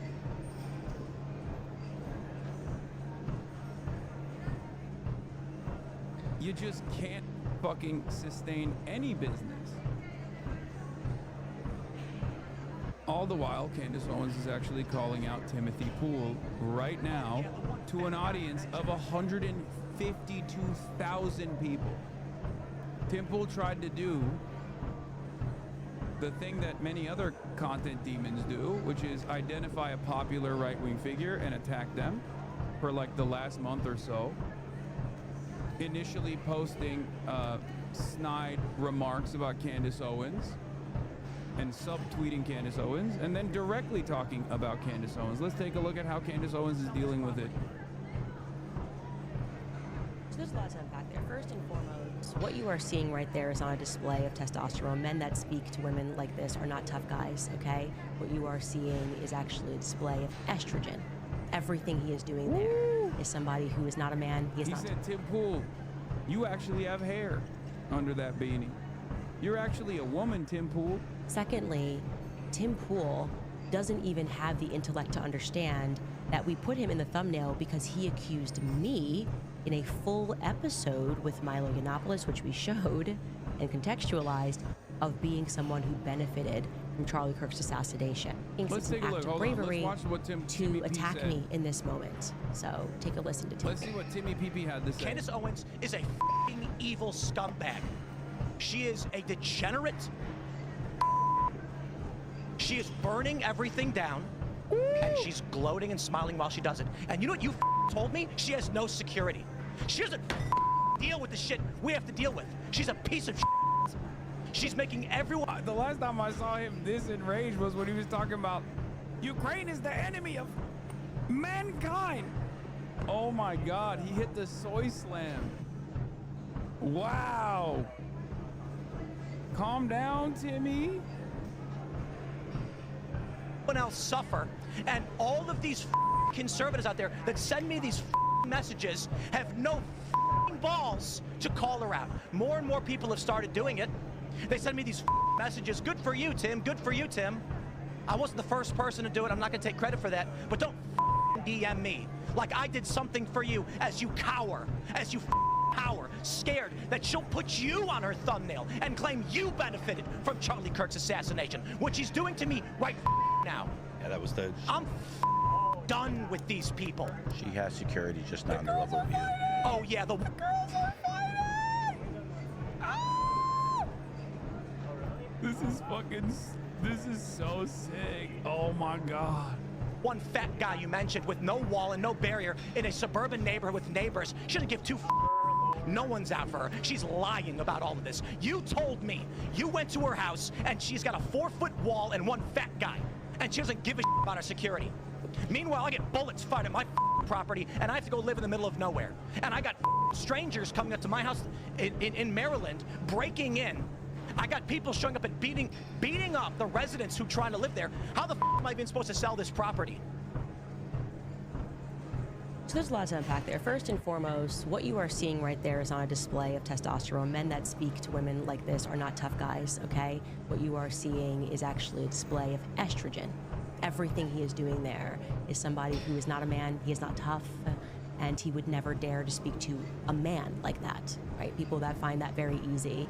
Yeah, that's what 45 beats per minute looks like to in the heart understand rate side. that we put him in the thumbnail because he accused me in a full episode with Milo Yiannopoulos, which we showed and contextualized, of being someone who benefited from Charlie Kirk's assassination. So he thinks he's being accused. No, you accused me of that in like a actually I think it was 2-hour episode with Milo Yiannopoulos, in which Milo defended me and explained that I am not to blame for the lame excuses that the feds have given us regarding Charlie Kirk's assassination, and that if we do need to have some spiritual searching in terms of what the Republican Party has become, that the time for that is now, okay? So this little, and I really like, he's a small person for this, a very small person who is also theatrical, Timothy Smollett, who pretends every year like people are trying to kill him. He's a chronic fence sitter, okay? Pretending like he is braving the wilderness for being what? The 110,000th person who's making a video about Candace Owens in the wake of Charlie Kirk's assassination. He thinks he's pioneering that? Are you out of your mind? It's only the safest thing you can do. What's next? Is he gonna make a video and call Kanye West anti-Semitic? Like that's what he's pioneering right now. Oh my gosh, so original.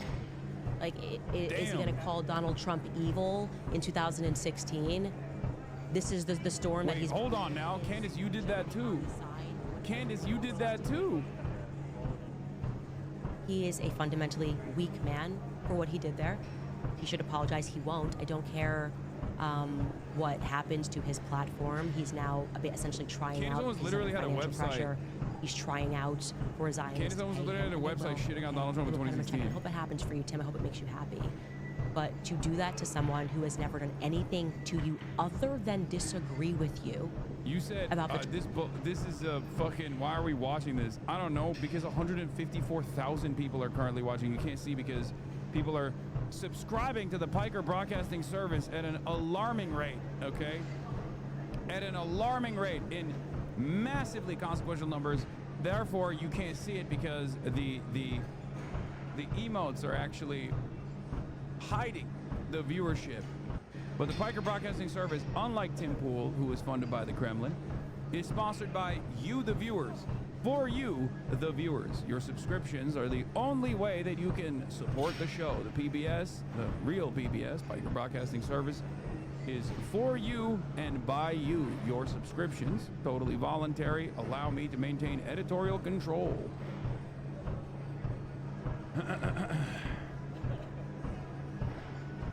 No ads, no nothing.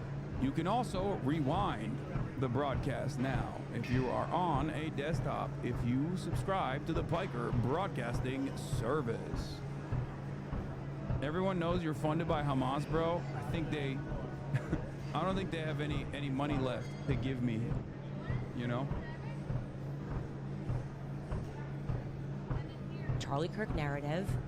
Was Tim Pool actually funded by Russia? Yes. Oh, that's there was a whole FBI case on it, chatter. Come on.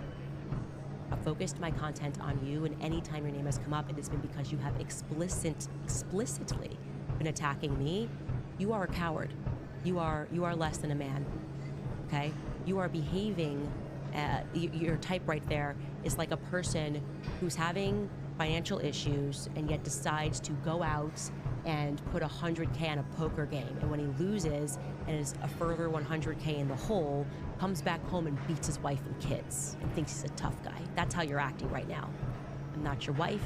I'm not your kids. Get your affairs in order and stop blaming me, because I'm actually traversing down the path that hasn't been traveled by standing up and saying that something corrupt happened. And Yeah, no, I mean, she's both right and wrong. Like, you know, saying Jews are responsible for everything is not necessarily a new meta. However, she is right, because her conspiracies are so fucking insane and go far beyond Jews are responsible for everything that, like, she kind of is reinventing the game. Oh my god, and she hit the ad break. Yo, that's awesome. She is so goated with this. She literally will insta-lock an ad in between, like, controversy, whatever the fuck's going on. She'll just go, boom, ad break, bitch. Seeing what happened. Should be like, I'm mourning the loss of my best friend Charlie Kirk, and here is what's helping me cope with that loss. Flank steak. are equally as brave, right? Ryan Matta has been amazing on X. Melissa, I always tell you about Melissa. Mel is Village Crazy Lady. She does really great work. And I keep wrongly branding her. I'm laughing as a Catholic. A couple weeks ago, she's like, I'm not Catholic. I'm like, I am so sorry. I don't know why I thought she was Catholic. I made that up.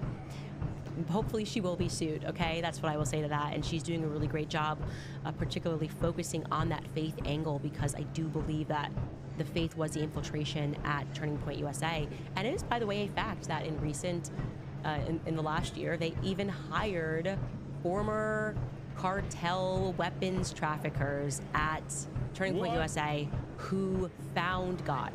Okay? So they were trafficking from Poland through to Mexico, weapons and drugs, but then they found God. Unemployment. Like, I don't know what to make of that. Who am I to question somebody saying that they found God? Dude, but every day Arizona she comes up with she cooks up a new insane thing. It's fucking. She's got range, baby. They offer you what they say. What is the expression? It's either the silver or the lead. You take the money, or you take the bullet. And I wonder if that was presented to Charlie. I wonder if that's why he was fearful the day before when he messaged people and said they are going to kill me. Who was he referring to? Do you guys believe that it was a gendered person on top of a rooftop? Yeah, plato y plomo. I don't. I certainly don't. Maybe Tim Pool does. Coralia Montalvo writes, may God be with you and your family, Candace. Keep telling the truth. You have a whole army supporting you. And by the way, like, this guy proves there are a lot of from the donos is crazy. It is always at the top where corruption happens, and wait, Alex Jones, I hope that you take away from this that we are infiltrated as a nation. 5,000 ARS, I don't even know what that is. And that we need to make our community smaller. Mossad agent Alex for the lose. Jew lover Alex Mossad agent plans selling out America. Maybe not be so entertained by a foreign accent and wondering more. You know, we need to become our own little CIA units or DCIA units in our own communities and share information. And yeah, I hope that's what we are pioneering here, because we certainly cannot trust the government to take care of us if they didn't take care of Charlie Kirk. And maybe that's it. Maybe people are terrified. She said we Maybe need to that's what they crowdsource our own CIA. Is that the cartels could have been involved in this, and yeah, that might be it. I don't know, it might be it. I'm just following the facts. Amanda Marias writes, we love you, lady. I'm so sorry you're going through this. You have a whole... Oh, I just read that. I'm sorry. Gracie Lou writes, there is no TPUSA without Charlie. I've never seen such a group of disingenuous groups. The likes of Andrew, Blake, Mikey, Tyler, etc. It's heartbreaking on top of heartbreak. Merry Christmas to you and your family. Continued prayers. Bro, she dropped the Jews killed Charlie Kirk like the next week. She said it was the French Legionnaires. I actually said to my husband... She said it was... First she said it was ZOG, Zionist-occupied government. Then she said it was FOG, French-occupied government. Now she's saying it's the cartels collaborating with the Polish. Okay? Every day it's a new conspiracy. It's fucking awesome. Chill, and this damn flood stuff is giving me a chill. And maybe we will actually accept that offer. I guess she doesn't actually say... She still ties it back to the Jews, even when it's the Egyptians. The other day it was the Egyptians. It's actually the Egyptians that occupy the government. This thing has really scared me, this French intelligence thing, and the lack of commentary from the White House. This thing is really far-reaching. The good and the true and the beautiful writes, go Max, Candace. Thank you so much. And this person writes, what do you... She's mobilizing an army of the most gang-stalked people in the world against their enemies. Let me see, when she reads those donos, does it still pop off? Yep, people are still watching. That's crazy, man. So where did this start? Let's see. This is her big reveal, her big truth, her finale. I was calling this person and I had no idea what it was going to lead to. I love the inbox stuff, okay? I love the inbox shit. Like every other day, there's a new insane person in her inbox. I do believe that, by the way. I don't think that she's like inventing these people. I do believe that she just actually has farmed some of the most gang-stalked individuals, and they're constantly like operating as though like they're constantly just writing whatever schizophrenic screed in her inbox, and she's just reading it out loud as though this is a new source without any verification whatsoever. It's fucking awesome. This was the full clip of Tim's crash out, by the way. Candace Owens is a bleep. Tim Pool has the biggest meltdown of his career. Jess Robinson is the likely culprit. We will see what happens in the trial when evidence is presented, but there's literally no other story. Just a bunch of fucking retards on the internet saying stupid shit. And what that does is, the organization that helped get Donald Trump elected, which needs to... He said the R word, bro. Can you say that?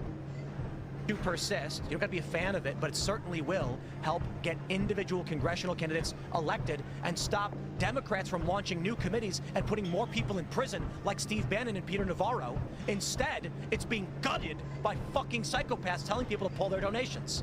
So when this organization burns to the ground, or whatever the fuck happens to it, maybe they're fine.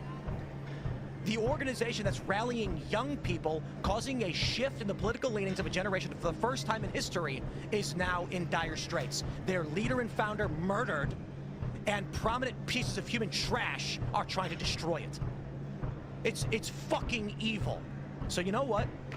When someone pulls in front of my property and fires on it several times, I'm sitting here looking at these vile pieces of shit and thinking to myself, for what purpose will I stick my neck out if this is what happens after Charlie Kirk is killed? Candace Owens is a fucking evil scumbag. She is a degenerate cunt. She is burning everything down, and she's gloating and smiling while she does it. And you know what you fucking told me? She has no security. She doesn't fucking deal with the shit we have to deal with. She's a piece of shit. She's making everyone else suffer, and all of these fucking conservatives out there that send me these fucking messages have no fucking balls to call her out. More and more people have started doing it. They send me these fucking messages. Good for you, Tim. Good for you, Tim. I wasn't the first person to do it. I'm not gonna take credit for that. Calm down, Tim. Damn, Tim. Hey, yo, 45 resting BPM. Nope, nope, no. He's at 180. He's maxing out, dude. His heart's about to explode. Oh, no. He's mad as hell. This is, like I said, this is the only time I've seen him do the soy slam. The only other time I've seen him, it was when Russia was giving him $4 million to do that. Scumbag. She is a degenerate cunt. You gotta run it back. Woo! She is. He said the C word? Oh my God. This is fucking awesome.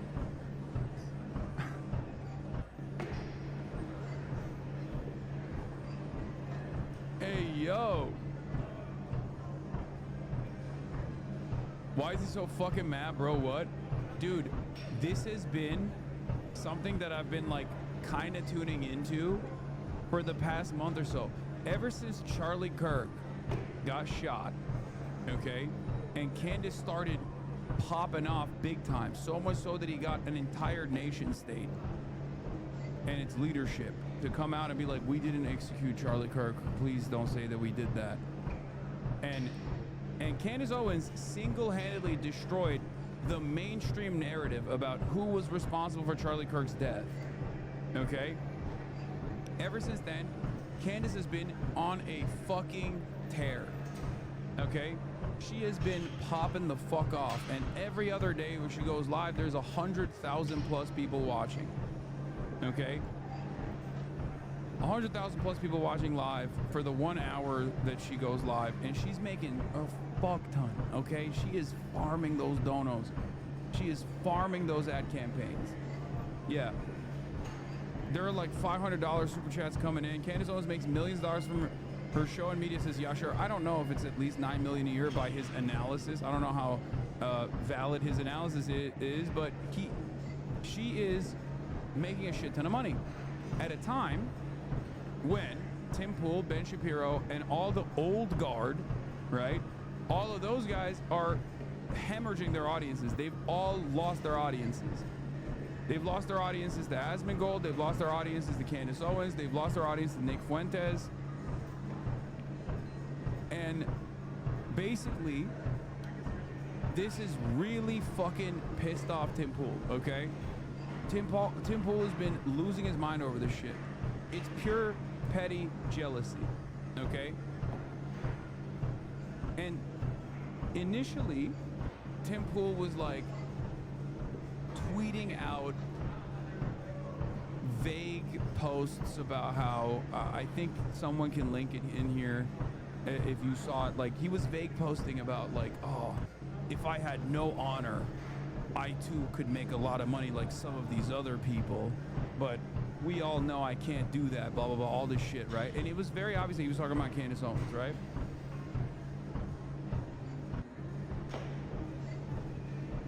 Has he ever attempted to come for you?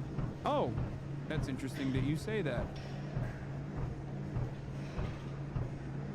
He did, actually. He made a, where is it? He made a YouTube video about how,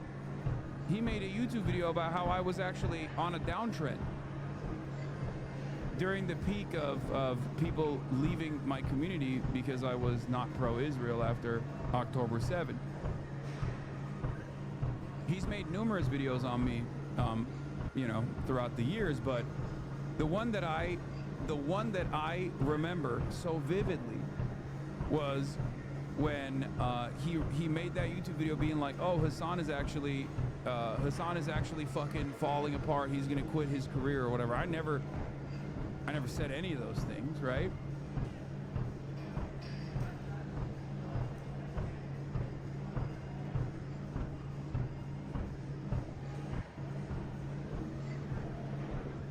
But basically, yeah, that was a funny moment because that never actually happened, and you know, I think my career is fine. As opposed to fucking Tim Pool's career, which is falling apart. No, I can't turn my mic up to match the clips, okay? I can actually lower the audio from the clips. Stop spamming. In any case, over the last couple of weeks, he started to address Candace Owens directly. He went from like, claiming, Tim Pool went from claiming that, you know, there are people that we all know that have no loyalty and no ethics, and that's why they're making a lot of money, to just straight up making fun of Candace Owens in his own way. I received information this morning to put the final piece together for me. I now can say with full confidence that I believe Charlie Kirk was betrayed by Candace Owens and some of the very people who claim to be his friend. Yes, I will be naming names and providing evidence for my claims. And I'm making a personal plea to every well-meaning person who donated to this organization to say thank you. You were lied to, and Candace knew.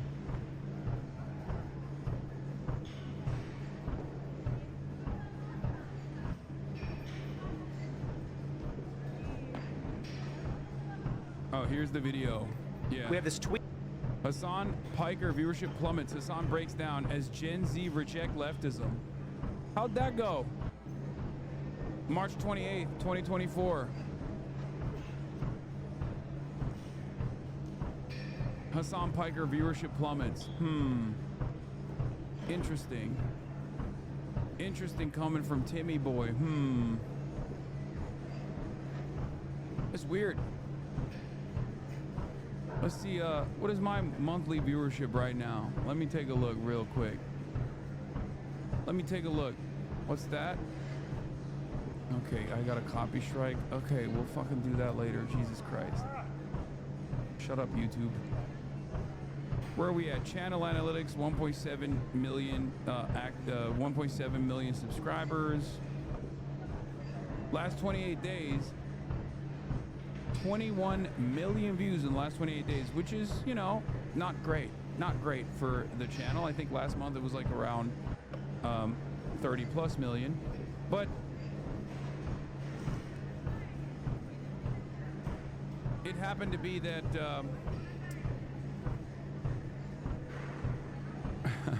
that happens to be 3 times the size of Tim Pool's channel. Or not 3, sorry, 10 times the size of Tim Pool's channel. What a fall off this has been. What is this? Hold on. Where were we? Where were we? Where were we? Where was I? What was I looking at? I don't want to lose the thing that I was talking about here. Hold on. Let's turn off some of these things. I'm closing out some of my tabs here.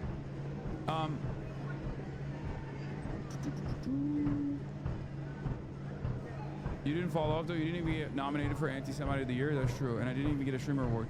These morons tried saying you were watched with 17K subs at the time, but Twitch Tracker hadn't updated their numbers for the full month, and these idiots ran with it. You ended up having almost 48K subs that month. Wait, when did that happen? I didn't even see that.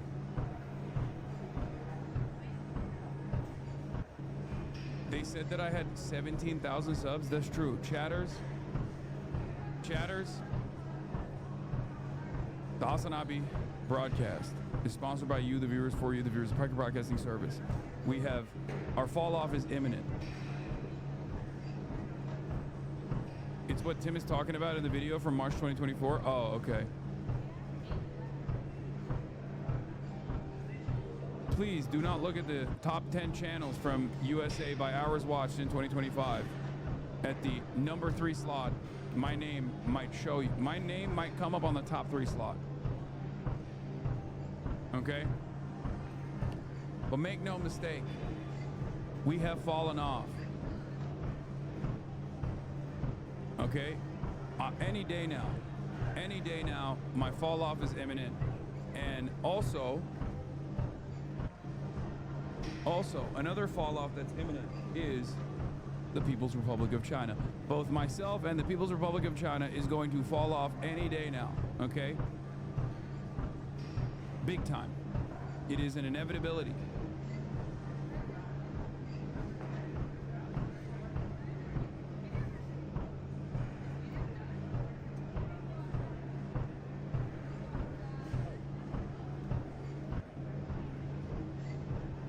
I'm gonna tweet.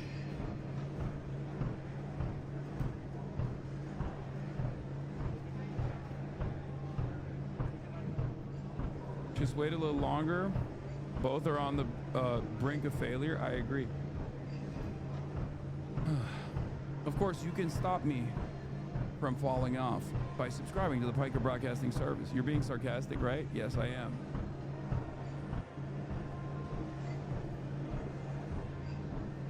That's what I meant when I said I'm in a very Chinese point in my life. Just one more context, puke. Yeah. Burning everything down. Back to great. And she's gloating and smiling while she Divide by does it. spiders, And you know what you ignorant fucking into told subs. me? She has no security. She doesn't fucking deal with the shit we have to deal with. She's a piece of shit. She's making everyone else suffer. And all of these fucking conservatives out there that send me these fucking messages have no fucking balls to call her out. More and more people have started doing it. They send me these fucking messages. Good for you, Tim. Good for you, Tim. I wasn't the first person to do it. I'm not gonna take credit for that. But don't fucking DM me like I did something for you as you cower. As you fucking cower, scared that she'll put you on her thumbnail and claim you benefited from Charlie Kirk's assassination, which he's doing to me right fucking now. Yeah, that was the... I'm fucking done with these people. She has security, just not on the level of you. Oh yeah, the one fat guy you mentioned with no wall and no barrier in a suburban neighborhood with neighbors. She doesn't give two fucking shits. No one's out for her. She's lying about all of this. You told me you went to her house and she's got a 4-foot wall and one fat guy. And she doesn't give a shit about her security. Meanwhile, I get bullets fired at my fucking property and I have to go live in the middle of nowhere. And I got fucking strangers coming up to my house in Maryland, breaking in.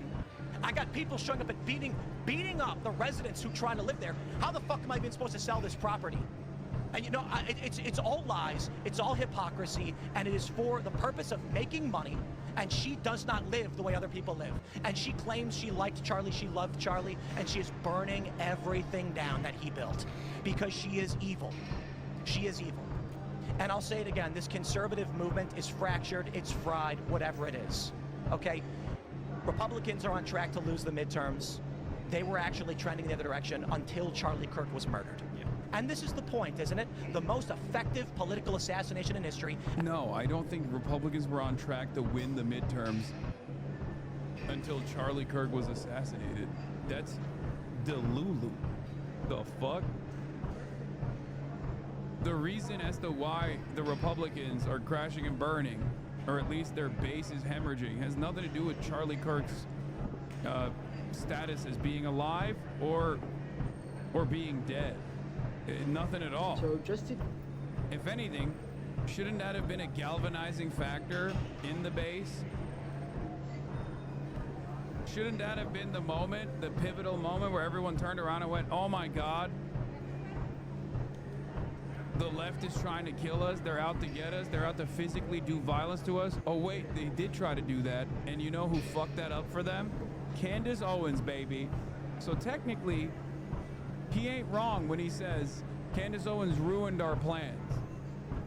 Because Candace Owens straight up admit you're wrong. Tim is correct. After Charlie died, Republicans were too scared to put their necks out. His analysis is correct. Bend the knee, little bro. The only thing he's right about is the fact that Republicans tried to come out and unify around a message that it was actually Chuck Schumer that was out to kill them. Okay? Now, how successful that message would be, given, you know, things that people can fucking visualize and see with the way that Democrats talk about issues, that, I guess we're never going to find out how successful that would have been in the absence of Candace Owens coming out and throwing a bomb in the middle of that conversation by immediately shifting every conservative's attention back to Israel by saying this was fucking Israel.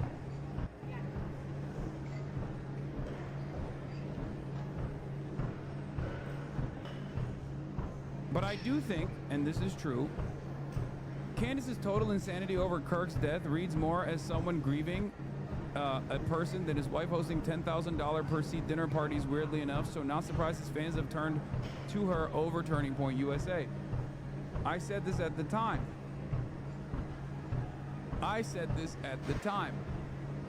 Candace Owens, out of all of the conservatives, including Erica Kirk, was the only person that seem to be genuinely grieving Charlie Kirk's death. Now, do I think she's still a grifter? Absolutely. Okay? I do. Do I think she's really farming this shit? Oh, 100%. But it was very clear to me that she was one of the few people that was like, I need to take some time for myself. This is ridiculous. I can't believe it. And especially with how organized the professional Republican side was in the aftermath of Charlie Kirk's assassination. It does feel to me like a lot of people looked at Candace Owens and were like, well, they were really close friends, actually. Erica Kirk moving like prime Grim Repeat right now. Yeah, didn't she just do a CBS town hall, actually? There's also this. More debates between Candace, who blocked me many, many years ago.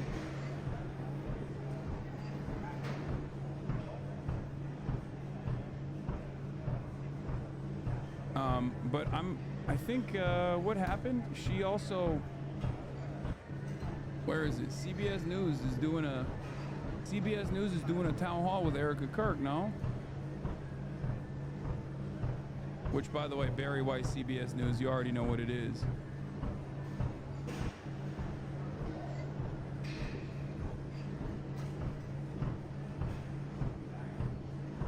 CBS to host town hall with Erica Kirk to talk about the aftermath of husband's death.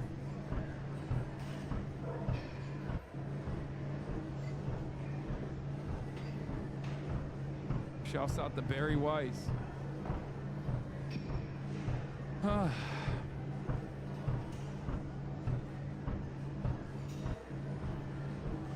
So that's the reason why these guys are fucking falling apart. And thanks to the likes of the vile cunt Candace Owens, she has turned Turning Point into the perpetrators of the crime that was against them. I don't get paid. All the while, the Republican side went so heavy-handed with the Charlie Kirk posture, and immediately went into punishment mode. On the one hand, you had Republicans screaming bloody murder, that they have to start assassinating leftist figures. On the other hand, they tried to keep up this narrative that it was actually the left that's responsible for all the violent rhetoric that ended up killing Charlie Kirk. But this heavy-handed nature of the administration coming after the likes of Jimmy Kimmel and firing hundreds of people, which I tweeted about as well, which got a response from one of Charlie Kirk's homies at the time, led to all the fucking Kirkification memes. People, obviously, are all out of shit to give. They're all out of fucks to give.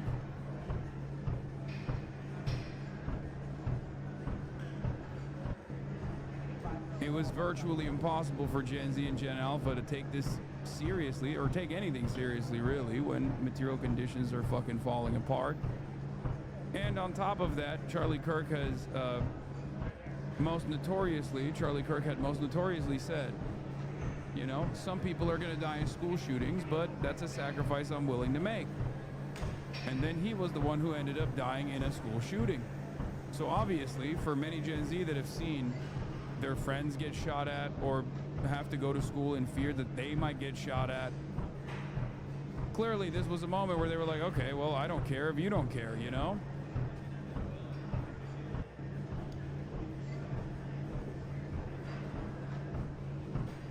Hold on, I'm trying to find the tweet where I talked about the Kirkification real quick. I'm looking at the, oh, here it is, because Andrew Corbett or whatever responded to it. Yeah, Andrew Colvett, sorry. I said, this is part of the reason at least 600 Americans lost their jobs for saying stuff about Charlie Kirk, including 50 academics and university administrators. By contrast, 22 academics fired in 2020, 160 total fired for pro-Palestine views, making the Kirk crackdown the most extreme form of cancel culture so far. To which I reply with, this part of the reason why the We Are Charlie Kirk and Kirkification memes went insanely viral. You can't mandate reverence for a generation that saw their classmates get slaughtered in school shootings. Andrew Colbert responded with, no one mandated pro-Charlie posts. All that was asked was that they didn't cheer the assassination of an innocent, peaceful father and husband. Not a high bar. If someone couldn't meet the minimum, then employers were provided an unobstructed view of their employees' depravity. This is just cancel culture. You can't try to fucking justify it. You did cancel culture. Own it. And now we're living in a world where people are talking about, you know, getting kirked up. Hasan's still rewriting history. What is this? People called you a terrorist because you had a terrorist on your stream and you glorified them on your stream, not because you opposed Israel. Bro, do you watch the Hasan podcast the minute it comes out? Lamafao, you guys have no fucking life. Your existence is truly pathetic. I can't believe they're still running with this. I love the take of the type of person that's like, I'm actually anti-Israel, but you're anti-Israel the wrong way. So instead of criticizing Israel, I'm going to spend all my time talking about a prominent critic of Israel and lying about who he has on as guest.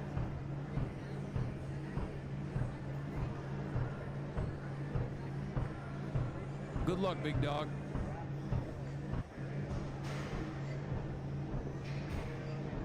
Never mind those idiots on Reddit. They don't know what it's like in your Kirk of the Woods. Yeah. Podcast was a fucking banger. Oh, I know. It was awesome.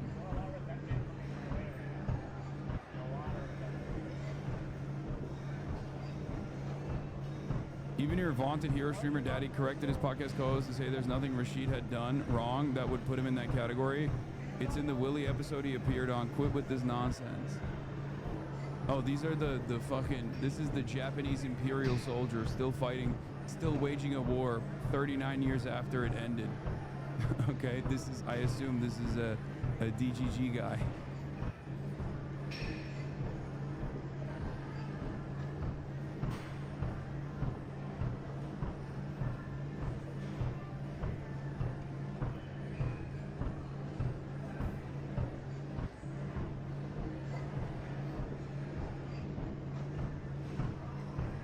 The strategy of criticizing Muslims rather than defending Israel directly is unironically what they're doing to you, lol. Yeah, but it doesn't matter. It doesn't work.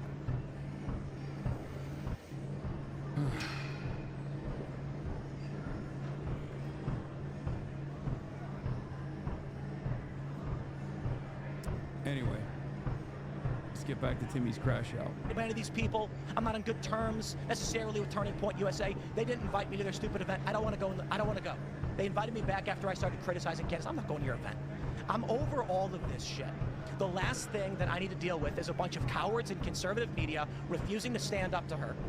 Megyn Kelly, come on. I appreciate the kind words, but come on. Such fucking pathetic bullshit. You know, and I get people saying, Tim, you know, thank you so much for talking about it. I don't care.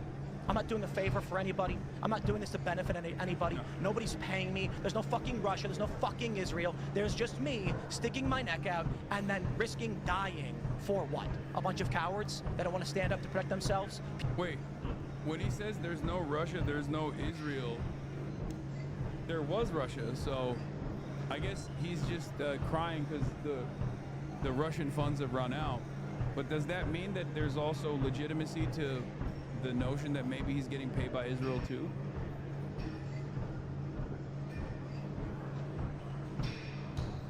Because we know when he said there's no Russia, that's a lie. Well, I mean, maybe there's no Russia anymore, but we know for a fact that Russia was paying him. So the fact that he just volunteered this information about Israel leads me to believe that maybe Israel was paying him too. He did, after all, publicly meet with Benjamin Netanyahu.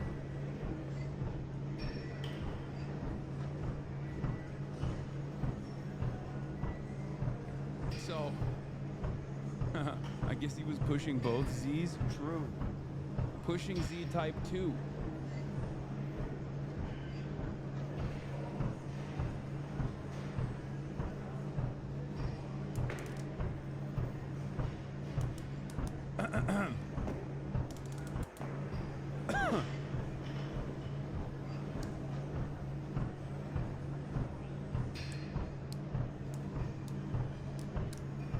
Real bummer for Tim, man. People like fucking Candace Owens. I couldn't believe that she put you in the thumbnail. What a fucking cunt. of her piece today. I'm done. The idea that she didn't imply that you had some benefit or that you benefit somehow. Like She benefited. I think she's a Fed, and I think she killed Charlie. No one benefited more than her. And now she is, when you look at what's stopping us. You know what's really funny about this is just pure jealousy. Like, this is no longer commentary about like if you were to do sincere commentary or serious commentary about the impact of Candace Owens, like, you know, betraying Charlie Kirk, that's one thing. But this literally just, Tim here is so mad. He's so fucking mad that he can't even hide why he's upset. Like, he's just genuinely upset because Candace Owens is farming Charlie Kirk's death. It's so awesome. And now he's saying Candace Owens he's so upset that he's like calling Candace Owens a Fed and like actually defaming Candace Owens to a degree where like Candace could actually take could actually sue him for defamation. Oh my God. That would be, oh, please do that. Oh, that would be so sick. Oh my God. I wonder what kind of delicious commentary would come out of that if Candace Owens actually sued Tim Pool for defamation for saying that she was responsible for Charlie Kirk's death as a federal agent.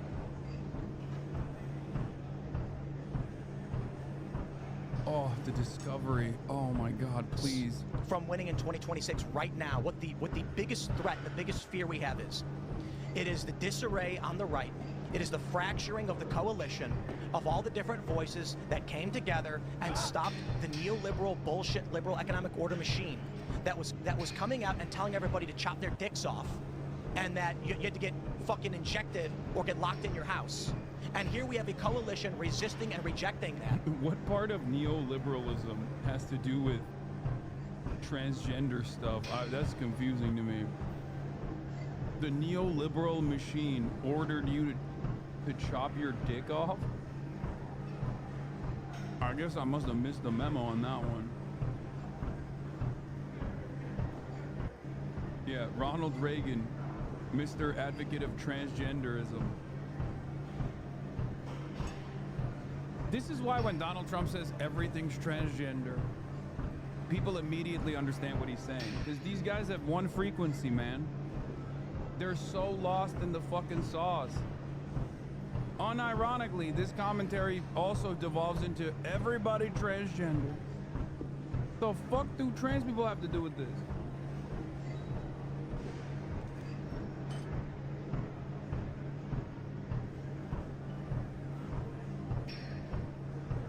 It's almost as though he's saying like, hey, remember how much we hated trans people? Remember how good things were back then? Why can't we go back to that? Come on, everybody. Get more hateful now. Please. Things were so good. Charlie Kirk dies, and he's not perfect. He loved Israel.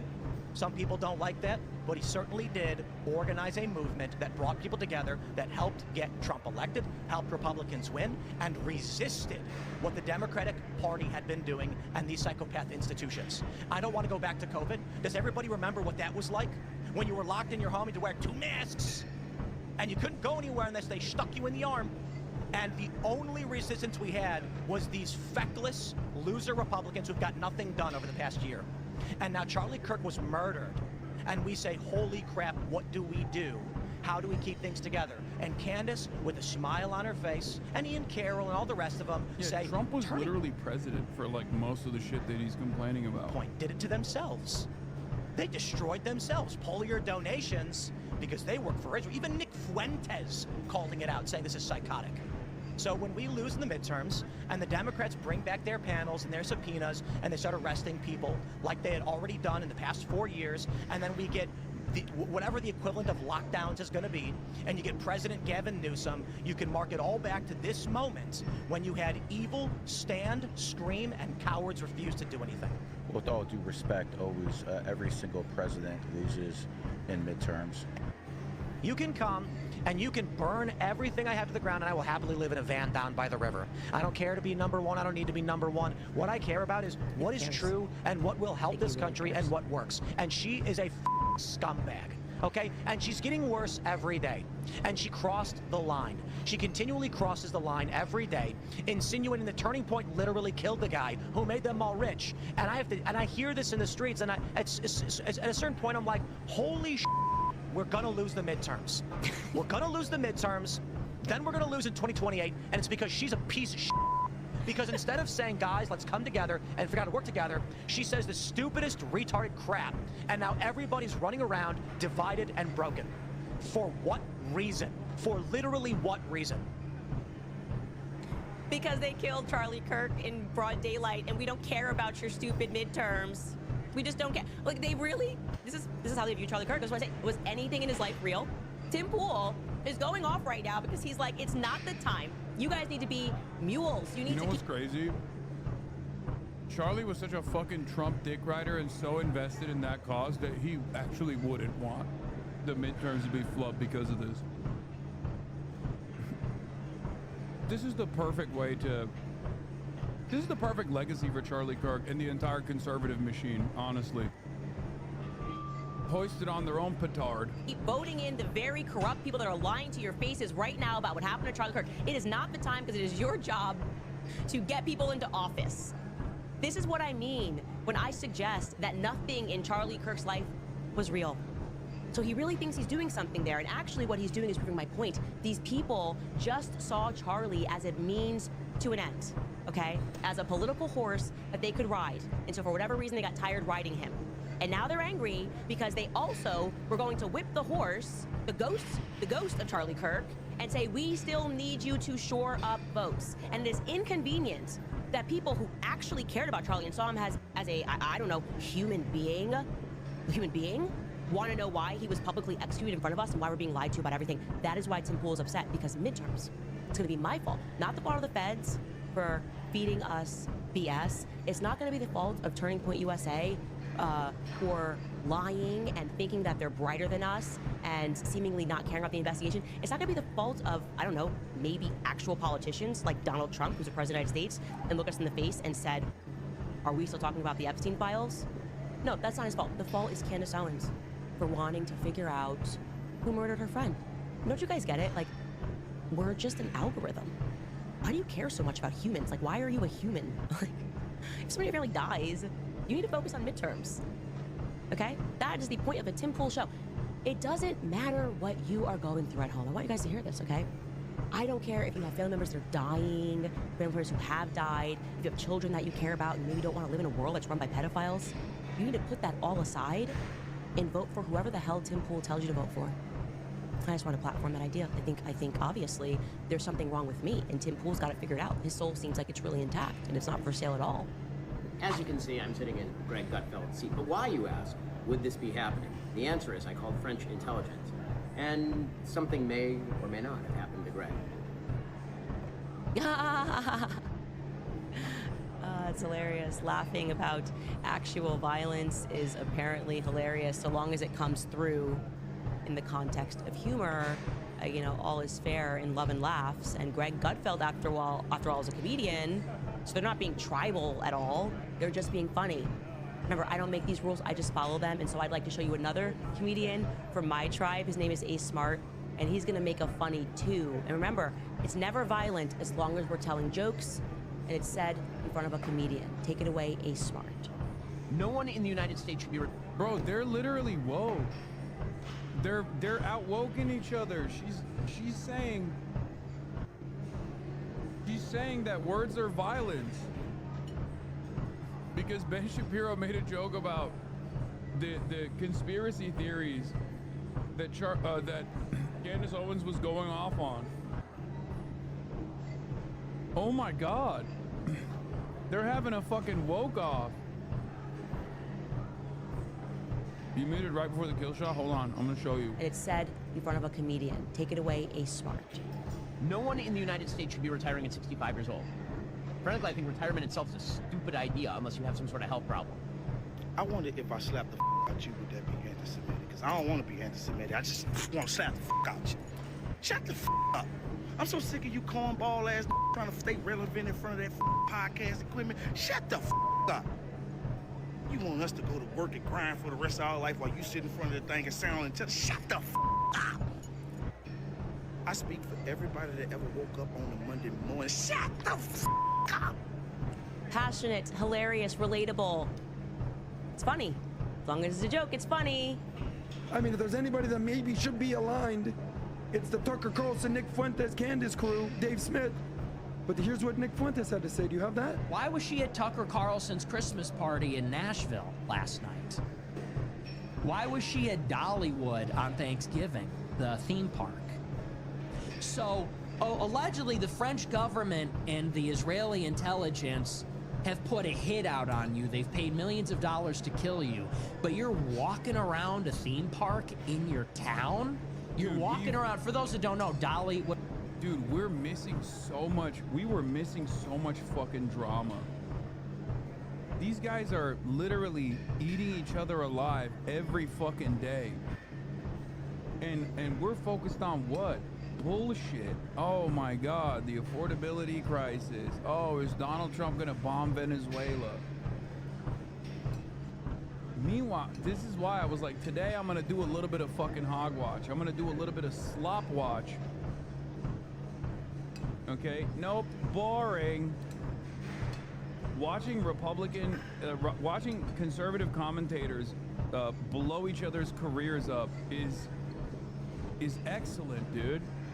No wonder all the fucking slop tubers love doing a million Hasanabi is crashing and burning videos. I'm getting it now.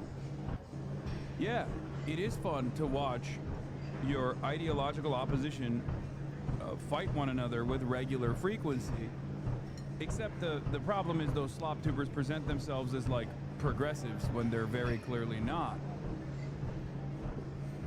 I get why Asmongold does it though, because at least he has the decency to openly admit that he's a fucking right-winger.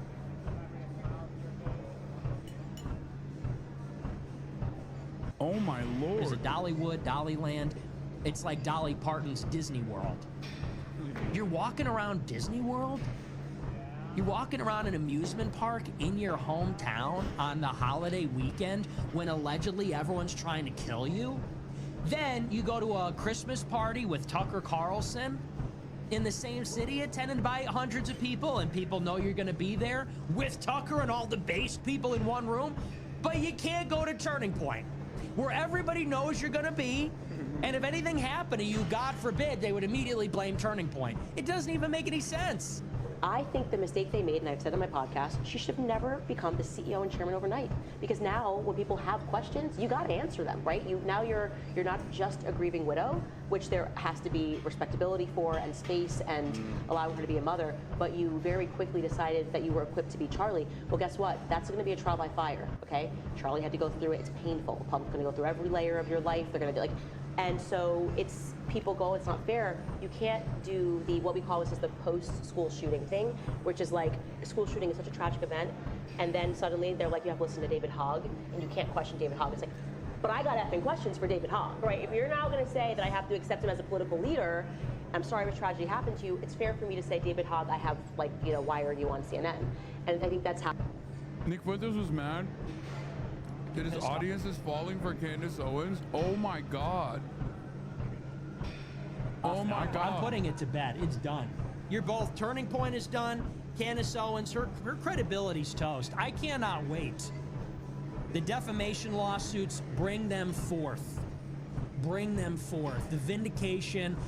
Cherish this moment. Like, please, hate on me now. Go ahead, cancel me.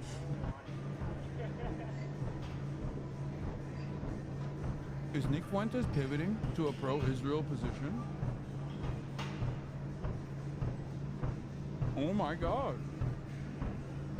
Wow. I don't know. Maybe he's compromised.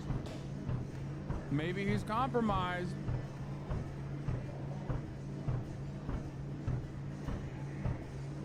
Kinda strange.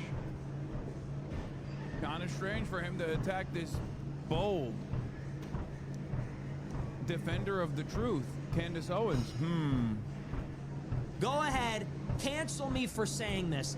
It makes the vindication better next year. It always does. No, it's on, you're jealous? Jealous of what, dude? Been there, done it. So anyway, okay, we are going to move on. We're going to get into our news. Our featured story, we're going to talk all about the National Defense Strategy. I had to go off there a little bit, only because, you know, the low IQ masses, they're like counting on you to be on the back foot. They're counting on you to say, so listen, guys, you know, I like what she's doing, but whatever. No, it's stupid. It's stupid and it's weird, and I'm not falling for it. I won't. I didn't fall for Trump. I'm not falling for this. This is a load of bullshit. You lost me. Egyptian planes, maroon t-shirts, beekeepers, Charlie talked to me in a dream. What is wrong with you people? Someone with balls needs to slap you idiots across your faces. You're watching a show of a stupid black woman saying, Charlie told me he was betrayed in my dream. And you idiots are saying, well, sometimes dreams are very powerful. I don't know if I'm the jealous one, Chatter. Kind of feels like there's one person that we're hearing from who has a lot of jealousy in his heart. How are you, as a neo-Nazi, losing audience members to a black woman, actually? I guess maybe he was ethnic after all. I guess his audience was like, yeah, we're neo-Nazis, but also at the same time, like, we're watching a Mexican guy, might as well watch a black person, you know? Because that's like ultimate skill issue. As ultimate skill issue, if you literally have a white supremacist base of support and they prefer a black woman to you, god damn, dude. Powerful. You fucking idiot. What happened to you people? Seriously, we used to be the smart ones. Anti-Semitism used to be smart and ahead of the curve. If you were saying Jews did 9/11, Jews brought us into Iraq, you know, we know what we're talking about, we know the names, and we know what's going on, and now you got all these stupid idiots watching the show saying, but Nick, Candace said that Charlie confessed to her in a dream. I don't even believe what I'm hearing when I hear that stuff. She goes on her show, I've been having visions of beekeepers. Oh. Bro, that's so crazy.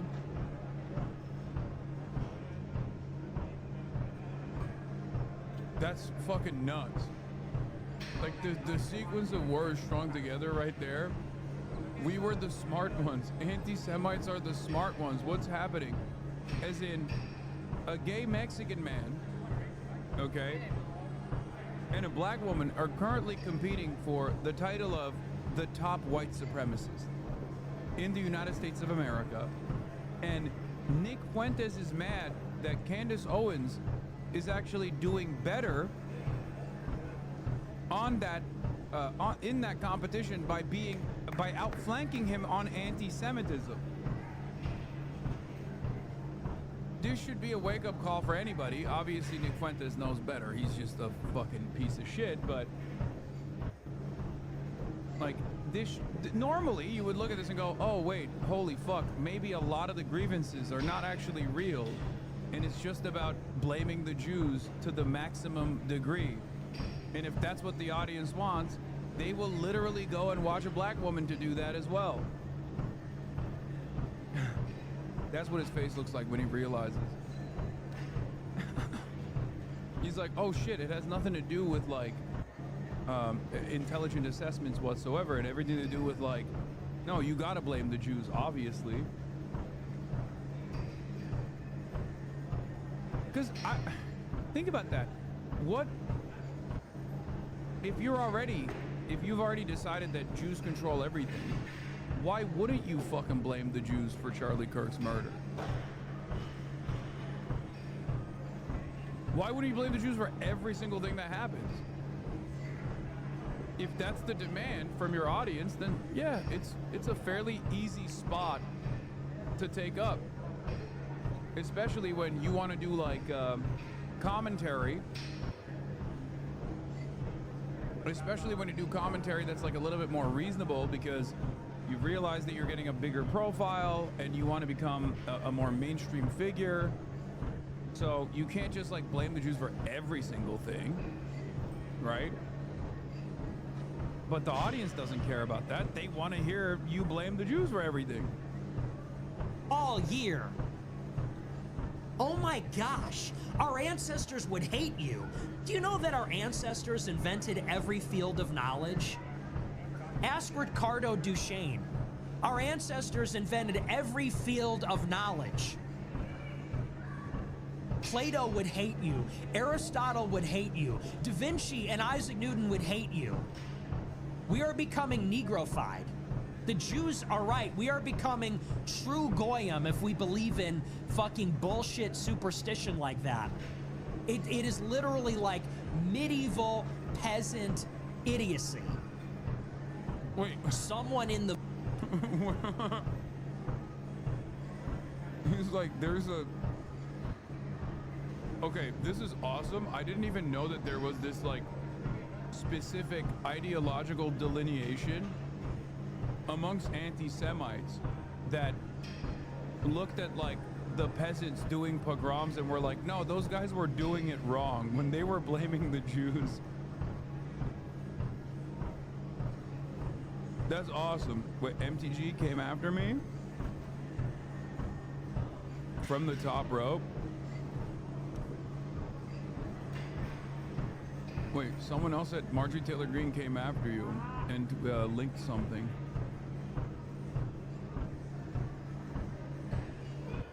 But I didn't see it in time.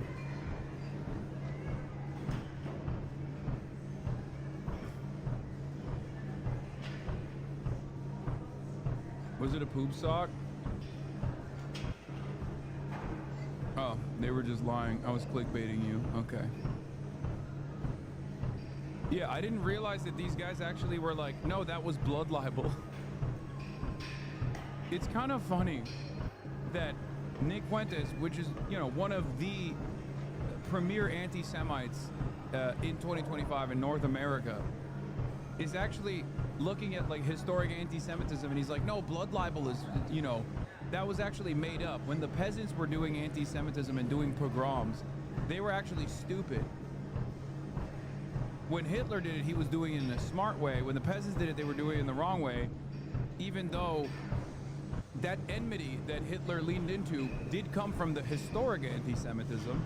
And technically, this version of anti-Semitism is the leveled up version of that same old medieval peasantry and their anti-Semitism. Village said she had a dream. Come on, guys. Seriously? It's anti-white. It's anti-white. It disgusts me. It disgusts me. What? It reminds me of, I used to work at UPS, and it was all black people there. They would get bussed in from Gary, Indiana, from the south side of Chicago, and they all believed in magic. They all, to a one, they all believed in magic. You know, we'd be in the trailers on... Bro. Nick Fuentes is always around black people, apparently. He has so many anecdotes from black people. None of which makes sense if you actually think about it all together. Like, so he was working alongside black people, but they weren't trying to kill him all the time.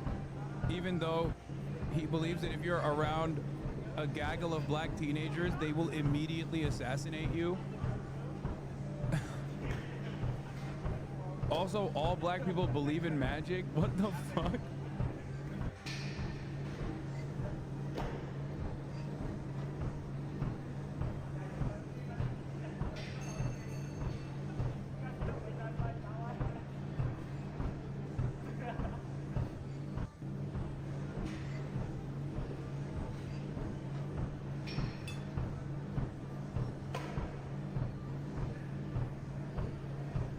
Yeah.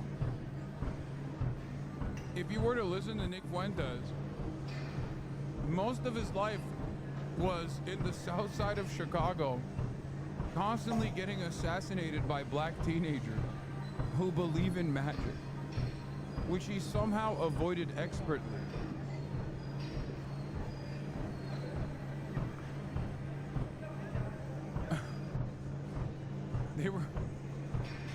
They were casting spells.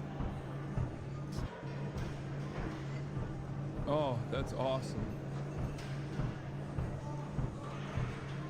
Loading the boxes, and we talk about everything and anything, and they all believed in magic and supernatural stuff. This is no different. Candace Owens is like any other black person that believes in magic, basically.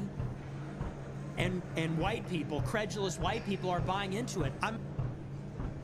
It's pretty funny because both Nick and Candace are like devout Catholics,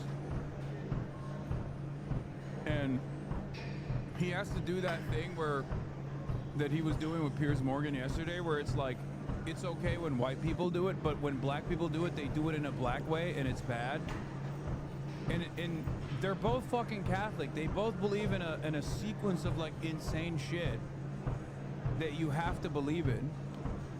Okay, it's one of the coolest versions, in my opinion, of Christianity, because it's like, you know, there's a lot of magical shit going on. And they love their little rituals, which I, again, like I said, think is kind of cool.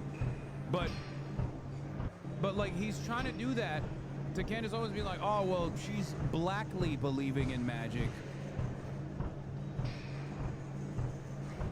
As opposed to my white way, even though I am ethnic and my father is Mexican, I'm believing in magic in a white kind of way, which is appropriate.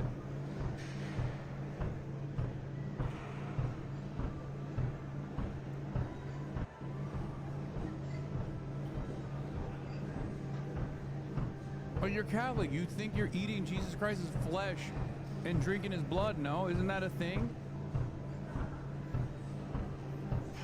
The fuck are we doing? I'm honestly disappointed in all of you. And when all of this gets exposed, when the whole thing gets revealed, I can't wait to feel the vindication. This might be the sweetest one yet. It might, because this is the most unpopular position I think I've ever taken. And I'm happy to do it every single time. I love it. So, anyway.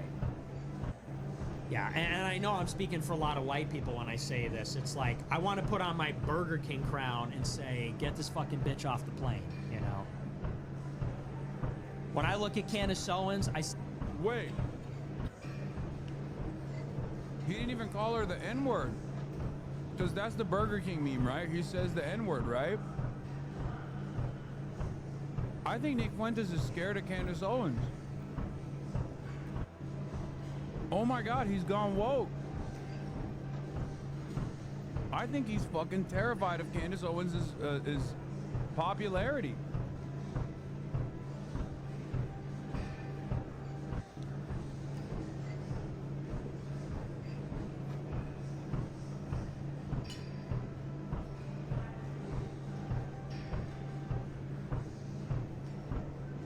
A Burger King crown equipped. Burger King crown selected from inventory and equipped. And I'm saying, get this bitch off the fucking plane. He did it again.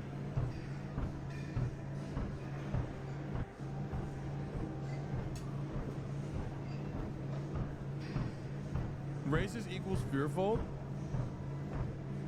No, I think he's afraid. I think he's afraid of Candace Owens' aura. He can't even call her the N-word.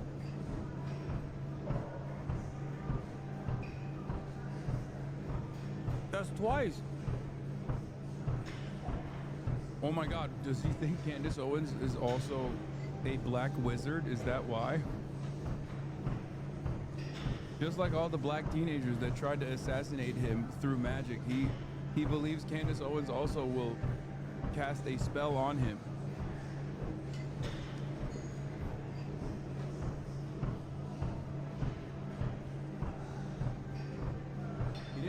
believed in magic. Yeah, he's trying to say that because he's trying to remain strong.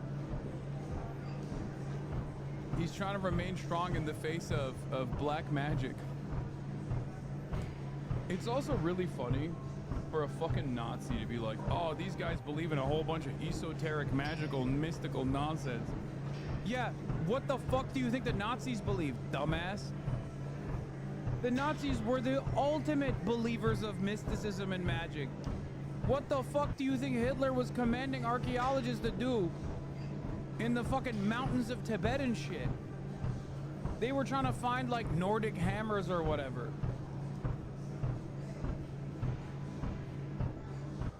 The entire thing. Well, it wasn't Hitler, but you know.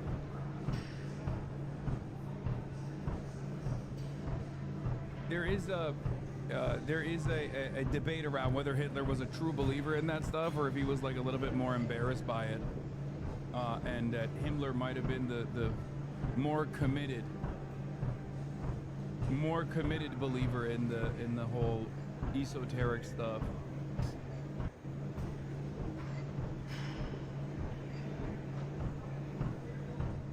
Anyway, it's pretty funny that these guys are fighting one another over who is actually a better anti-Semite. This is one thing I disagree with Nick on. Honestly surprised he thinks it was Tyler Robinson.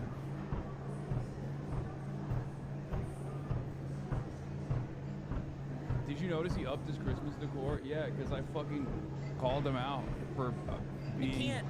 I called him out on the Piers Morgan thing, and I said I have more Christ-loving decor behind me, and I'm a Muslim guy. I'm more Christ-cucked than he is, and clearly he got the memo, so he added a second Christmas tree and a third one.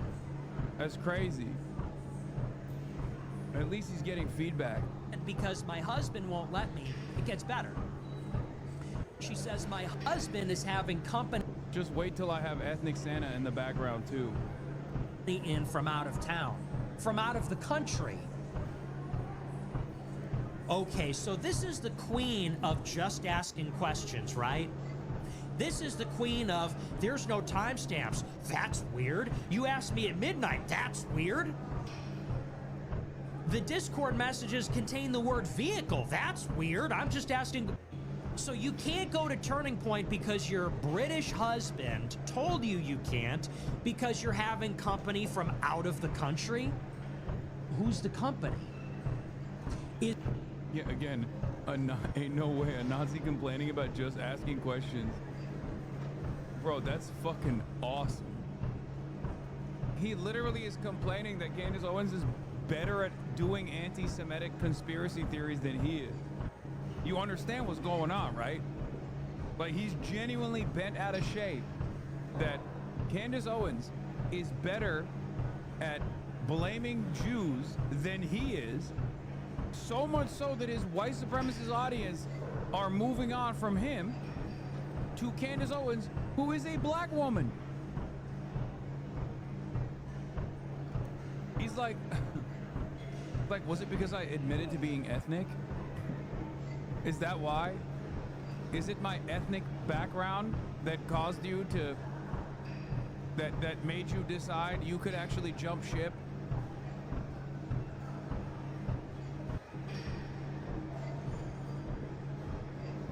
Yeah, DEI, baby.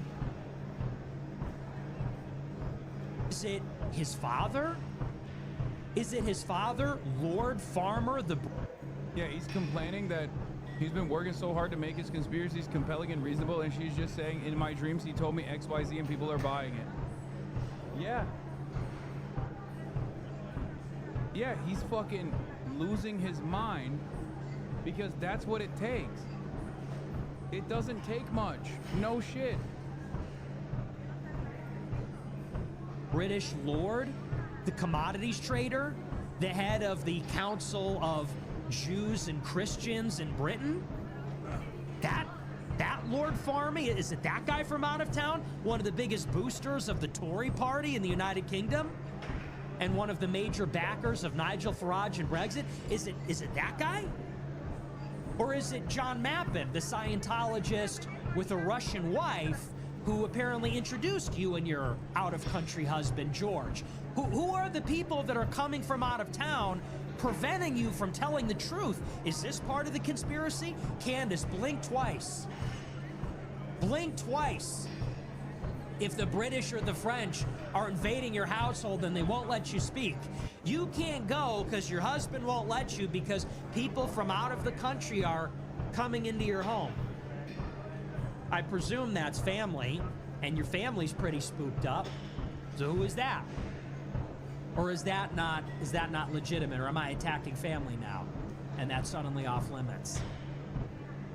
It just gets more and more ridiculous. And honestly, you know, I saw some of the feedback yesterday.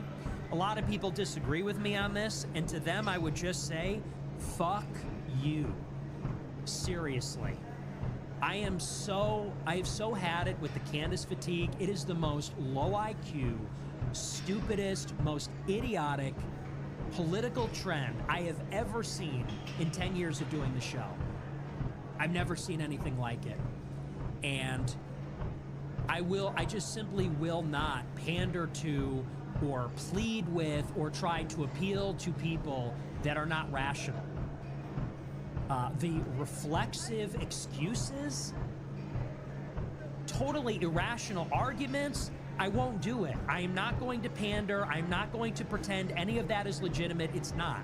Oh my God. It's the dumbest thing I've ever seen. Oh my God, this is literally the Tim Pool argument. This is literally the Tim Pool argument, but in the anti-Semitic side. Oh my God. We just listened to this exact same thing. Tim Pool was like, I hate that Candace Owens is clout farming off of Charlie Kirk's death. Oh my God.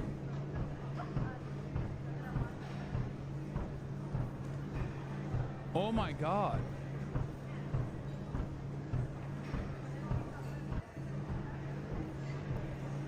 They're doing, you know how like there are always leftier than thou ass individuals out there who will be like, if you live on US soil, you're like participating in imperialism or whatever.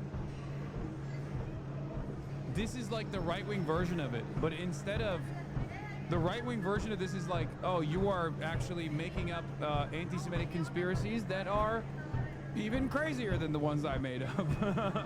What the fuck? They're doing Nazier than thou arguments. Oh my God.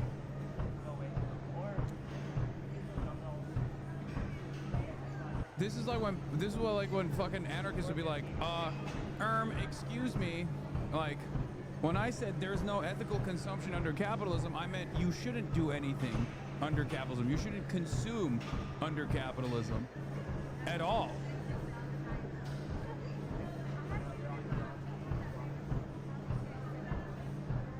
Fatigue. It is the most low IQ, stupidest, most idiotic political trend I have ever seen in 10 years of doing the show. I've never seen anything like it. And I just simply will not pander to or plead with or try to appeal to people that are not rational. The reflexive excuses, totally irrational arguments, I won't do it. I am not going to pander. I'm not going to pretend any of that is legitimate. It's not. It's the dumbest thing I've ever seen. And I don't think Candace Owens is smart. People say she's smart. I think she's dumb. I think she's a good talker, but I think she's dumb as they come. I think she doesn't know shit about anything. She doesn't know the first thing about history. She doesn't know the first thing about politics. She can barely pronounce. Yeah, it turns out if you're farming fucking conspiracy cranks and morons that are filled to the brim with fucking resentment, okay, they're just gonna go to the next guy who pushes the needle even further. Because at the end of the day, that's what reactionary politics is. That's what it devolves into. Because your starting point is irrational. The notion that, like, human beings are not products of their own environment, but instead they're actually, you know, they have some sort of like genetic predetermined destiny. and that certain races are superior to others. If that's your fucking worldview, it's already the starting position. The starting position is stupid.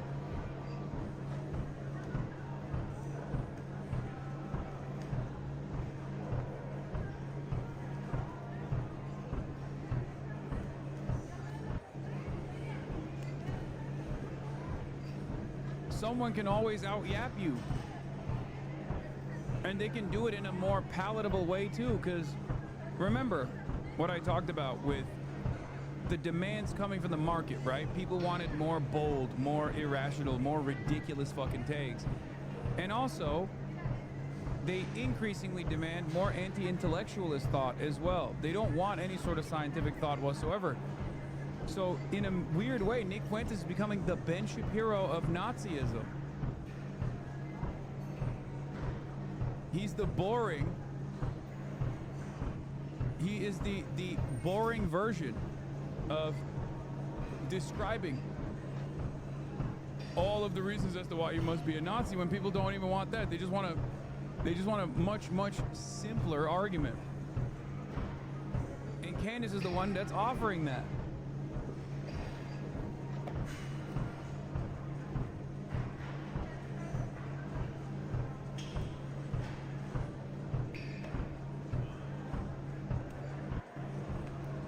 This is great. Half the words on her show if she didn't have a producer in her ear. I think she's a terrible conspiracy theorist. And I think her show is for women. I think her show is like daytime television for MAGA moms whose brains have been fried by QAnon and the collapse of credibility of the mainstream media. That's what I think about it. And I think it's disturbing, and I think it's scary, and I think it's an IQ filter. I think if you're falling for it, you're low IQ. And I think it's a sad state of affairs how many people are being filtered by this. And I'm not going to pander to them. That's not my target audience. Wow.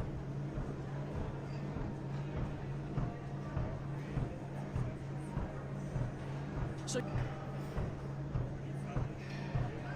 yeah, skill issue, dude. Yeah, he's so desperate.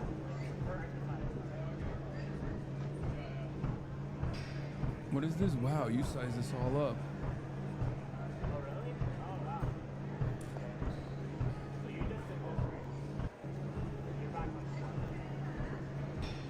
If you watch it, you're stupid.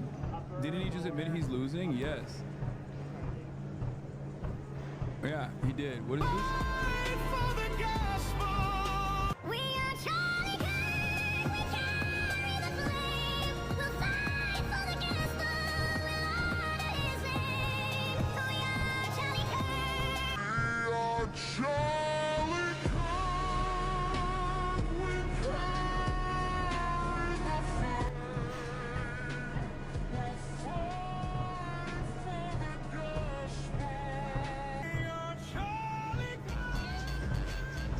I love that one.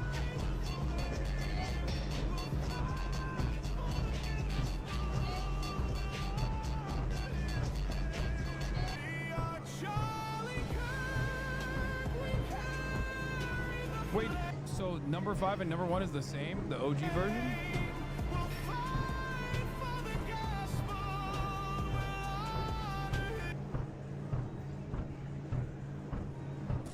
I have a migraine now. I needed this. It's not a migraine. It's actually Charlie Kirk reaching out from the heavens and talking to you directly. Real Charlie heads can tell the subtle differences. Wait, what are the subtle differences between number 1 and number 5? Adapt stream was crazy.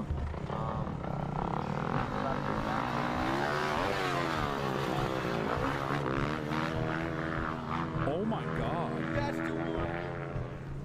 Bang! Oh, he shitted. That's fucking insane.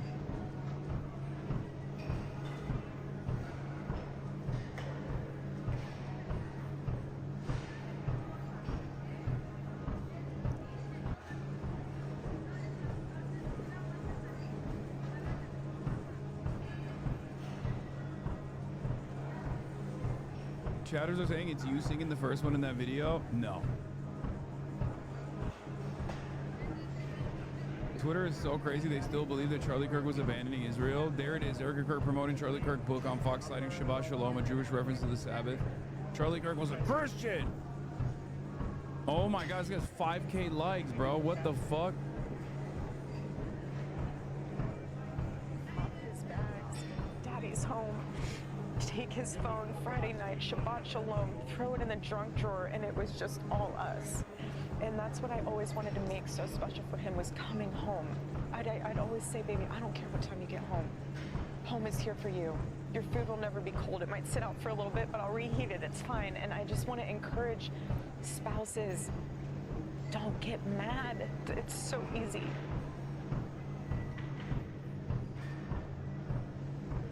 What the fuck? 3 months after Charlie Kirk's assassination, his wife and TPUSA launched his book honoring the Jewish Sabbath, Shabbat. Despite he's Christian, Kirk's last documented position was abandoning his pro-Israel cause, citing bullying and Jewish donor stereotypes. He was murdered 2 days later. That stands out. Oh, I remember that conversation that led to that. Or on the flip side, is there something that you learned to your surprise while going through reading this book? Sorry about that. The surprise side is, I mean, I knew my husband was brilliant, but the depth of understanding of this topic with... Bro, they are farming his corpse so fucking hard. They got a book coming out. Jesus Christ, dude. Like, literally from the moment that the doctor declared him dead, they have not stopped, bro.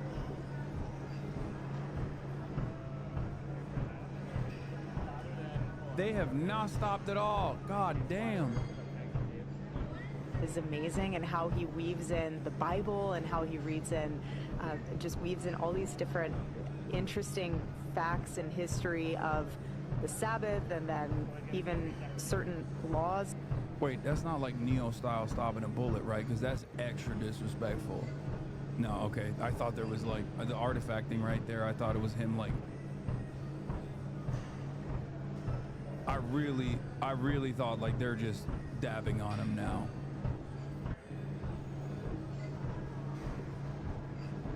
Yeah, CBS talking about him like Mandela. A single bullet took Charlie Kirk's life, leaving Erica Kirk a widow and the leader of one of the most powerful conservative groups in the country.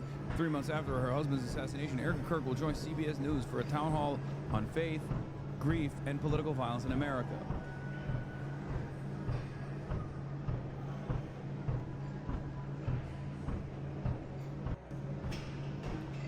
I wonder how all these other people feel now that everyone is like, you know, hitting the perky and getting kirky.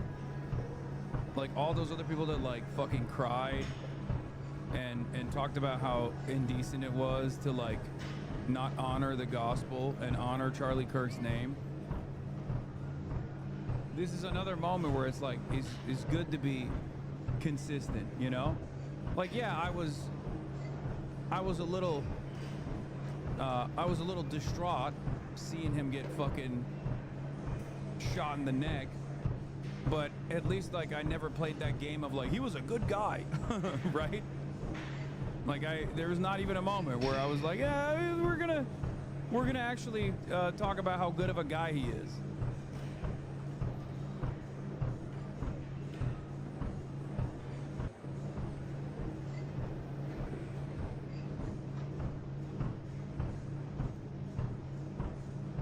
The shit you would have caught from this community, I mean, not even from this community, but like in general.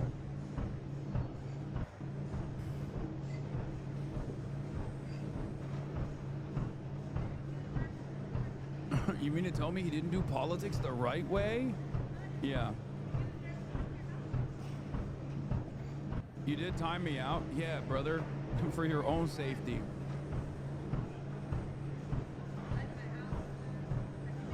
And mine too, let's be real.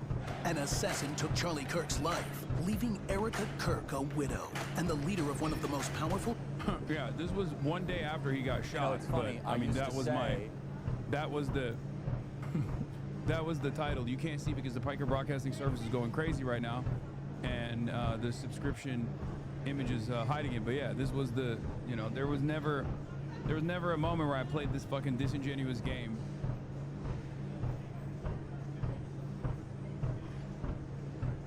You don't speak on Steven Crowder much, not saying you need to.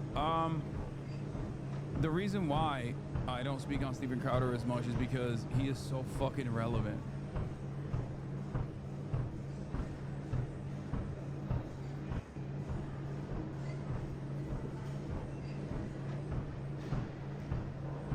I don't even know who the fuck Steven Crowder is.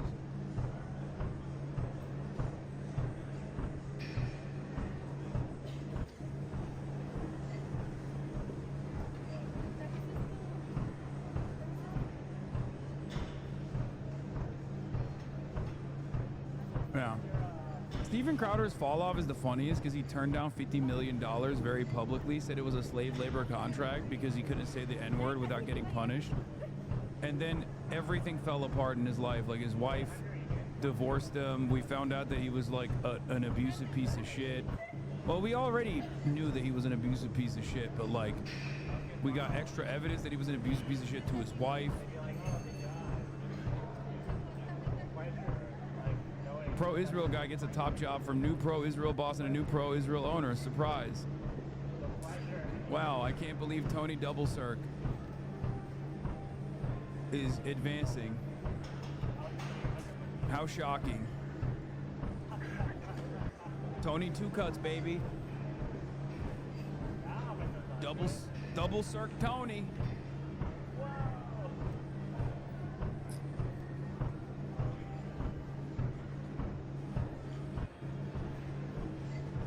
Where does that name come from? Tony DeCoppel is a adult convert to Judaism and openly wrote about how he got a second circumcision in his adulthood after he married a Jewish lady, converted to Judaism, and then in the process of converting to Judaism got a second circumcision, and then his wife literally left him and moved to Israel with the kids. Oh, it's so funny.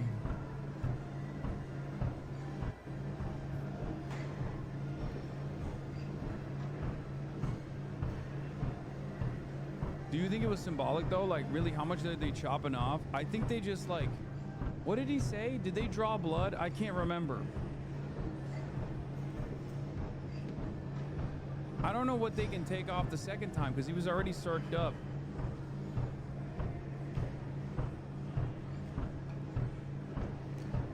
Yeah, he wrote about it in the New Republic. My adult circumcision, how I made the cut for my new religion. Like, the only reason why we know about this is because he wrote about it publicly.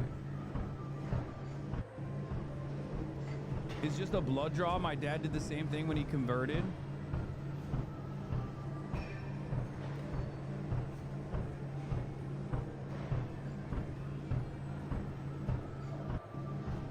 Yeah. Just gotta shape up. Yeah. He cleaned up he trimmed up the edges, dude.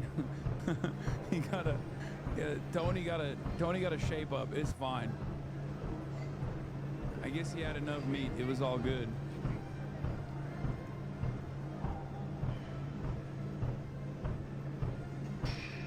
Yeah, the foreskin fade.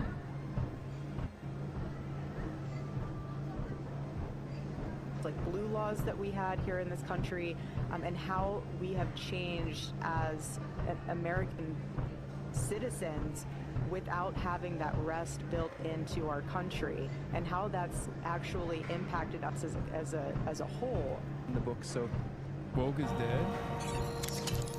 Disney has updated Guardians of the Galaxy soundtrack after several music licenses expired via Disney Plus. It's gonna be We Are Charlie Kirk, right?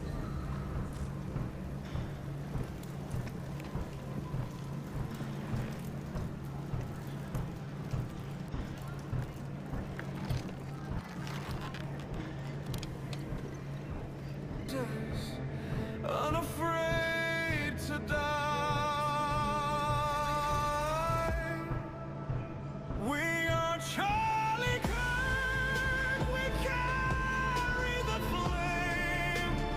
fight for the gospel, we'll honor his name. We are Charlie Kirk, his courage our own. Together unbroken, we'll make heaven home. Bars, baby. Fucking bars, dude. Yeah, this is what Chris Pratt would have wanted, okay? They were honoring the wishes of both Charlie Kirk and Chris Pratt. Okay, Candace just doesn't get it from 5 hours ago from Little Joel. Let's take a look. Today, I got the word that Candace Owens made a very evocative and interesting post over on her Instagram, and I'm going to read it to you today. It's a story over on her Instagram. Yesterday was the Feast of the Immaculate Conception. In the Catholic world, that's a day of holy obligation, so as soon as my podcast ended, I raced over to church for Mass. I distinctly prayed for a final peace. I prayed for God to give me a piece to the Charlie Kirk mystery that would be a nail in the coffin and expose the cover-up. I went home, had a late dinner, went up to lay in my daughters for 15 mins before going down to mine and thought, I'll just check the tips inbox. It was the first email I opened. Bro, it is a fucking remarkable grift, if we're being real. Like, you just kind of, you've already cultivated an insane audience, and you just have this untapped well of madness that you can go into every day and just read out random schizo posts.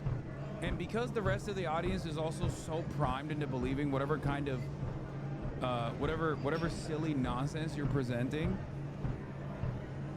that every other day you can come up with a new conspiracy. I'll be sorry, you don't even have to come up with a new conspiracy. You can just lean on the insane conspiracy they're coming up with, and they'll believe it. There's no obligation to the truth. I genuinely cannot see this as anything other than an immediately answered prayer. A story from a man in the military that is about to blow this case open. It feels like today will be the day that the government can no longer deny it. Charlie Kirk was assassinated and our military was involved. I can't wait to share this information with you guys today. So, I think Candace Owens is a pretty bright woman, and that makes the fact that she's not putting the pieces here together all the more shocking, frankly. It will turn on her, though, when your audience is that insane, they'll drag you into the conspiracy theory eventually. I mean, will they? Because they don't really, do they do that for Alex Jones? Because he was the #1 conspiracy theorist for years, right? And Alex Jones is very clearly an op at this point. And yet, people still have a lot of investment. I mean, I guess the Candace Owens audience is calling him a Mossad agent, but I don't think Alex Jones' audience is turned on him.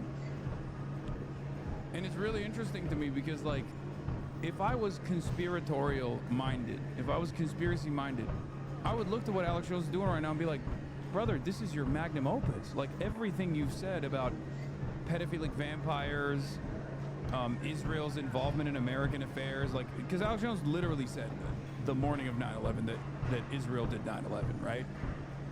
Like, that guy has turned into, in this very moment where, like, virtually all of the conspiracies are becoming reality, and people are more accepting of this narrative than ever before, with, like, Jeffrey Epstein, with Mossad, all this shit. And he's sitting there being like, no, you don't understand, Mr. President is my best friend, and also it's obviously bullshit. It's not real. It's not the Epstein is not compromised. I worry. ADLCO Jonathan Gribble says the students at Ole Miss who asked J.D. Vance about Israel made him worry. Oh, now he's worried about the Groypers. Oh no, you bald fuck. Now you're fucking worried about the Groypers? Suck my dick, dumbass. The whooping and cheering that happened as he asked this crazy question about Israel persecuting Christians and whatever, it was terrifying. I mean, I think if you saw, there was a thing a few weeks ago about when J.D. Vance was at Ole Miss, and he got asked a question. Brother, where you been? Where you fucking been? He just saw this thing from October, dude? Really?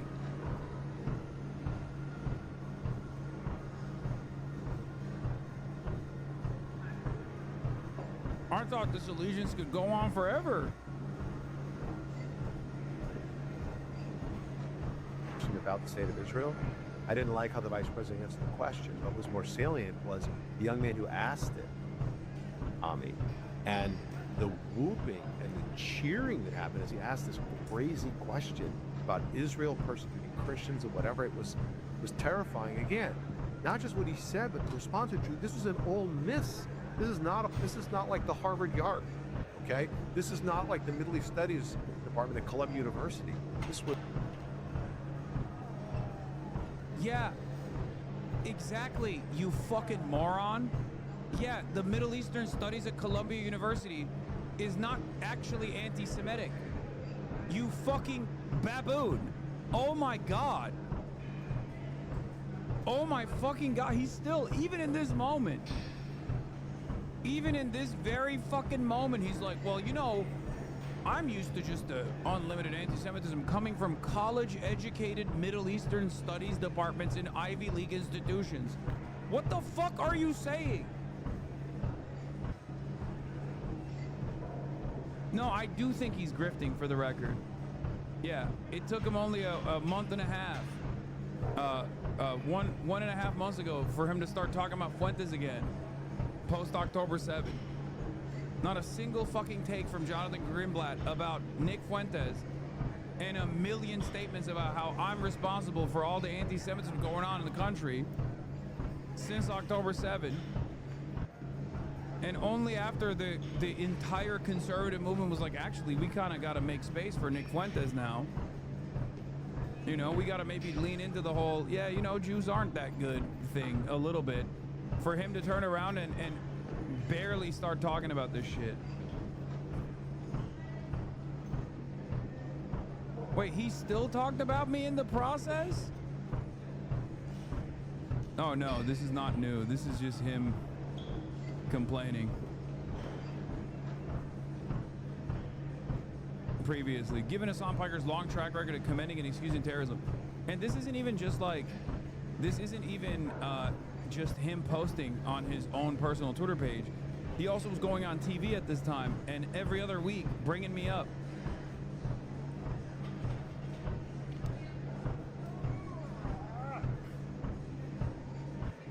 Yeah, post 2023, post October 7, 2023, he just completely stopped talking about Nick Fuentes.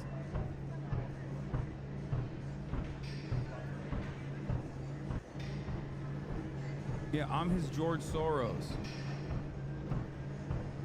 How many times has this fucking asshole talked about Zoran Mamdani? Anyone who publicly takes Nick Fuentes seriously is just admitting they're fucking stupid. Brother, if your entire job revolves around combating anti-Semitism, then perhaps you should focus on actual anti-Semites, don't you think? Except his job doesn't revolve around anti-Semitism. He very demonstrably doesn't give a shit about anti-Semitism, and he only cares about people shitting on Israel. That's the reason why he's lost his damn mind about Zoran Mamdani. He's like, I'm doing a Mamdani tracker. Republicans were literally talking about, you know, creating a new space. Creating a new space for Nick Fuentes while the ADL was talking about fucking Zoran Mamdani. What is this? Has your father ever been more than two good days in a row? How about writing a book called Achieving the Impossible, A Good Week? Dad's back at home, out of the hospital. He's still not doing well, but he's not doing as badly as he was. Prayers are still much appreciated. Okay, so Jordan Peterson apparently not dead. We were talking about this earlier today, suspecting that he had died. It turns out he is not dead.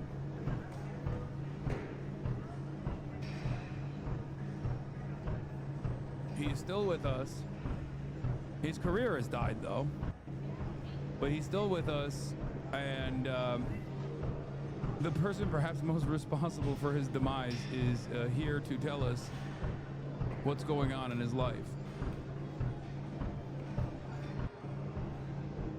Jordan Peterson almost died from drinking apple cider, almost died from a crippling benzo addiction, almost died from a cold turkey controversial treatment where they put him in a comatose position, almost died when his girlfriend was frolicking around with Andrew Tate in Serbia and brought home COVID when he was in recovery, and now apparently he's almost died again.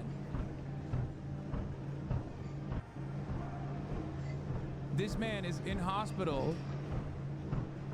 This man is in his daughter, not girlfriend. Oh, did I say his girlfriend? Sorry. No, she was his daughter was trying to fuck Andrew Tate, or was fucking Andrew Tate at the time. This is before Andrew Tate started popping off, by the way. So Jordan Peterson's daughter was actually a early adopter. Yeah, the only guy that's in worse shape than Jordan Peterson is Bolsonaro. In and out of hospitals as much as Bolsonaro is. Maybe he's just begging to die. He's just like, please take me out of my unholy misery. I can't stand it any longer. My daughter is trying to kill me. I have found myself nestling in the bosom of the dragon of chaos. Living every day like in the Gulag archipelago. A victim of circumstance.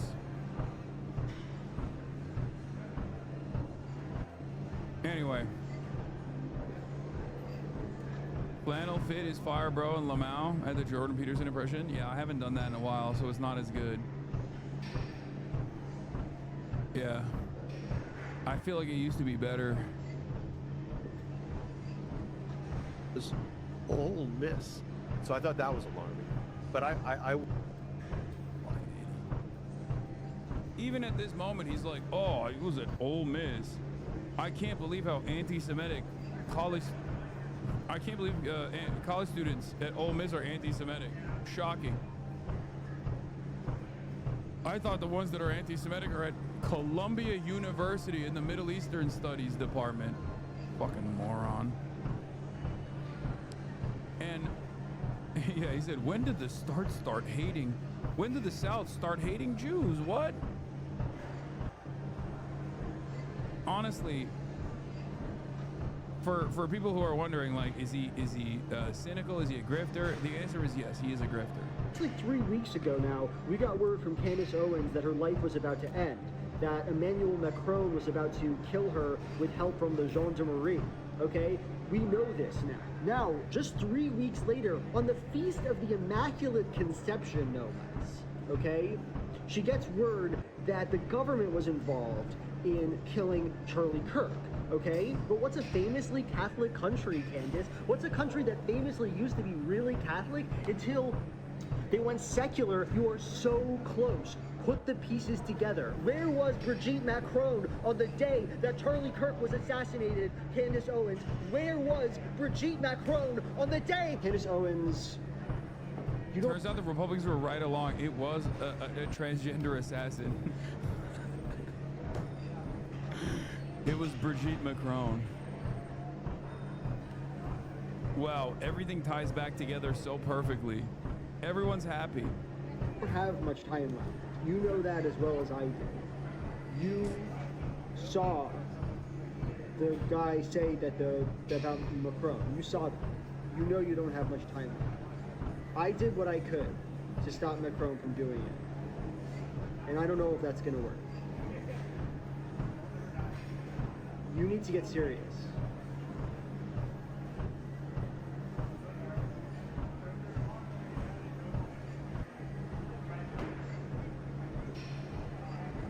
He's right, and he should say it.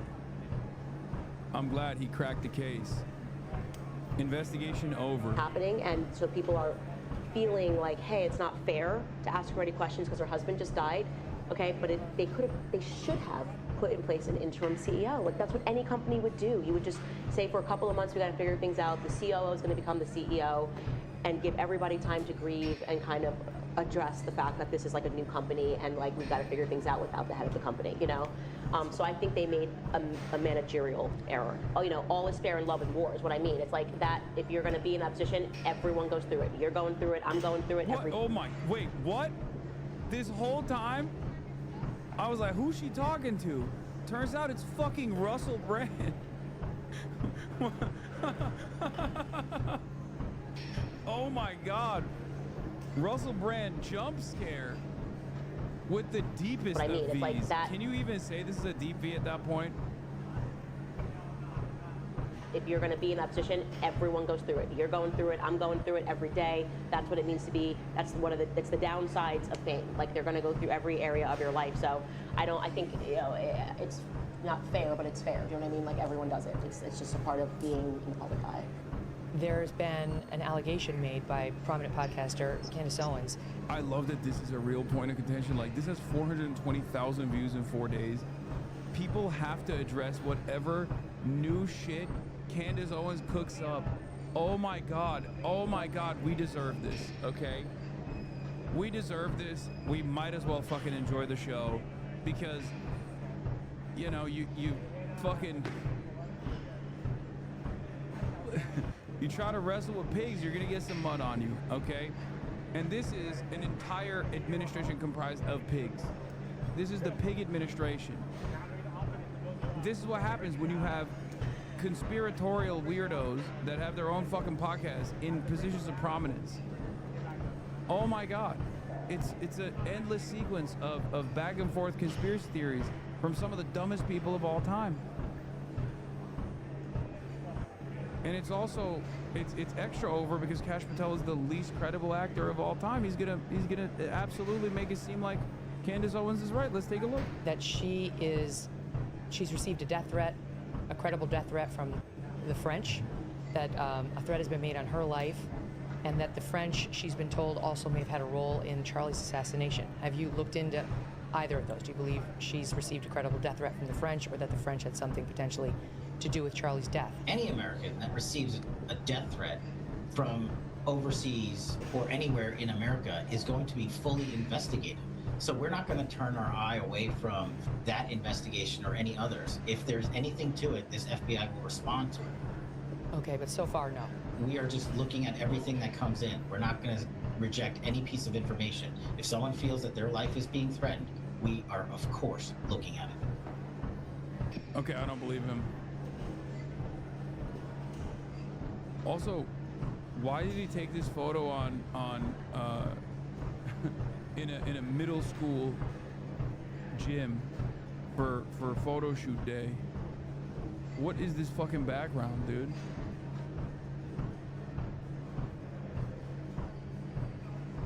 He's getting his yearbook photo taken. What the hell? Like down to the stool he's sitting on. Why are they exposing your Christmas tree, dog?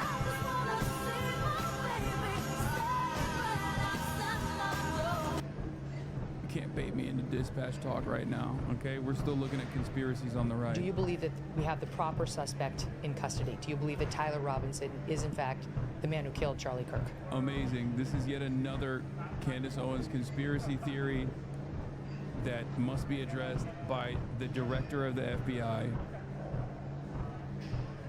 Okay, oh well, if the FBI says it's so, then it must be true. Oh my God, the first question, Cash looked like a hostage. Never trust a man that won't look you straight in the eye. Well, if your investigation is going on, don't say zero, Cash. The interview's a joke. I can't believe I cried tears of joy when he was confirmed as FBI director. Politics is fake. Oh my God, they're not fucking buying it. So many of us really thought this administration would be honest. What a joke. I'm so done with propaganda on all sides. Starting to question a lot of journalists I once trusted to, like Megan. Call them out.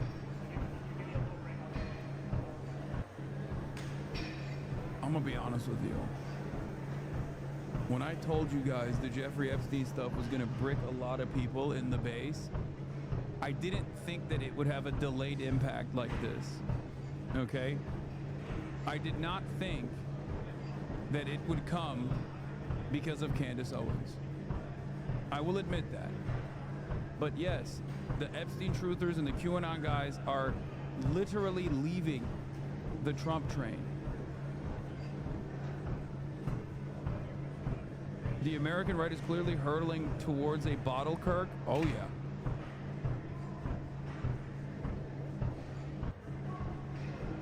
It turns out stringing along an endless sequence of conspiracies was maybe not the best possible way to put together a significant coalition, especially when you won in the margins. You didn't really have a popular mandate at all. Yes. Do you believe he acted with the help of anyone else? This investigation is being led by the Utah state authorities because it is a murder investigation. So the FBI is a supporting role in the investigative process. And so what we're doing is the same thing we did in the pipe bomb investigation. The investigation is ongoing for us. If there's any new leads or tips, we are exhausting them with search warrants and legal process. But at the same time, we're working with the prosecutors in Utah to make sure we don't screw up their investigation. Because again, the worst outcome would be if the guy that killed Charlie Kirk walks out of a United States courtroom in the state of Utah. And so it's a delicate balance again, but there is no way this FBI is going to stop that investigation until it reaches its all-conclusive endpoint. Do you believe any foreign government had a role in his assassination? At this time, the FBI doesn't have credible information to connect any foreign governments to it. But as I said, we are continuing to take investigative leads. We're not done. Just because we arrest someone, just like in the pipe bomber case, we don't just say, okay, we're done, on to the next. The investigative team continues to work with the Utah authorities, and they're deriving their own leads and coming back to us and say, hey, can you look at this piece of information? Can we get a search warrant on this account? What about this individual who is located in X, Y, or Z? We're tracking all that down. Do you have any credible reason to believe that anyone connected with the Turning Point organization had anything to do with Charlie's death? Zero. To his extended family at the hands of the Nazis and your other hero, Stalin. Hey, yo, Trump is rallying now in PA? No, I know, but it's bullshit. Are you here, Donna? It's ass. Where's Donna? Dude, 16,000 people watching, brother. 16,000. He's so fucking washed. Candace Owens goes live for an hour, 150,000. Trump goes live, first rally in like a month, in almost a year. 16,000 people watching. And this is supposed to be his big rally about affordability. Donna.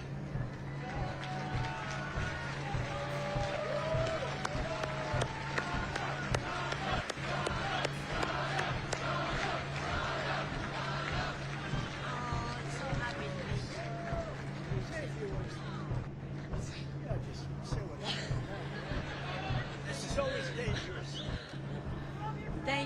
Thank you, Trump. Thank you to President Trump for having me. This is like my sister dream, but I love you too. My sister Ann loved you too. But yes, but that money, that would help me. He's fucking washed. Just make it a lot easier, for sure. Yeah? We love it. Thank you. Thank you.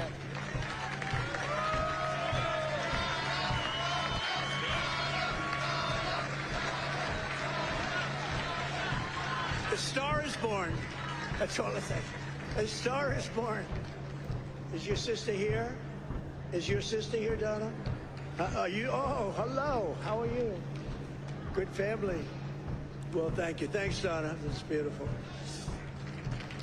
Also with us is Marine Corps veteran Sean Downey, who now serves as a firefighter and a local first responder. Sean worked over 400 hours of overtime. That's a lot. And thanks to no tax on overtime, he'll take home thousands of dollars extra, which he plans to use to buy your first home.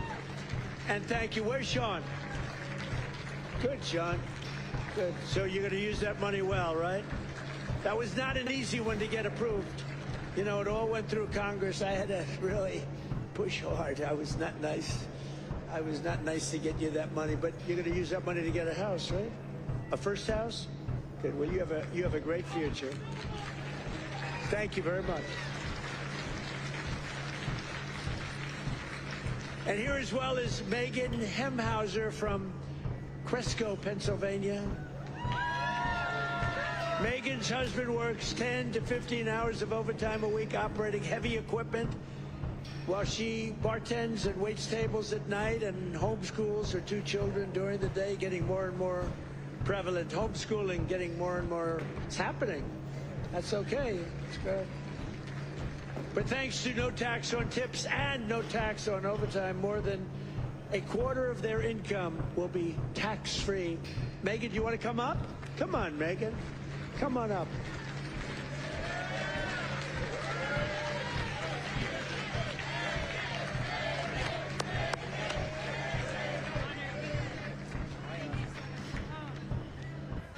Oh my goodness. Thank you.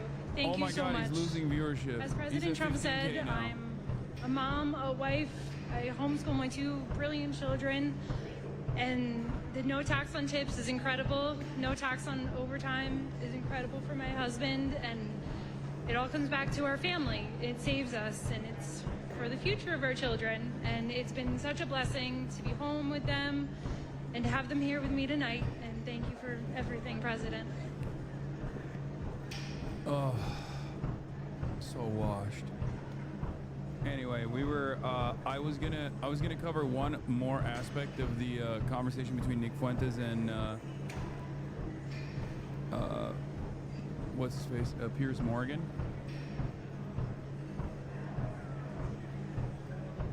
Which was his takes on Israel and how he actually loves Israel.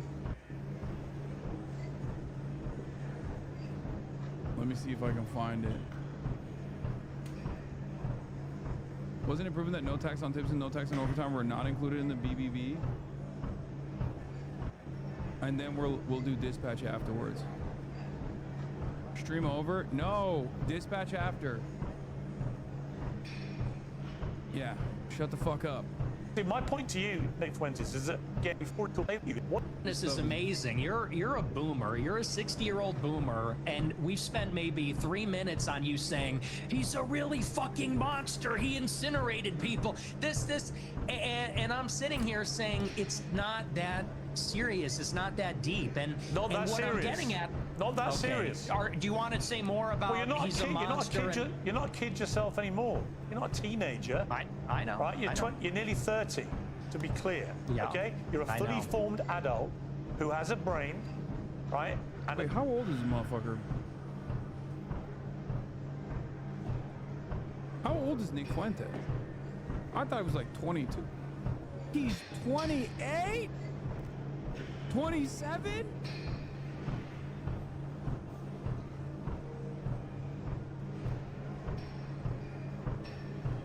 Bro, what? He's 27 and he talks like that? Bro, he's about to be fucking 30. The reason why I thought that was because he fucking still lives in his mom and dad's basement. And also, he's doing like 6-7 memes and shit, unironically. So for me, and he's a virgin. Like he is openly still very much a virgin and like hates women and stuff like that. You're supposed to kind of grow out of at least some of this stuff by accident.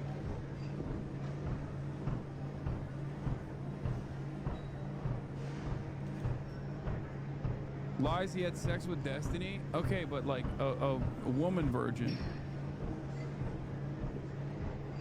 A virgin for having sex with women.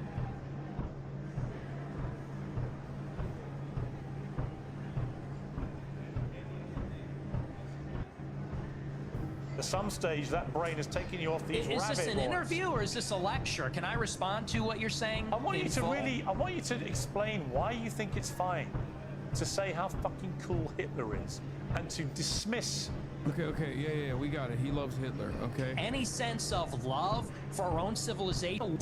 I'll tell you about it. We have been browbeaten as a people, as Americans, as Westerners, for our entire lives. And do you know what this has done? It has taken away any sense of pride, any sense of love for our own civilization. We have been made the villain in our own story. We have been made because, well, let's just be clear. It doesn't begin and end with Hitler is a monster. This has been the political narrative, which is why we have thrown open the borders. This is a political narrative, which is why we can't be a conservative society as a whole anymore, why we can't be proud of Europeans, why we can't be proud of being Christian, because they've told us if you're too white and too proud and too Christian, it's going to lead to a Holocaust. And so my generation, our entire lives, Honestly, Nick it's true, Fuentes, and that's why people like me. That's why I'm popular, because this is bullshit. Honestly, yeah, it's a crock. We don't want to hear any more about me mom and me dad. That's a crock of shit. No, listen. What you just said is a crock of shit. And you it's know true. it. It's called the open society. In your gut, you know it is. You weaponize this stuff. You weaponize this stuff for money. But you know when you say something like what you just said. I'm banned from banking. I'm banned from banking and credit card. Okay, that's the other thing that he also presents as a point of like honesty for himself. And I saw a Nick Fuentes interview that he did, and it turns out the reason why they actually quote-unquote debanked him was not because of the anti-Semitism or whatever.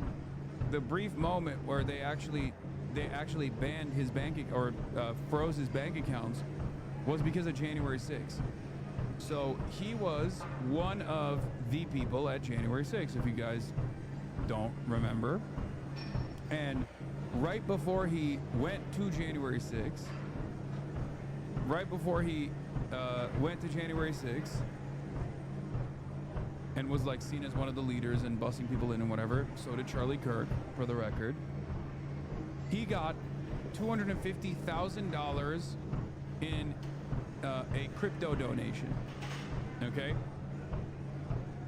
And it was from a foreign account. It was from the wallet of a foreigner. And because he got this $250,000 crypto donation, or was it $500,000? Was it? I thought it was $250,000.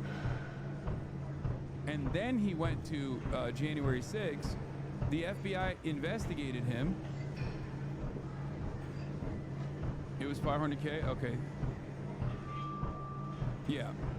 And because he was doing this shit at January 6th, after he had gotten $500,000 of foreign donation, or I think it's $250,000. I don't know why people are saying $500,000. They understandably investigated it, and in the process of investigation, they froze his assets. And the story that Nick Fuentes tells, I mean, he's clearly a free person. So, but the story he tells is that it was a French hacker. Which, by the way, what does Candace Owens know? Because the French are at it again. It was a French hacker who had stolen a bunch of cryptocurrency from people and actually sent it to Nick Fuentes and numerous other people who this guy thought were defending the white race. Okay? And then the French hacker committed suicide afterwards. So that is the reason why his bank accounts were actually frozen, not because of like Israel or something. The reason why his bank accounts were frozen is because the FBI investigated his involvement and potential ties to foreign donors in inciting January 6th, which is what he did. This is what he did on January 6th. Keep moving towards the Capitol. It appears we are taking the Capitol back.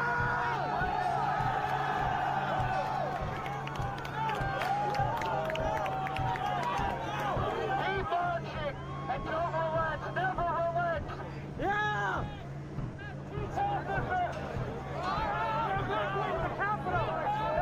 Break down the barriers and disregard the police. This Capitol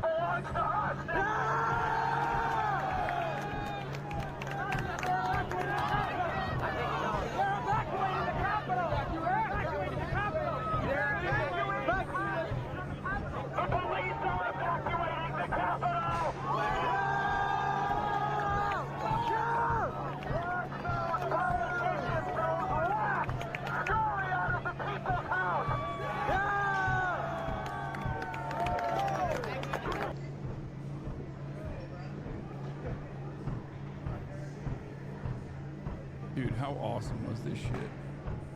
One of the funnest moments on this broadcast was when we were in real time reacting to the January 6th insurrection. It was so funny.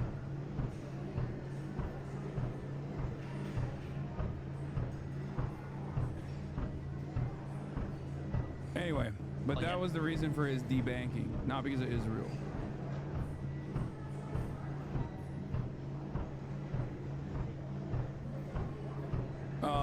All right, let's. Do you know who you're talking to?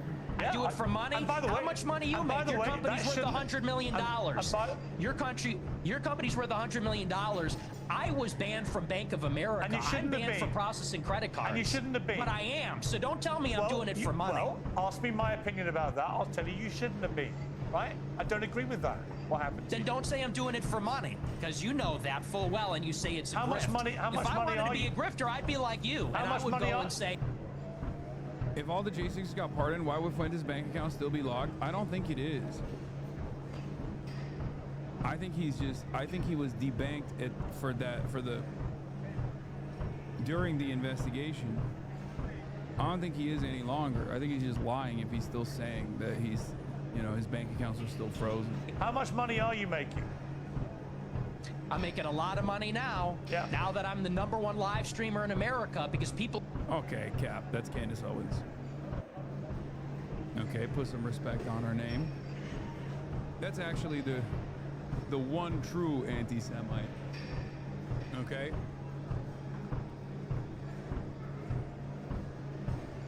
That's Cap. Not Kai? No, of course not Kai. Candace Owens is doing bigger numbers than Kai is, okay? Candace Owens is doing Kai during the subathon numbers. What are you talking about? And also, his numbers are on Rumble. It's one of the most botted fucking websites of all time, so I don't really believe his numbers anyway. People agree with me more than they agree with you. We're tired of hearing about slavery and the Holocaust and Jim Crow. We're done hearing about that. You guys I'm not overplayed your done hand. hearing about that. Okay, well, your generation's on the way out, and Generation Z is coming up, and we're finished with that. We're ready to take our country back. I've got three we're sons. not listening I've to got crime three minorities sons. anymore. I've got 3 sons, and they don't share your views about slavery and about the Holocaust. They can have decency and compassion and humanity about some of the worst things that have happened in the last 150 years or more. They can do that, and they can also have concerned views about issues like immigration and other issues. The two things are not mutually incompatible. You can have different views about different things. It's your lack of humanity and compassion for people about things like the Holocaust, about slavery. It's that people find so contemptible. And I don't understand why you need to do that. Again, I just ask you, is your motivation financial? Is your motivation for fun? What is the motivation for saying these outlandish things, which you don't need to say, and which I suspect, I don't know, I suspect a lot of it is performative. So what is the motivation? I'm an iconoclast. The Holocaust is not my religion, and it is treated like a religion. It is treated like a religion with dogma, with blasphemy laws, and that secular religion says, and you say that's a crock of shit. It's intentional. It's called The Open Society by Karl Popper. It's by these architects of the liberal order after World War II. They got together and they said, how can we make sure that Hitler never happens? How can we make sure that totalitarianism never happens again? And they came up with the consensus, which is that we need to take down nations, religions, fathers, the authoritarian personality. We need to be empathetic and altruistic. We need to be diverse and pluralistic. This is just, again, the maximalist position of the right, by the way. So remember, if you're wondering how Nick Fuentes has risen to such prominence, what he's saying is the exact same thing that Piers Morgan and many other right-wingers say all the time when they're like, oh, this is suicidal empathy. Okay? This is just more of that way of thinking. He's saying, oh, you're demonstrating suicidal empathy. This open society bullshit is actually destroying the Western world, destroying Western civilization. And that experiment isn't working. And I'll tell you the truth, right now, and you can laugh at this, you can scoff at. Except he's using words like iconoclast, and I think there is a market that doesn't want that and wants whatever the fuck Candace Owens is cooking up. Our people are being genocided in our country. 50% of the live births in the United Kingdom and in the United States are non-white. In 100 years, my ancestors, your kids who are so empathetic and compassionate, they're going to be a minority. They're going to be a minority in maybe a Muslim country, an Indian country, an Hispanic country, and these Jewish people that are 100 years old talking about my grandparents and the Holocaust, they don't care about that. Actually, they like to see it. At the SPLC, they're literally counting down the days until whites are a minority in America. So forgive me if I don't believe them.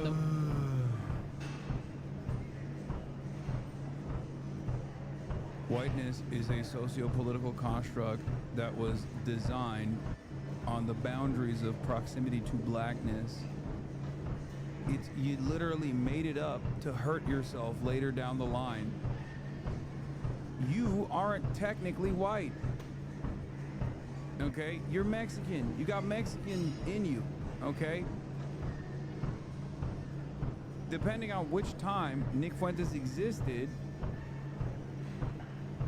Nick Fuentes, his parents wouldn't even be considered white.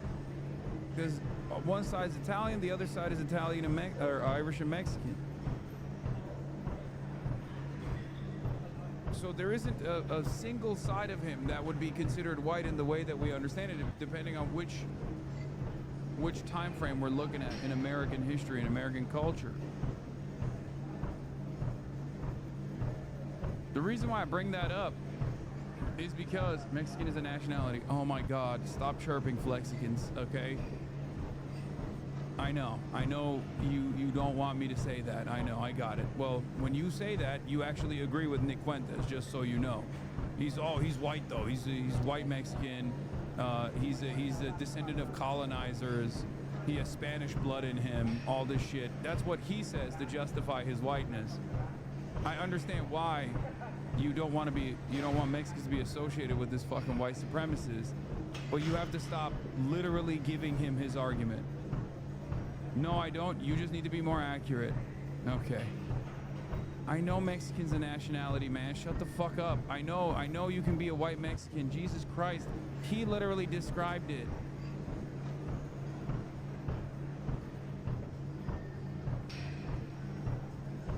In any case,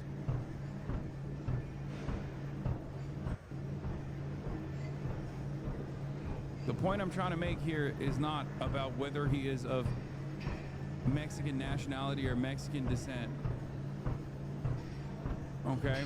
The point I'm trying to make is that the term whiteness is a made-up construct that changes and evolves throughout time. Sometimes it expands.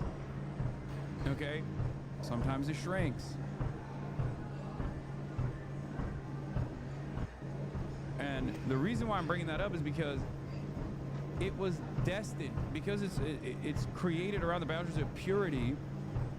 It was destined to shrink, because the only way that you can stop the great replacement of whites going away or whatever is if you legislate anti-miscegenation laws again. Do you understand? That's it.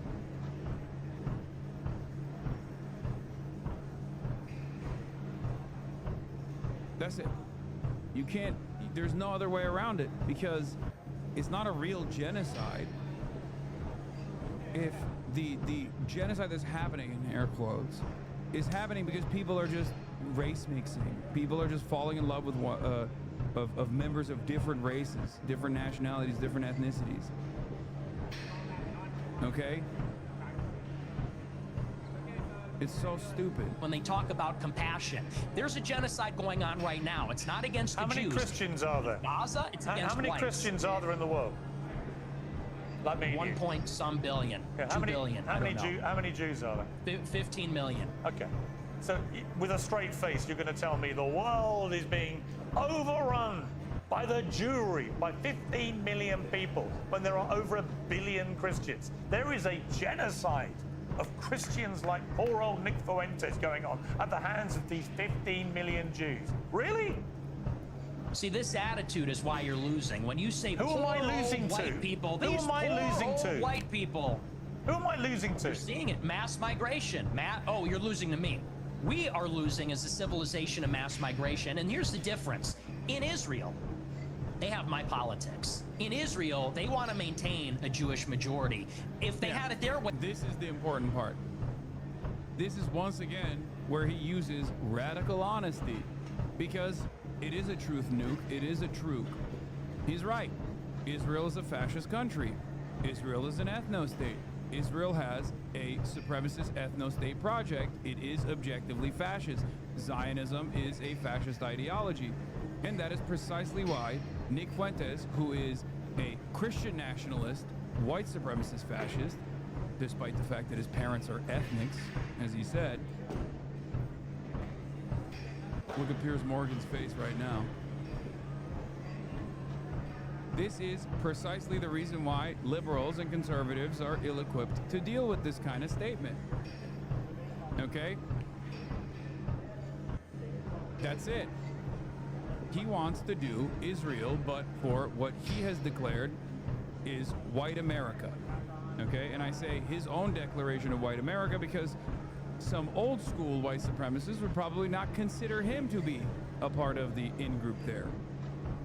It would only be Jewish people. They're fighting like hell so that Jewish people can have as much territory, a Jewish state, they can be proudly Jewish in their own land, whereas in America, we are being besieged by 10 million illegal immigrants in 4 years, and then whites and Christians are going to be the minority. And that's true in Canada, Australia, all the countries in Europe. So you could say there's 2 billion people, but what's the proportionality?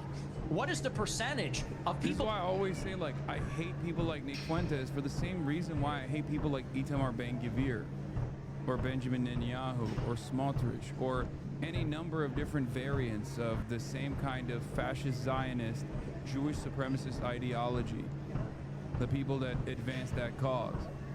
There is very little difference, very little daylight ideologically between Jonathan Greenblatt and Nick Fuentes. Okay? The targets are a little different, but ultimately, it's the same exact self-destructive, suicidal, very dangerous, very violent ideology. It's an ideology of fascism. That's the issue here. In many instances, it almost feels like neo-Nazis, like Nick Fuentes, are jealous. They're jealous. They keep saying, why do Jews get to do this, but we can't?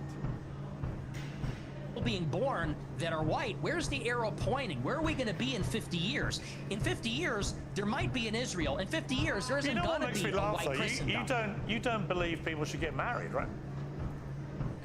I think people should get married. I'm a Christian. But you're basically anti-marriage, really. You've talked about this. You've talked about. Are we done talking about white genocide? Well, no, I'm coming to the same part because you seem very resistant to the idea of marriage. You've never got married. You've talked very scathingly about henpecked husbands. Yeah, he's not trying to contribute to white genocide because he is a descendant of ethnics. Take a look. That's true. Guys get to a certain age and they're like, you know what? Women suck. Like, they're talking too much. They're not hot anymore. Like, you're fat, you're chubby, you're not as hot as you think you are. You fucking talk too much, you're a bitch. So we'll obviously get to the brazen misogyny part of that a little later, but I'm just curious. On the one hand, there's this terrible genocide going on of white people. On the other hand, you want people effectively to stop going near women because they all turn out to be so ghastly, so they shouldn't presumably procreate. So how does that work? I mean, aren't you, with your rhetoric, actively encouraging men not to associate with these ghastly women, therefore not have any more children? Therefore, you are contributing, Nick Fuentes, to the diminishing white population. I'm confused. I tell my followers to get married all the time. I tell them that it's best for everybody to get married. And I think that's the only way that you can have sex. I think that's the only licit way as a Catholic, as you know, to have sex is within marriage. Why don't you get married? I'll get married later. It's been difficult for me because people are shooting at me at my house. I don't know that I don't want to have kids and a wife. You know, my wife would be screaming about that. Me, you know, I have to be able to take risks and be able to say these things. Yeah, it's because he likes penis. No disrespect. Obviously, it has nothing to do with his morally repugnant worldview. He just happens to also be gay. There are moms with kids that listen to Fuentes in front of their kids. What the fuck?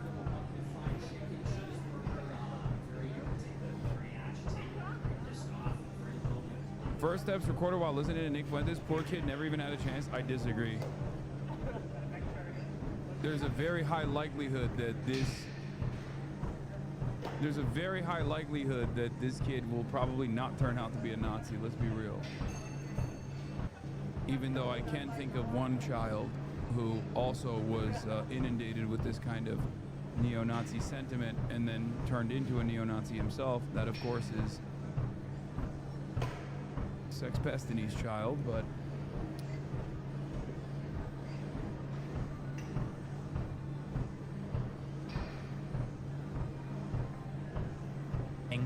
it's difficult to bring a family into a life that's like that. But for my he was taking his first steps to turn the TV off.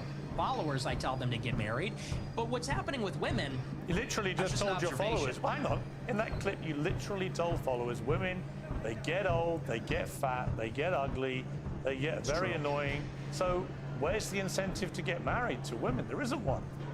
You're actively telling them the opposite. You're extrapolating a lot. No joke, Piers did a good job shining a light on this. Piers did do a good job. The crescendo of all this, when Nick says you just got clipped after having a Holocaust surviving family member describing it all, and he laughs. I know several people that were a fan of Nick and told him to watch this through, and two of them, I didn't realize that two of them didn't realize that he's a full-on Nazi. Most people think he's trolling. I mean, you could have just shown him some Nazi clips and probably gotten away with, you know, probably would have been able to explain to people that he is a neo-Nazi for sure without having this entire back and forth. But I will say, I will say that there is one part of what you're saying that is correct. A lot of fucking normies don't know that Nick Fuentes is a Nazi. A lot of normies have only seen some of his clips where he basically comes across like maybe even a progressive liberal. Okay? Because in the clip economy, you can manipulate massive audiences.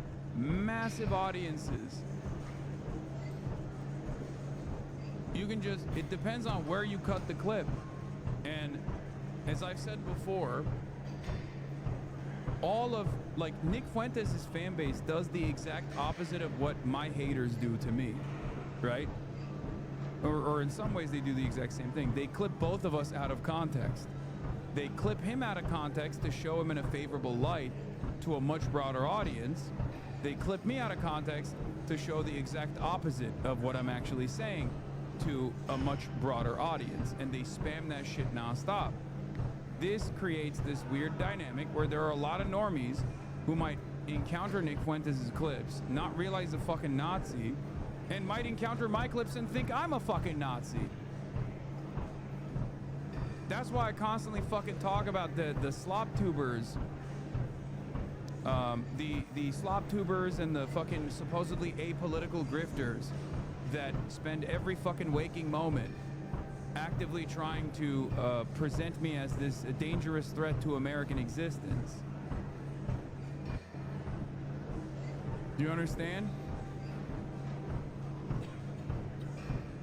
So I'm sure there are plenty of fucking people that have seen like his clips on Israel, his clips on Gaza, because there are a million of those that are all over the timeline where people are like, damn, who's this young kid who's speaking with absolute conviction on this morally repugnant incident that's taking place?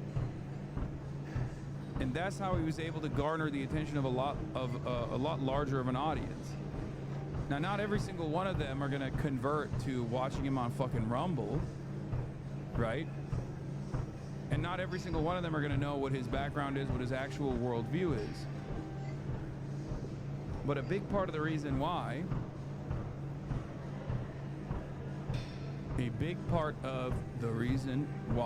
is because for a lot of people,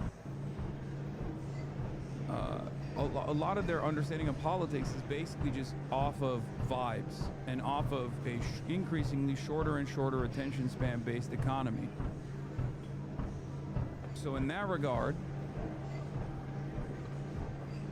if they're only getting inundated with like barely positive clips where he's just shitting on Israel, okay, but they've seen like the dog collar, October 7, and numerous other things like the brothel incident. He's a sex pest. He went to a brothel, like not knowing where that kind of stuff is coming from. Of course, they're going to be like, no, this Hassan guy is way worse than Nick Fuentes. But bro, how can you base politics on vibes and not policy? What do you mean? Most people are just fucking totally removed from, they're totally removed from fucking policy. They don't understand ideology, they don't understand politics. They're just operating off of vibes. The vibes are really fucked around Israel, so they're looking for someone who's giving them that. I've been watching you for this many years and it's still wild how the weird hate comes at you. Yeah, I mean, there is just a fucking robust market that has grown over the many years. But most people are politically illiterate. They have no understanding of politics whatsoever. And there's also an assortment of different like reactionary opinions that even the most progressive people have. That's why we have different terms like TERFs and SWERFs, trans exclusionary radical feminists, sex work exclusionary radical feminists. These are people who otherwise are seen as like very progressive individuals, but they just fucking despise sex work, for example, or despise trans people, for example. And on that one instance, they become like the most reactionary person of all time. I'll give you another example, liberal Zionists. Some of these liberal Zionists are incredibly progressive people, but when it comes to Israel, they turn into fucking Adolf Hitler. A lot of people do this. So if you're used to hearing progressive politics from a person, right? You're used to hearing like a lot of progressive takes from a person, you like that person, you've developed a sense of respect for that person, and then all of a sudden, on the issue of Israel, that person turns around and sounds like fucking Adolf Hitler and starts warning you against like dangerous, scary anti-Israel people, okay? There's a term for this in the leftist circles called progressive except for Palestine, okay? That's how common this is. So when you hear about that, from a person that you trust, you go, okay, you know what? That is dangerous. I'm not gonna listen to that guy.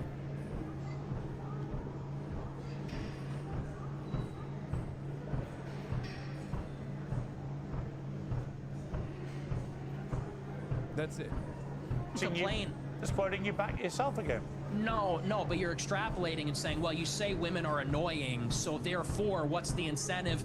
We have to do it in spite of the fact that they are annoying. We have to do it in spite of the fact that they talk too much. We can get them to lose weight. We can put them on peptides. We can get them to the promised land, but it's going to be Do you think this view of women may be why none of them want to go near you?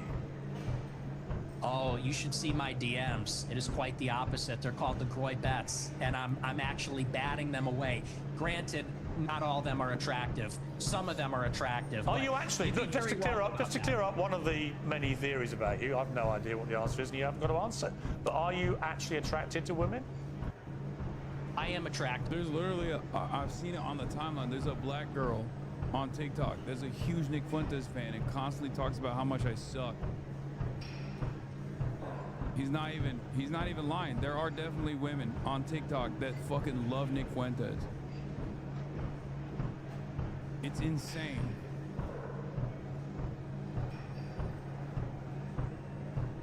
To women? You're not gay? No. But I will say that women are very difficult to be around. Okay. So, there's that. And do you think they should have the right to vote? I do not, no. Absolutely not. They should stay at home?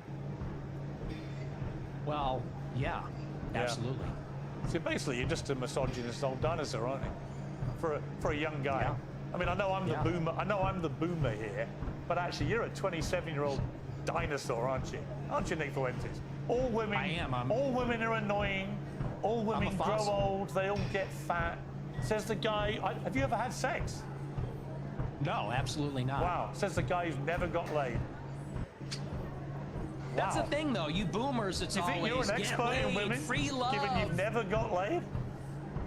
Yeah, so this is also a generational divide, okay?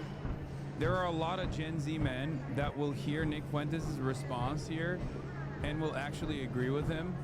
I do think that the gender wars have taken root in especially younger generations, and there are a lot of dudes who have just completely fucking checked out of dating or trying to attract women at all, and they actually wear it on their fucking sleeves. Like the incel stuff, the incel shit is actually completely out of control.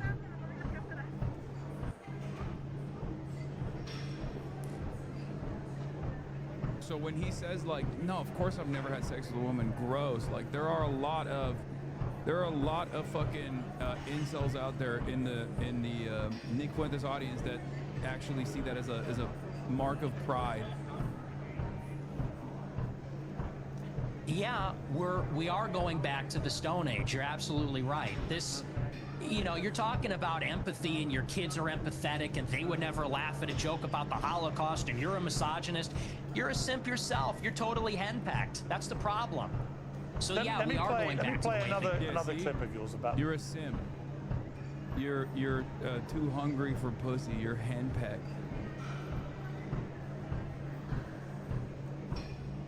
Oh, I saw the AI image of George Washington. Yes. I watched this entire thing last night. It was fucking awesome.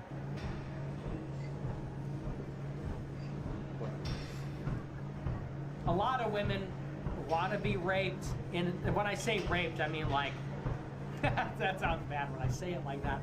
But there's like a lot of women that really want a guy to beat the shit out of them. But also they have to pretend, but part of it is they have to pretend like they don't. You think women want to be raped, do you? That's what the studies show, Piers. That is what these statistics say. But that's what you believe, They have is it? fantasies. They have fantasies about it. I don't think that they want to actually get raped. But there's a study out there. Get ready for this. It says 62% of women have rape fantasies. And if you read anything that they're reading, if you watched what they're watching, what do you think 50 Shades of Grey is about? What do you think Twilight is about? I mean, that's just true. You think women want to have the shit beaten out of them, as you said? Yeah, and it's very disturbing, but it's true. Do you think your views on women might change if you actually ever had a relationship with one or had sex and actually had a proper relationship? Yeah, I don't know why he's talking about what women want. Not only, I mean, he's literally a gay virgin. Why the fuck would he know about what women want? This is the other thing that really pisses me off about this shit, is there are so many rudderless men out there, young boys, who tune into this frequency. And in many instances, their starting point, like their initial vulnerability, stems from the confusing aspects of interpersonal communication with the opposite gender. Okay? Where they just get like super confused, or they're super worried. They have like a sequence of failures. And they're very vulnerable, so they start looking at like the manosphere for answers. And I think we all know how stupid those answers are. This is the maximum version of that, when you're completely black-pilled. Maybe you start looks-maxing, okay? And then, obviously, you don't fix the personality flaws that you have, and you don't fix the confidence issues that you have. You have a sense of entitlement over women, that, like, you know, you're a good guy. Why won't they fuck me? I'm a good guy. Why won't they know? Why don't they give me the respect I deserve?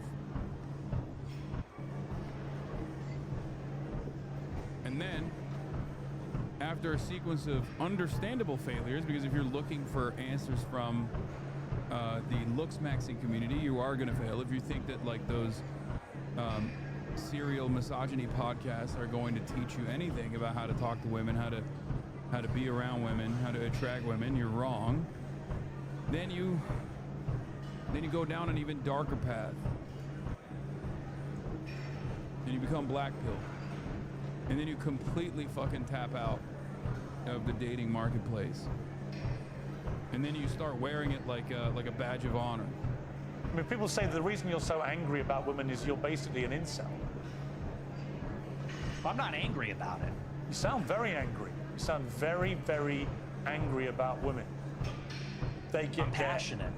It's an issue. You're I'm not passionate. You're sounding very bitter about women, as if women have done a terrible disservice to you. But when you don't have relationships, you don't have sex, when are they doing these terrible things to you that's made you so hateful towards women? I'm really curious. Was that? I don't think that was a hateful clip. I think I was laughing. I said they want men to beat the shit out of them, and that's just true. I mean, when you look at the state of modern women, all they do is lay in their bed, doom scroll. They're chilling out. They're getting a little they're getting a little fat. It is what it is. I don't know what the average weight is, but they're getting a little heavy. And any guy that is playing the field these days will tell you that. I mean, and I know a lot of the chads. I am an incel. I'm friends with a lot of chads like Bradley Martin, Clavicular. They agree with me. You know, there's sort of like this alliance between the guys that don't have sex and the guys that get the most sex. We know what women are about. It's the guys in the middle. Guys like you in the middle. It's the beta male orbiters that say, she's amazing, you're a misogynistic pig. Because oh God, this shit is so fucking cringe, dude. Jesus Christ. How can you not immediately reach for the nearest fucking gun and just kill yourself after saying those words? Like rapid fire, saying those words in a row. I don't understand it, genuinely. Oh my Lord, dude.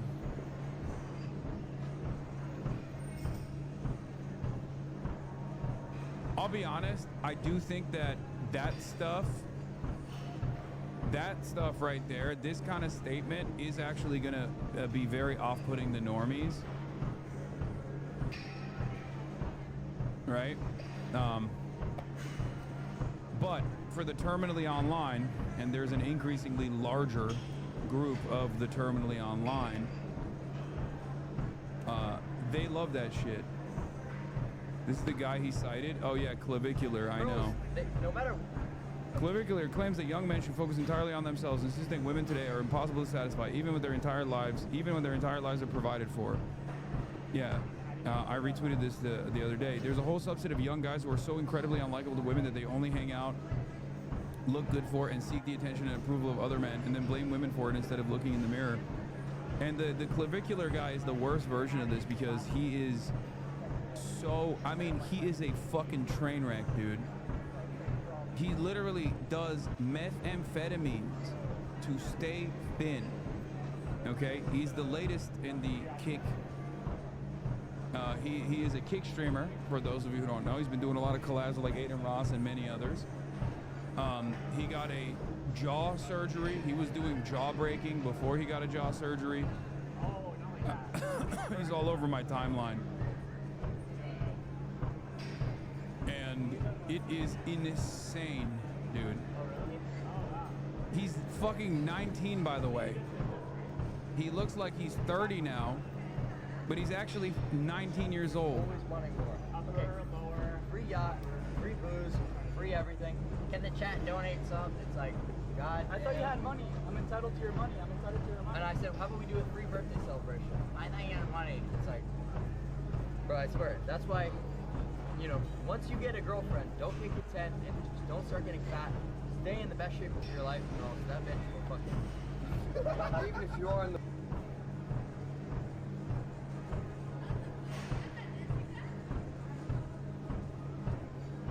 Why is he all of a sudden up in my algorithm? He's absolutely the worst of the worst. The kick clipper accounts. They've been blasting him nonstop. If you become a kick streamer, they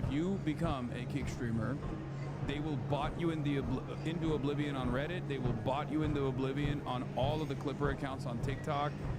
They will try to cultivate a fan base for you, except no one actually ends up going and tuning into Kick. So it doesn't even translate the real viewership on Kick, but it does actually translate the real viewership on TikTok. Yeah. All of those fucking clip accounts are sponsored by Steak or sponsored by Rubit, sponsored by all these like gambling ads. All of it unfortunately ties together. But yeah, he has this insane what do you call it? He has this like insane procedure. He's done so much shit to himself by the time he's 19. And all of it started off with the whole like lookism or looks maxing community. And I've talked about him and I've talked about the cookie verse or whatever before, if you recall. Young boys smoking meth and doing gay activities was new. I mean, yeah.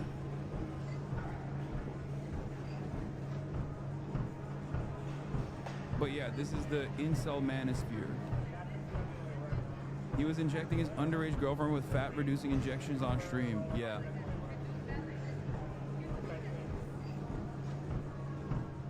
You should do research on Meme House Productions. A lot of these kick streamers are in 360 deals, even Neon.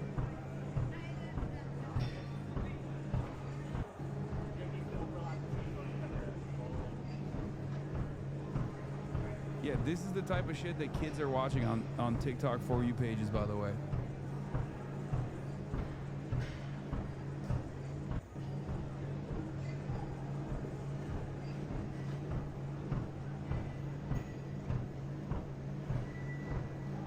What's the best way to counter this kind of man in the wild? What do you mean counter? This kind of problem takes care of itself, let's be real. Oh yeah, he also spams the N-word every stream now. So that's the other thing. He like they all obviously he's a kick streamer, so.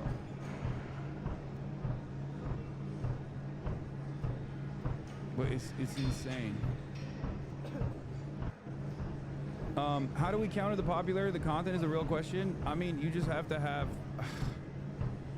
popular role models on the other side, and there's plenty of people that are less insecure. There's plenty of people that aren't as insecure as these guys, because for a lot of people, their relatability comes from their deep-seated insecurities. Okay? So someone like, what's his name? Joe Bartolozzi is like an antidote to this type of shit, right? Because he's not a fucking insecure wreck. And he is also a very popular content creator on TikTok. He's dope. So,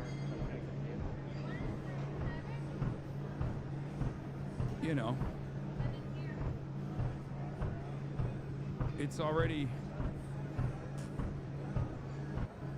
you as well, fam. I mean, me to a certain degree. I think I might be a little too old. I'm probably a little too old for that. And not only that, but also my reputation with the youth has been so irreparably tarnished, I think, that most young people think like I'm whatever the fuck they saw last. Because, you know, I'm not very, you know, I have my moments, but people on, it's difficult. People on TikTok already, like people on TikTok, even fucking, even leftists on TikTok will regularly do call out posts on people like myself.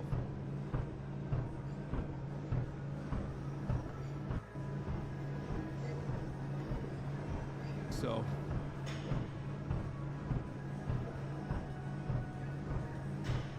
there are a lot of leftists that do that as well.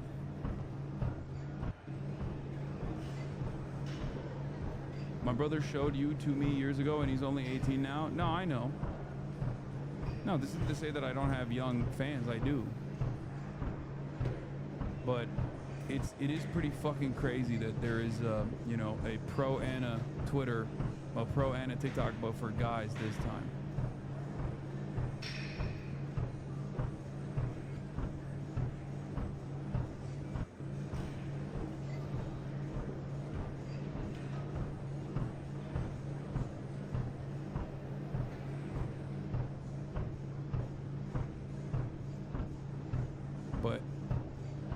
think it is literally because there's so many fucking ultras and so many rad libs that identify as like leftists or progressives, and they spend most of their time shitting on other people that are also on the left.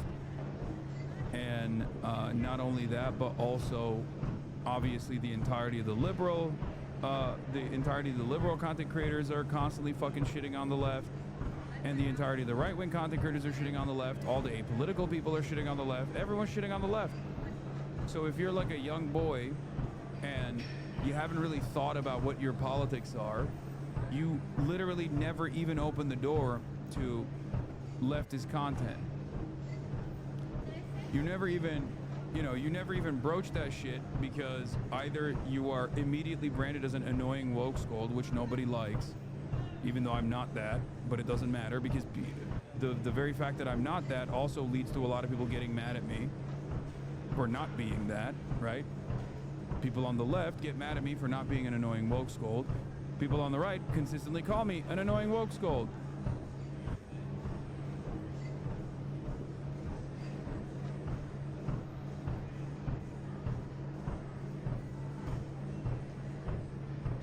So it's a really shitty media environment to operate in. I don't know what that is. I guess Well, come on, let me explain to you what I think it is.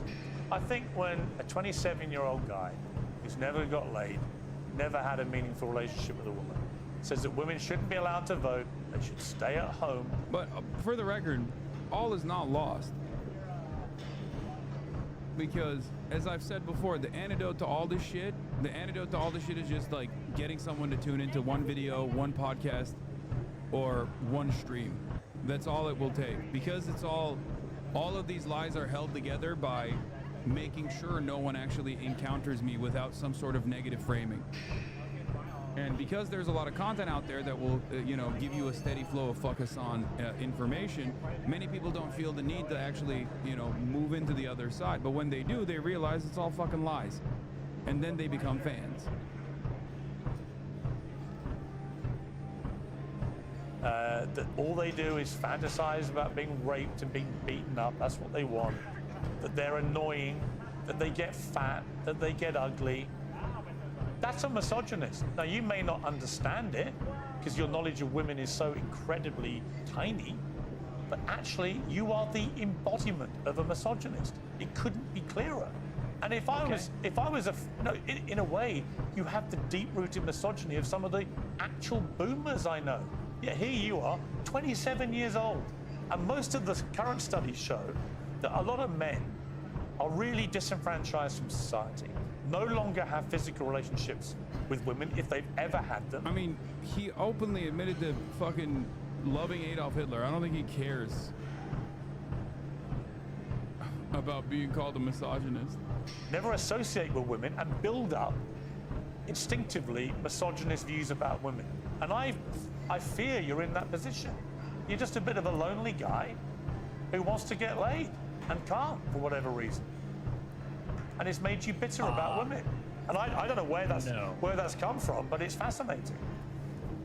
No, see, here's the thing. First of all, you're very caught up in the labels. It's always, you're a racist, you're a misogynist. You said you were a racist. These words mean nothing to me. Well, hang on, whoa, can I respond? You gave yourself the label. What is this? You said, I am a racist. I didn't give you the label. Okay. You said, Nick Fuentes, I am a racist. Calm down. Calm down. Did you or didn't you? It's okay. Did you? Yeah. Okay. But so here's I didn't give you the label. You did. Why are you yelling at me? Because you're trying to infer something that didn't happen. You said, I gave you the label of being a racist. No, you did. You said, I'm a racist. You gave yourself the label. You're gonna have to tone it down a little, all right? You're gonna have to bring it down a notch and relax. This is just an interview, okay? Please calm down. All I said is you're hung up. I didn't say you gave me that. Maybe I did. You did. But here's what I mean. What I mean is you're just hung up on proving you're a misogynist. Okay, you're a racist. Okay, you denied the Holocaust, and I'm not about the labels, man. You didn't deny the Holocaust. Past that. As I said to you, look, Nick, as I said to you, I just wanted to go over the stuff that everyone uses out there about you and get you to respond. And we are getting, I think, a long way in this interview, right? You didn't deny the Holocaust. You accepted there's been a Holocaust of at least 6 million Jews. I'm a maximalist. I'm a Holocaust. That is significant. You I think did it's admit. more. You did admit you're a racist, and you have spelled That's out true. a thought process about women, which is the purest definition of misogyny that I've ever seen. And you've said you're not gay. We're getting somewhere. Yeah. Well, look, and I own the labels, okay? But I just don't care that much about that. That's fine. I feel like the whole. I'm not saying this you is have, like a weird. I'm not saying you Yeah, go have to ahead. care, Nick. You don't have to care about any of it. I promise you. Right? That's not why I got you on the show. I wanted to give you a fair crack, which I think I have. We've gone over a lot of stuff. We've got a bit more to go on. I genuinely don't think I've ambushed you with anything you couldn't have been expecting. No. I don't think I've been not at overtly all. hostile. In fact, when you've asked me to calm down, I've calmed down. I don't want to have a hostile, angry, shouty match with you. I simply want you to spell out exactly what you've meant about all these things, and people can then be the judge of them. So let's take another break, and we'll... Okay, we're done here.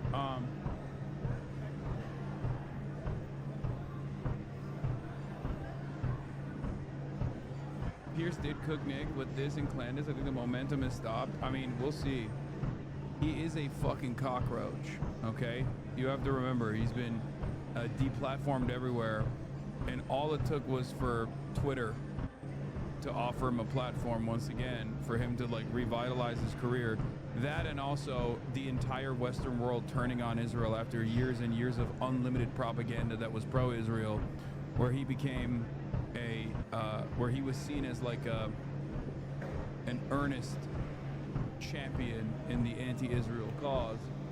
Anyway, yes, it's time for fucking dispatch again. You guys are so goddamn annoying. Oh my lord, you were being so fucking annoying. I'm 17. I fell into the Asbit trap and watched all the lying ass, hating ass people that hate you. And I've become a better person once I started watching you. Hell yeah, sexy Harvey Specter. See, that's what I mean. All it takes is for a moment of charitability for a lot of people.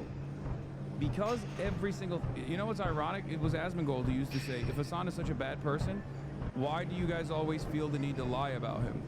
And that's a really interesting take, because Asmongold himself became the guy that lies about me all the fucking time. Okay? That's what's so interesting about this.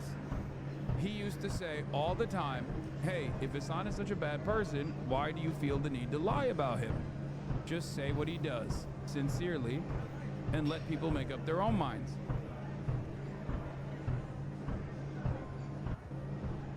I watch both of y'all, and y'all both make good content. Asman definitely baits drama more, though. No, he doesn't. He's giving you no fucking political understanding of the world. We make entirely different types of content. Okay?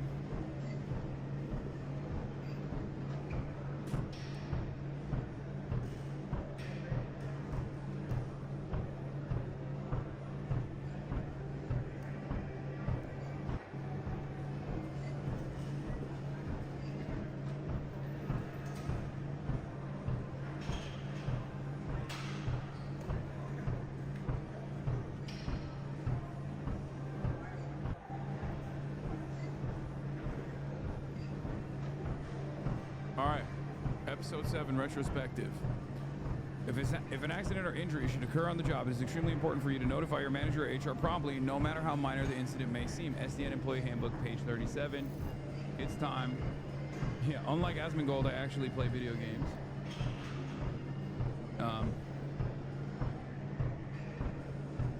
So there's that.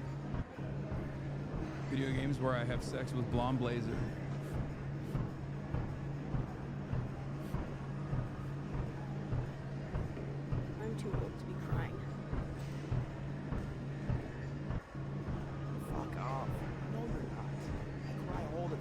Wait, his ear was clipped as a baby?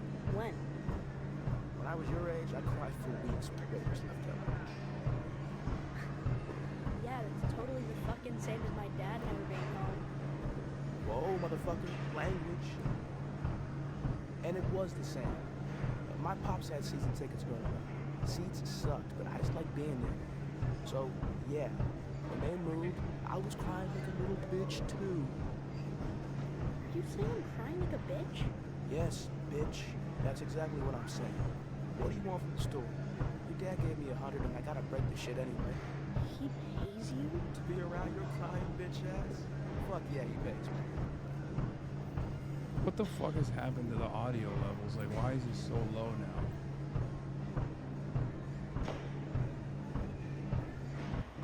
Okay.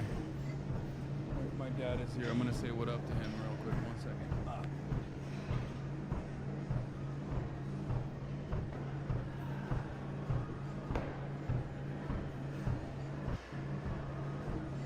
Hey, Vince.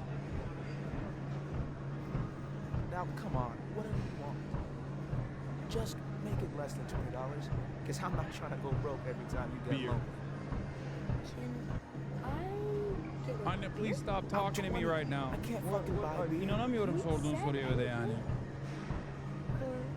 you gonna let me down too? I can't listen. I know you're a kid and you're sad and shit, but you fucking suck, okay? You understand what I'm saying? I do. Whenever the whole family's here, they just decide to congregate and socialize right next to me. I don't know what compels them to do so. And then they loop me into the conversation as though I'm not live streaming.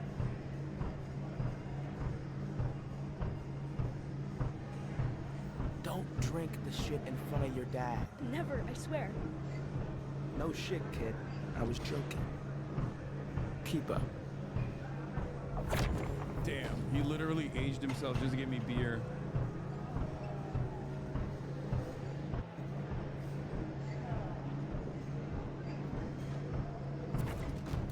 There, bitch. You happy now? Dang, how'd you get it? I stole it, dumbass. Whoa, what the fuck? This is disgusting. Exactly. I knew that would happen, and that's why you shouldn't drink that shit. Here, I got you your fake.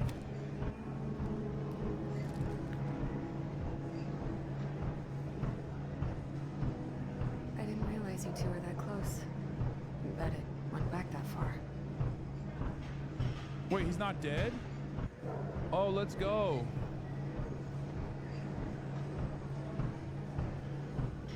He was like a big brother to me. I didn't appreciate it enough. I'm sorry. Jason would babysit nights when Dad had to deal with something big. Working late, he called it. It was fine being alone, but I knew you're doing it again. I'd still ask to have him wash because I could guilt trip him into buying me shit. I never said no.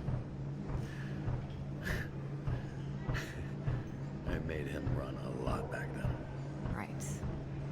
So maybe one less store run for bitch-ass Robert and he wouldn't be stuck in here. Okay, Blondie, you're not allowed to say that. That's... I mean, he was, but now that you put it like that. Hey, the only person that put Chase here, pending the investigation, Invisigal suspended, obviously, but I think you should consider cutting her from the team. No! I'm not saying you should. I'm just saying you should consider it. I'm worried something like that might just make things worse. Yes? Y'all are crazy. I'm not cutting her. It's just... Listen, I'm a simp. Okay? But that's a bridge too far. I love Blonde Blazer, but I'm not cutting Invisigal. Get the fuck out of here. Chatters, y'all are so fake, dude. Y'all are a bunch of phonies and a bunch of fakes. Let me tell you why.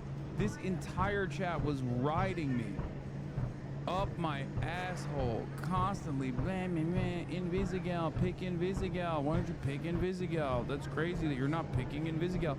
Now you're like, cutter. What happened? I can't help but think that we've already cut a hero for far less. We had to send a message. That's kind of my point. Just gets better and better.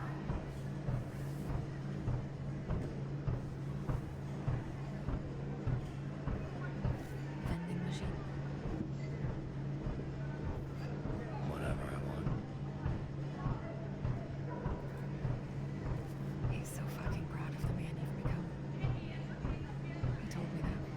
should have fucked Waterboy? Okay, dude.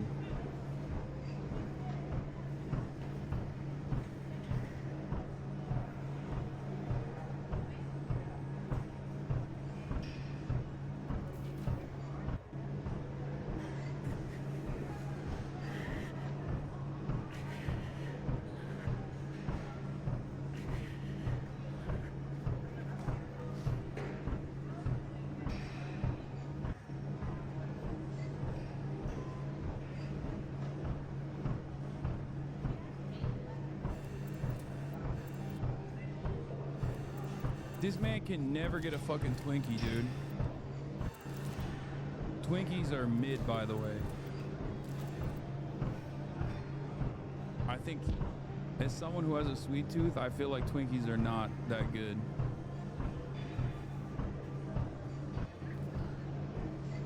Yeah, let me fucking wet your $5.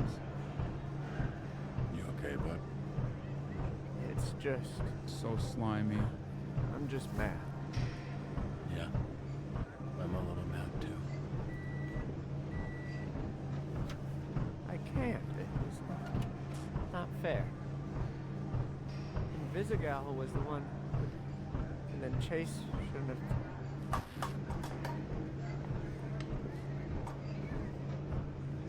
You think he did the right thing? I mean, I don't. It seems very not clear. Or unclear. You know, Waterboy, I wish I had an answer for you. I just, in this case, I really don't know.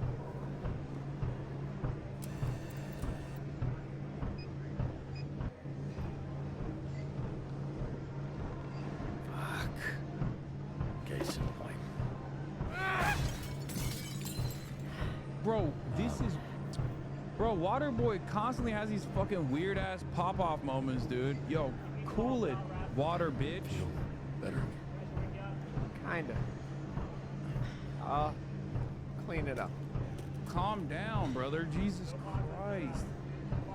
Whole ass loser. Having an outburst.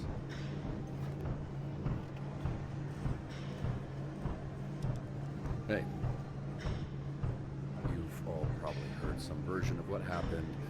Let's get to it. Main takeaways are that Invisigal has been suspended, so we're a person down the Here we go again. And that Chase is in the infirmary. And he's in pretty rough shape. Despite his disposition, he really likes you all. Just don't tell him I told you that. I've found doing something good always helps when I'm feeling bad. We're fortunate to have that opportunity. Something Chase never took for granted. So, let's get to work. This is exactly why you lose young men. Because you bully Waterboy. The sky is crying, you see that? Dude, I'm so cooked. This sucks. I can't believe we lost Invisibitch. Hey, we've got a fuck ton of beached whales off the coast. Could really use some help getting them back in the ocean. I forgot. It's been so long since I played that I forgot what their powers were. But I assume this is a mobility pig, right?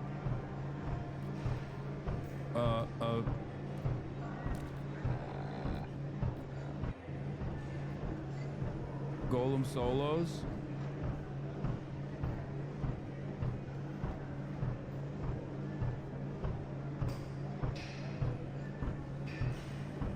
Solo Dolo Golem.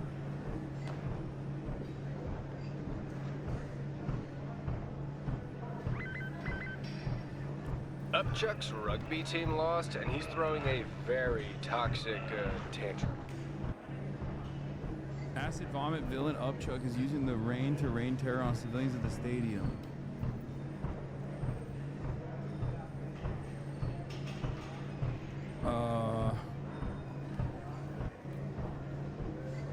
I mean, I don't really have a combat guy other than Coop.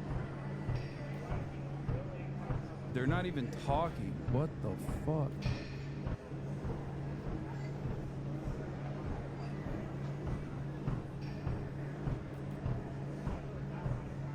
Coop and punch up? Yeah, but that's too much. You ready? Let's get this over with. But I guess they're homies, so it's fine. I think the rain caused one of those Volta Virtue cars to short out. I think this driver's lost control. Stop the runaway car before it crashes into the neighborhood. Get any civilians in the path out of his destruction to safety. Oh, it's hacker's time. All right, it's time to hack the world, ladies and gentlemen. Let's go. Wait, what the fuck? Oh, does this zap him? Oh, easy peasy, baby. Unlocking the back door. All right, we need to get a 4-digit password. Back door unlocked. All right, I love hacking. I love hacking the world, dude. Zapped him. Easy. Not even a problem for me. Left, right, right, left.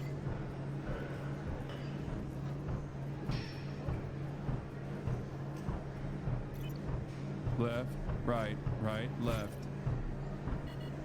All right, get back here, bitch.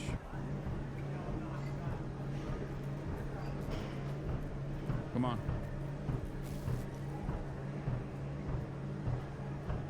Easiest dub of my life.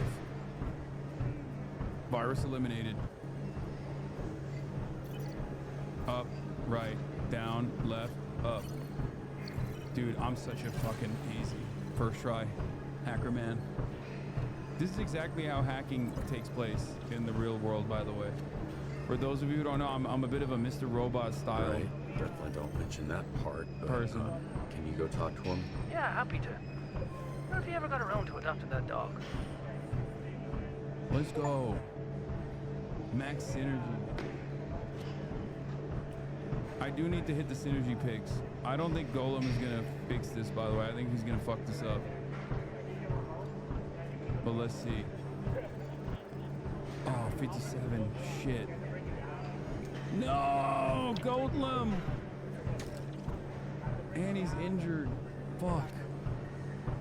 No, not my baddie. Who's Golem aligned with?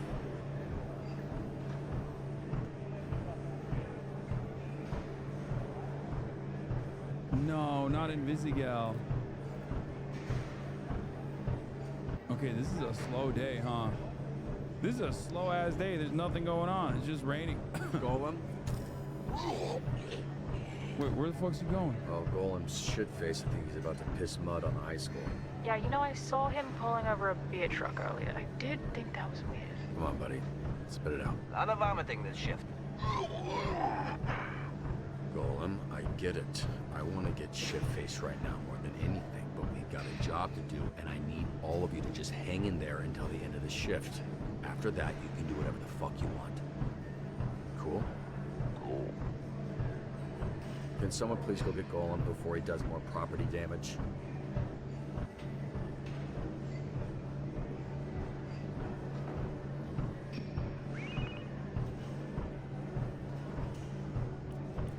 Farmers okay, market so attack. we've got a super down here who controls bugs. Apparently they have beef with one of our farmers using pesticides. It's getting real biblical down here.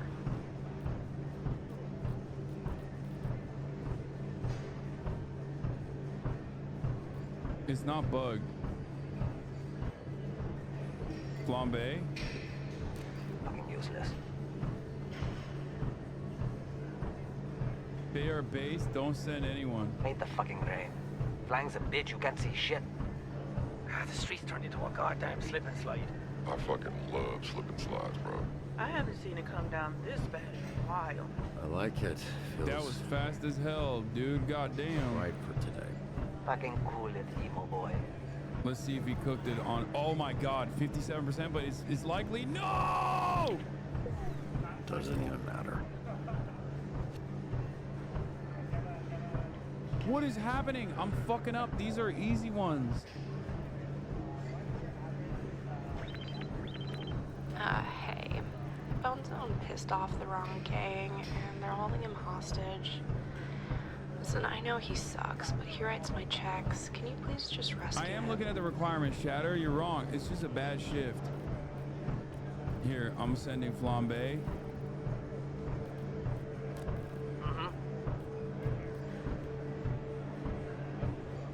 With Malevola. Bro failed at 98%. Yeah, he's injured, but the reason why I'm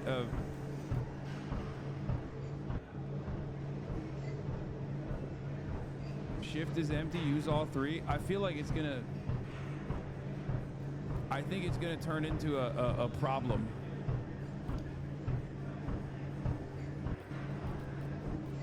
You know what I mean? Somebody's got him. I sent Malevola and Waterboy together because, wait, what the fuck? Hi, Why is she just calling busy? to confirm one of your Z-Team heroes for our interview this afternoon to discuss the Phoenix program. Oh shit. Participate in an interview. Reassure the public that you're the good guys now. Oh no, I don't have any. Oh wait. I'll go. Hello? Is this thing working? Oh, shit. Sorry. I'm running late to the airport. If I miss that flight, I'm fucking toast. Hell yeah. That's easy. She can one-tap that one, I think. This is also, this is a 100%. Yeah. Clearance. Cleared. Bone zone rescued. Easy task for Coupe. More charisma. And more mobility for him. Wait, where's the other guy? Oh. Res Golem with your items? No, he's busy. He's not dead. He's busy. Mobility. No, he's not dead. The X is because he's a fucking, like, he's incapacitated because he's drunk. Looks like they're hitting the port next. Wait, what? What angle should we use? Overhype the team.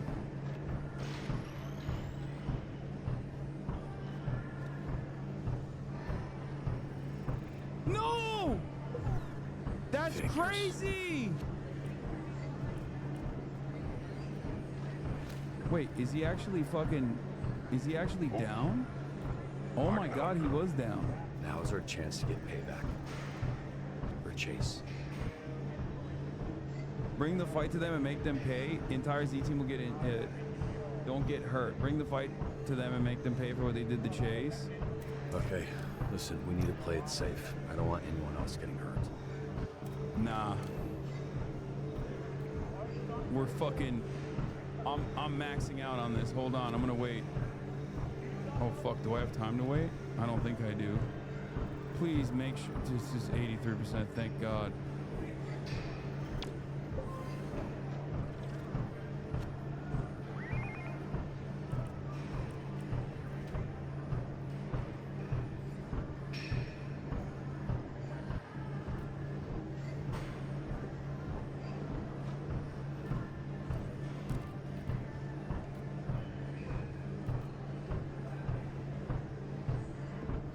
Need Coop for this? Do I?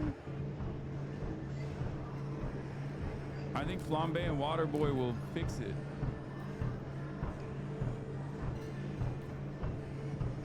Golem in the first slot? No. What? No, not Golem in the first slot. Golem in the first slot adds... Golem in the first slot... Golem... Golem already... Golem in the first slot versus the third slot don't change anything. Alright, this is fine. This is fine. Fine, I'll fucking say it. What if Chase dies? If you don't shut your mouth. Save Golem from himself and carry him back to SDN. Calm the angry... Wait, what? That's, why? Even not talking about it won't make it go away, okay? If he dies, He'll be taken care of. That I can promise. How do you know? I just did. Trust me. Girl, what the fuck even are you?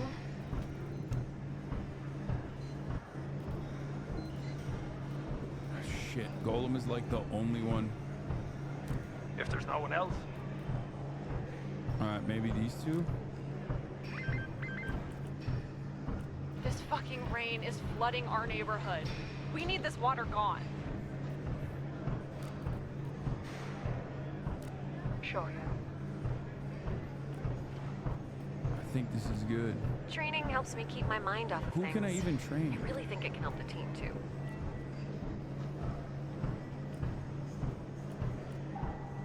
I think this is fine. Send Waterboy to training when he's back? Okay. 100 P, baby. Let's go. Not even a fucking issue. Entire team is up. Let's go. We're all up, baby.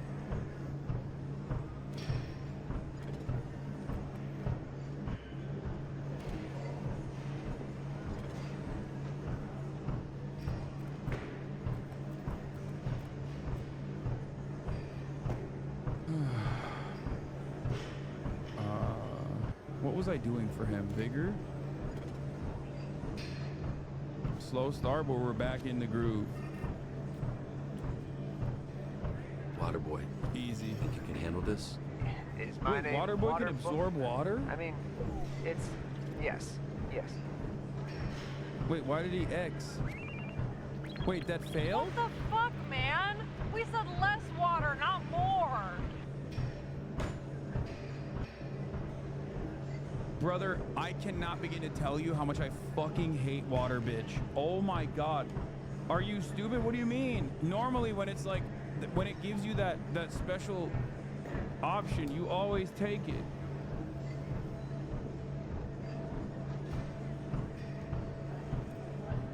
Of course. You're the dumb one? Okay, I guess I'm the dumb one. I don't know. Imagine I fail at 84%. That'd be crazy. Gave him the best hold I could muster. I think it helped. God, she is so well-rounded.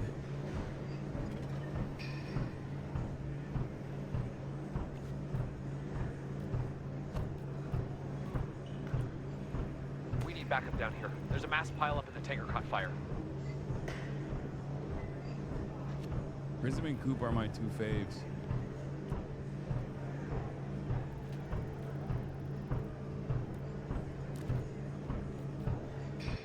I think she could single-handedly get this going.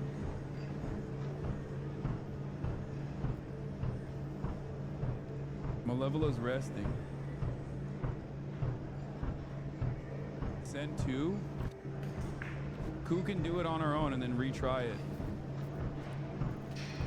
Oh, fuck. Who do I do? Rescue civilians? Wait, where's Golem? Why is Golem not available, chat?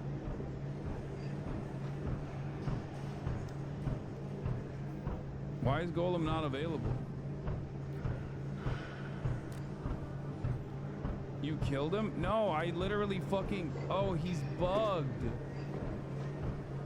No. It's because it's because you dumb fucks were like, he's dead, and I healed him. Because I saved him earlier, because chat was like, he's dead, and I was like, I don't think he's dead. And you guys were... Oh my god. Okay, I'm gonna do this tomorrow. I have to go hang out with my family. I shouldn't have restarted that. I mean, I shouldn't have saved him and listened to the chat.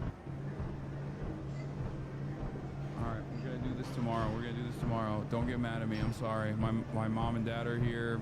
I'm gonna go hang out with my brother. Apologies. I don't want to fucking replay the first 16 minutes of the game. Okay? Tomorrow we'll do both episodes. All right? Anyway, love you guys. I will see you tomorrow. Love you all. I will not be starting with gaming tomorrow. Shut the fuck up. Bye-bye. Sunny Los Angeles sky.